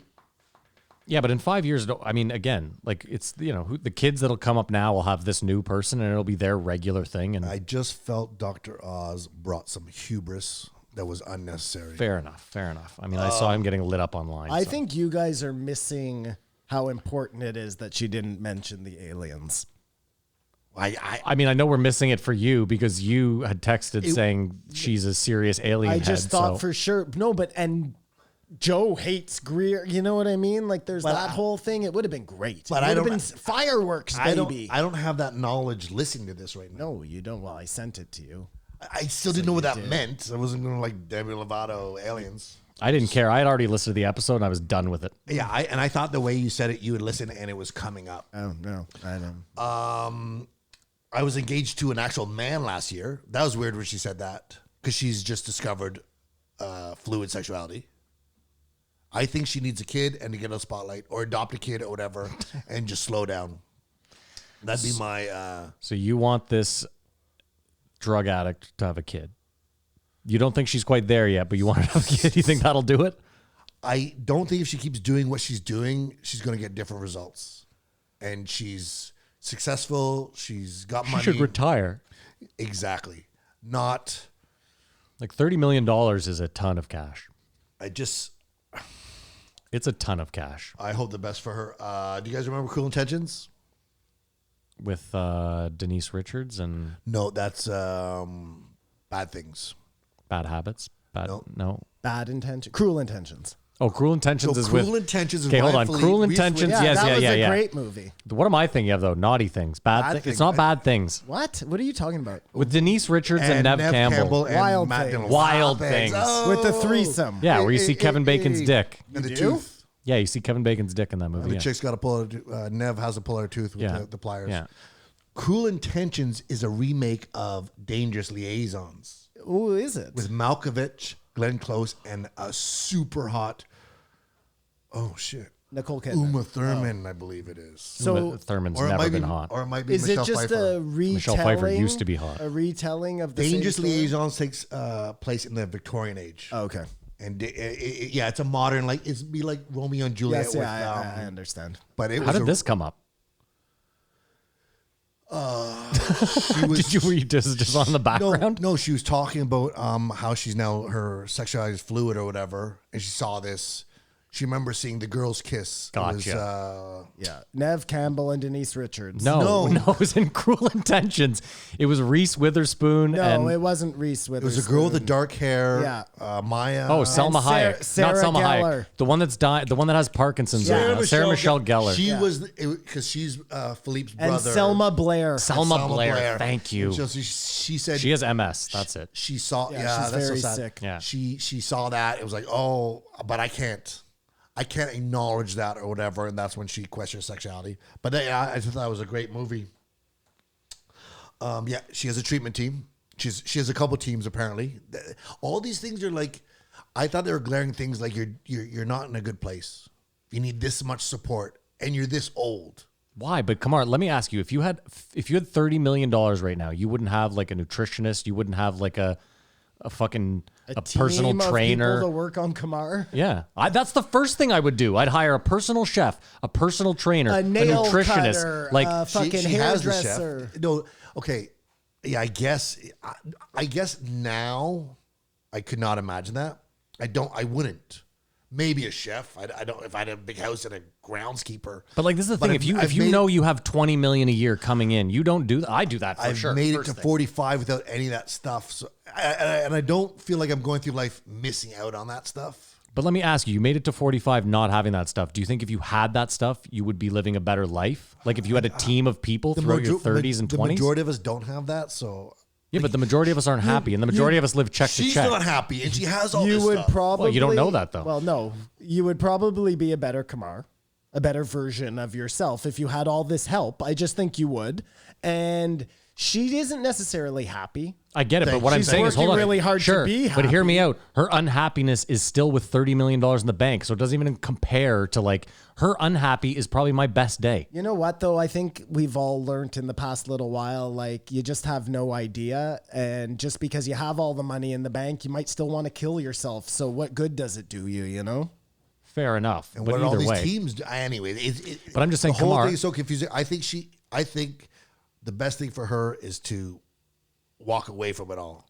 I also want to say you are in a better position to have a team now because you've lived to 45 at this point. You're grounded in all the It shit. sounds like the gayest thing ever. You don't need a team. I mean, like- Kamar, if your point about her is in a really roundabout way that she has no business out there talking about anything because she doesn't have her own life in order, that may be a fair statement. Maybe she's doing another 5 years of her now living her actual truth, and then come back to Demi and Sure. I mean, I'll stand with you on Kamar, I that. also am blown away. Like you know that every billionaire has a team behind them, right? I don't know anything. Like I don't. Everybody who's successful probably has a team behind. But this is my point. So you're sitting here being like, I don't. You're saying like I know Nobody you does want to it be on that. successful. I don't think Portnoy has a team. Are you fucked? No, Yeah, you're of, nuts. of course, he's the secretary of stuff. No, he has an entire team that travels with him He's all the time. Does he? Yes. Like, it seems like the pizza thing is just him and the cameraman. Like, Well, that is, but then there's an SUV full If of I people ha- behind him if that I travel had like. enough money, if I had enough money, I would have a masseuse, I would have a psychic, I would have a medium, You think- I would have you think- all of that Yep. shit. You think because why Tobias the Lutke fuck has a team? not? Who's Tobias he Lutke? owns this business called Shopify. Yeah, he has a team for sure. I They're don't called think he Shopify. Listen, listen, guys. I'm just gonna throw this out there, okay? If you had enough money, wouldn't you just cover all the bases? Like I've already just answered in yes case- 100 times. Just in Yes, case, yes. you would hire a median because you have nothing to fucking lose. Listen, I've said it. I would have all the people helping me to be a better me. Why would I not? Of course. If I have all the money in the world, like, again, come on, think about it. Think about even, okay, I get what team you're talking about, but like rich people have an accountant. They have a lawyer. not team. But it is, in a way, Everyone it should is. have an accountant. But, okay, but own do a you have an business. accountant? I will. 'cause But, I'm- but again, I don't have an accountant. You see what I'm saying? Is that's I if get this what you're was saying. Successful, She has a if this got problem. successful, we'd need a team, an accountant. But that's it. Is a to make business something manager, successful, whatever. you need a team, and that's kind of what I'm getting at. But to is- be sober, you just need to be like, I don't want to get.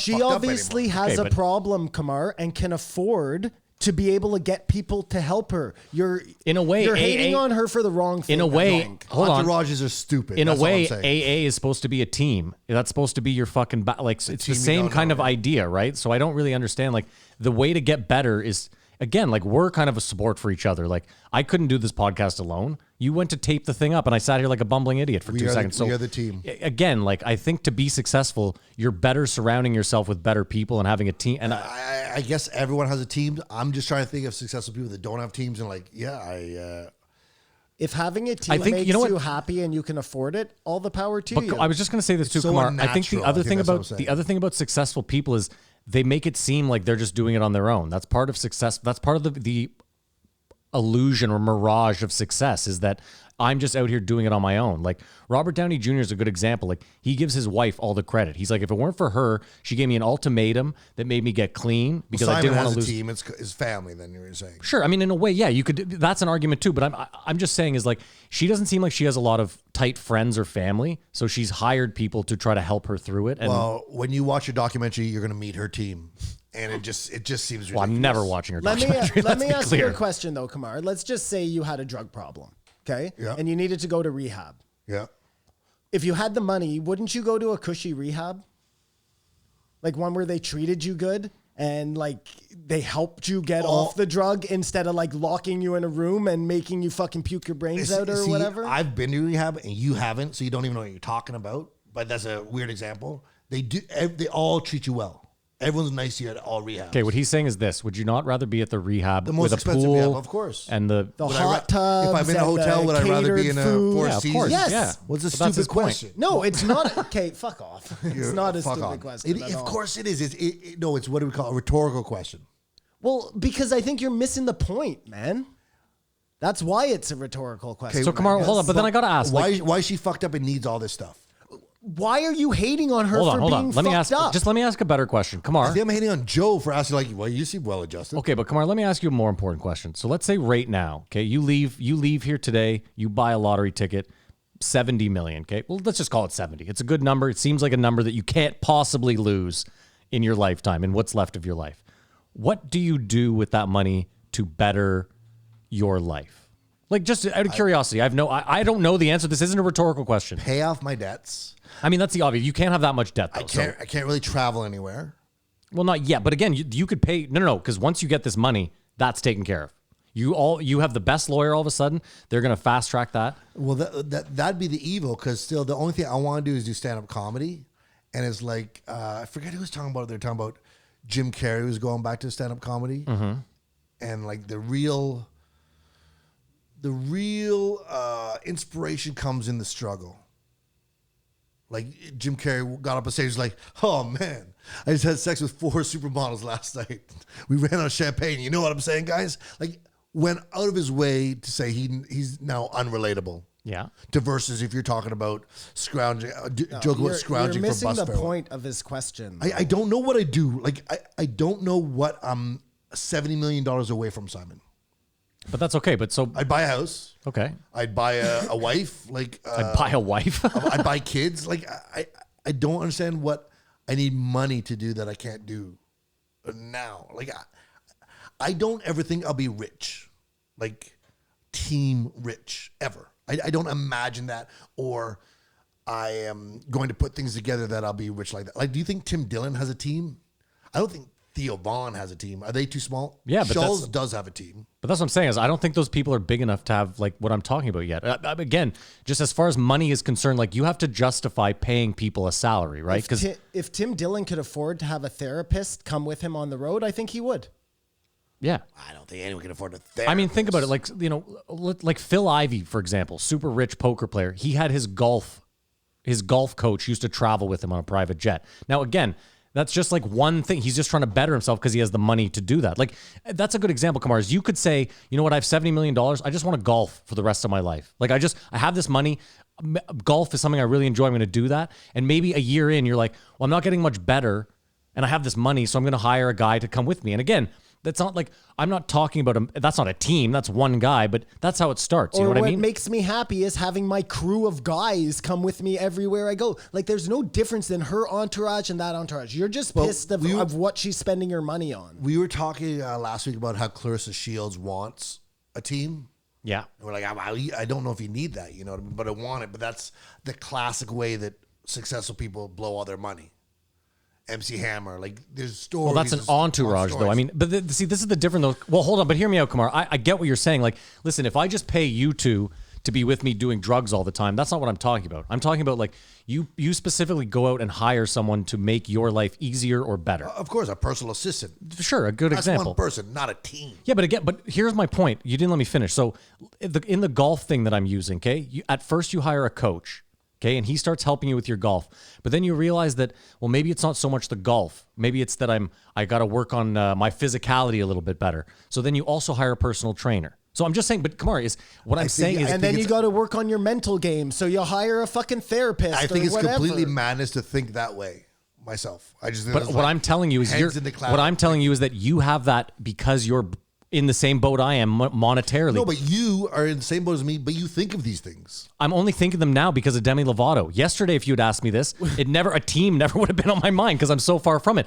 But And now I thought how ridiculous it sounds out loud saying, I have a team. Like, I don't feel that way. And again, that's just, we're different in this we're respect. so different. Yeah. I mean, I can absolutely say this episode sucked. I don't want to hear anything Demi Lovato has to say, but I have no problem that she has the money to hire people to make herself better or what she thinks is better. Like, All I'm saying is the whole sum of the parts is like all her problems are her she's brought upon herself and chasing celebrity. Like she's been a celebrity or in show business. She's 7. Maybe take a break, and maybe you won't need these teams. Maybe you won't need all this stuff. Like maybe your problem is you're sticking to this lifestyle that you don't have to. But here's a weird thing. You defended coal miners earlier, being like, well, if they want to be coal miners, they want to hold on to that. Here's the thing: is like she was. I did. Yeah. No, that was me. Okay, that was you. Fine. But okay, well, I'm just using the coal miner example. Like she was a child star at 7, so it's not like she could then go serve tables. Like this is the job. $30 million. She buys some crypto. My point being is she's almost died twice of drugs to deal with being a celebrity. Like it's not work. I don't know. I'm with you, Kumar. But that's what I got. I'm just saying is if it's still your bread and butter and you're young and you still have a way to make money through it, like it's but you're miserable. Okay, but it's easy for us to sit here and say that. Like, if I know that I have $50 million, $100 million ahead of me in the next couple of years, that I only have this window to make, maybe I'm going to work through that misery. Like, you know how many people go to work miserable, Kumar? But at the same point, Everyone. if you had $50 million and you came to me and said, Kumar, I have all this money, I'm miserable, I said, go fuck yourself. Like, I don't know what to tell you, man. Like, But we know that there's a lot of rich people that are miserable. So yeah. No, I mean, I'm with you there, Kumar. Like, if it's the fame that's making you miserable, then cut it out. You have plenty of money in the bank. And that's what I thought was a glaring thing that could have been said here. Yeah, Joe gave her a pass. There's no doubt about it. Like, if that's the hill you're dying on, I'll die there with you. He gave her a pass. And I thought it was a night and day with Demi Lovato. I mean, Miley Cyrus. Now, Yeah, I didn't see it that the way. point you brought up to me was we had a point where we could have played music, and he said out loud, yeah, wasn't that the whole reason of us coming over here? And I was like, yeah, Joe, what is And going yet on they here? still didn't play the music. No. Jamie Well, no. didn't do it. Oh, thank God they didn't, because it was what was the band? It was Counting Crows. Oh my God. One of my faves. You're joking. Nope. I Love hate Counting you. Crows. Okay, I hate you right now. Okay, I'd like to read a lyric of theirs, just so we know how amazing they are. Well, I'm going to paint my picture. Paint myself in blue and red and black and gray. All of the beautiful colors are very, very meaningful. Yeah, well, you know, gray is my favorite color. I felt so symbolic yesterday. If I knew Picasso, I would buy myself a gray guitar and play. You read any lyrics out of context No, to make no, it sound no. weird. No, I don't no. even know what song that is. That's man. Mr. That's Jones. Mr. Jones. Oh, Yeah. really? He's a fucking travesty of like, and I like a lot of bands. It sounds good. Wow. Okay, hey. You don't think that Mr. Jones sounds like you don't like tap your foot to that song? Oh, that song is one of the worst pieces of shit ever created. All right. Man, Maybe Love Them is going I don't know. far, I don't know what to but, do here. I don't know what to do here. I like Hootie and the Blowfish, but what are we gonna do? I don't. Darius Rucker just got inducted into the Grand Ole Opry. And do you know? Every time I look at you go blind is from 5440, a Canadian band. Did know that. I did know that actually. Cute, yeah. eh? Yeah. So those Adorable. guys, I wonder if they have a treatment team because they've got lots of money. 5440, they have no money. Like, for And sure, neither does Hootie and the for Blowfish. sure, Drake has a team, Yeah. and for sure, Drake is happy. Yep. I just Demi Lovato seems to me because I remember 10 years ago when she had her first overdose. It was a big thing, like, and then she went. She went into rehab. I remember She was that. on American Idol. She's done it all. Like, It was who's your favorite face tattoo rapper? Because they have a team. Ooh, he might be dead. You're right. Might be dead. They do have a team, yeah. Period. And an entourage. Yeah. A massive entourage. But they have like a crew of people who work for them to try and make themselves better. Or that he's using them is going to leave them for nothing. No, I said they have both. Definitively, they have both. Listen, and maybe Demi's whole team is a bunch of grifters. That's a possibility too. Yep. All I was pointing out was that she's doing that. She's not doing this to make herself a worse person. But what she's doing is making her miserable. Anyway, You know what's great is we're I gonna now hope that this podcast goes fucking to the moon, and I hope that Kamar becomes filthy rich, and then I will hold him to this. He'll be like, "I'm gonna get a person." I'll be like, "No, you won't." Yes, No, you won't. I do Yeah. too. I do too. Yeah, I really hope. I do too.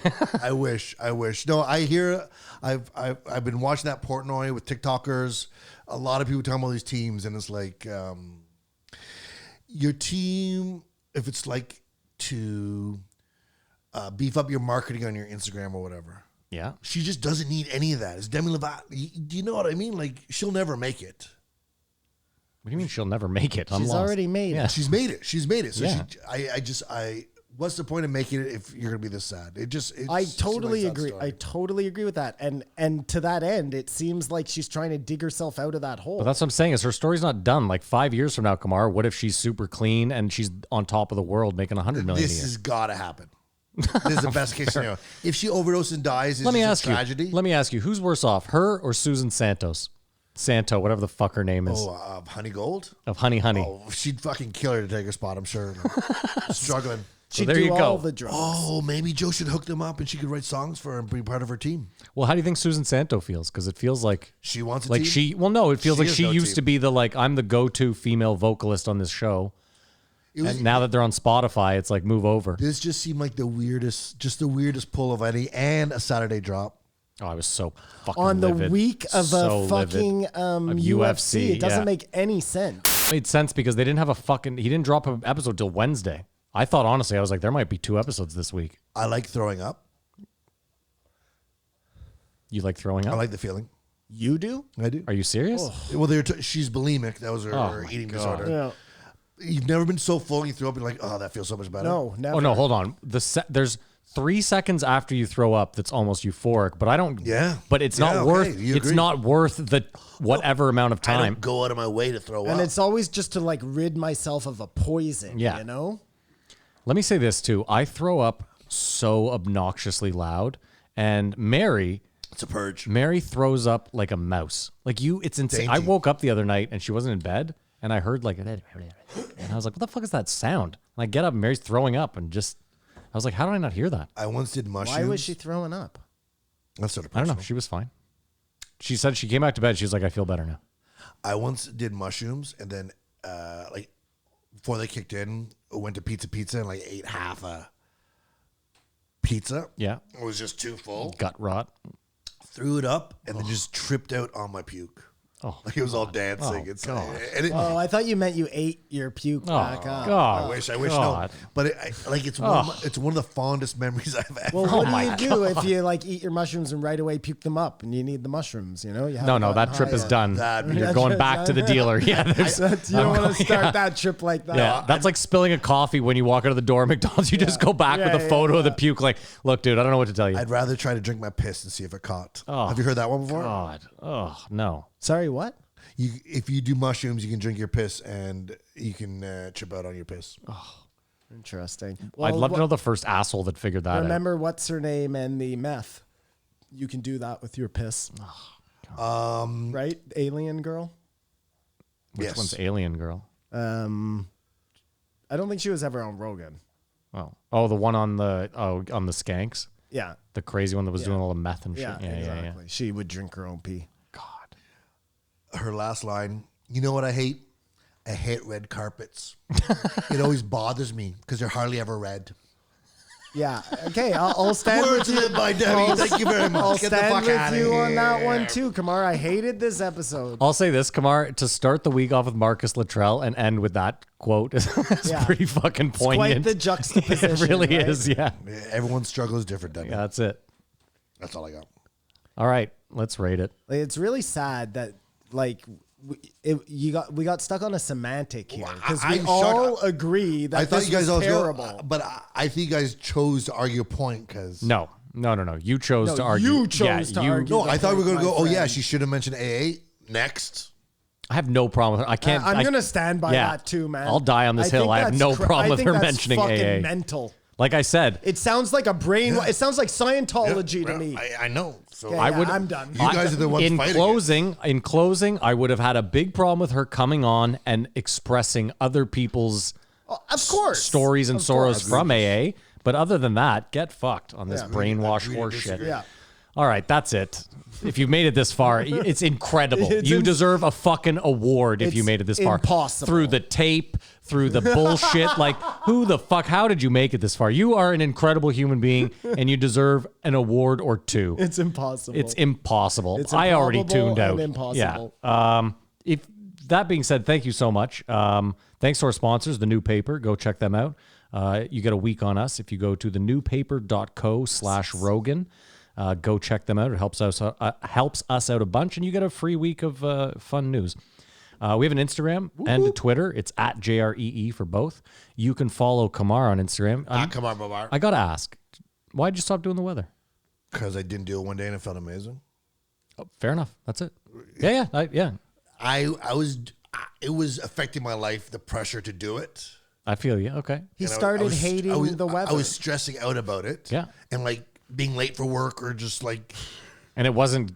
I was not doing anything. Yeah, it wasn't moving the needle. Like, So okay, I got you. Not generating a lot of funds off the weather. had 20 people been like, what the fuck? Like 3 people have said something. It's like, I'm sorry, guys. Like, Well, the weird thing is someone mentioned it to me, and start that's a how I weather knew. Patreon. Because Ro was like, Kamar doesn't do his weather anymore. What the fuck? Where do I get cheap gas? Well, no, I had a couple of people ask if Kamar's okay because 'cause the they weather. don't see the weather anymore. That's fucking hilarious.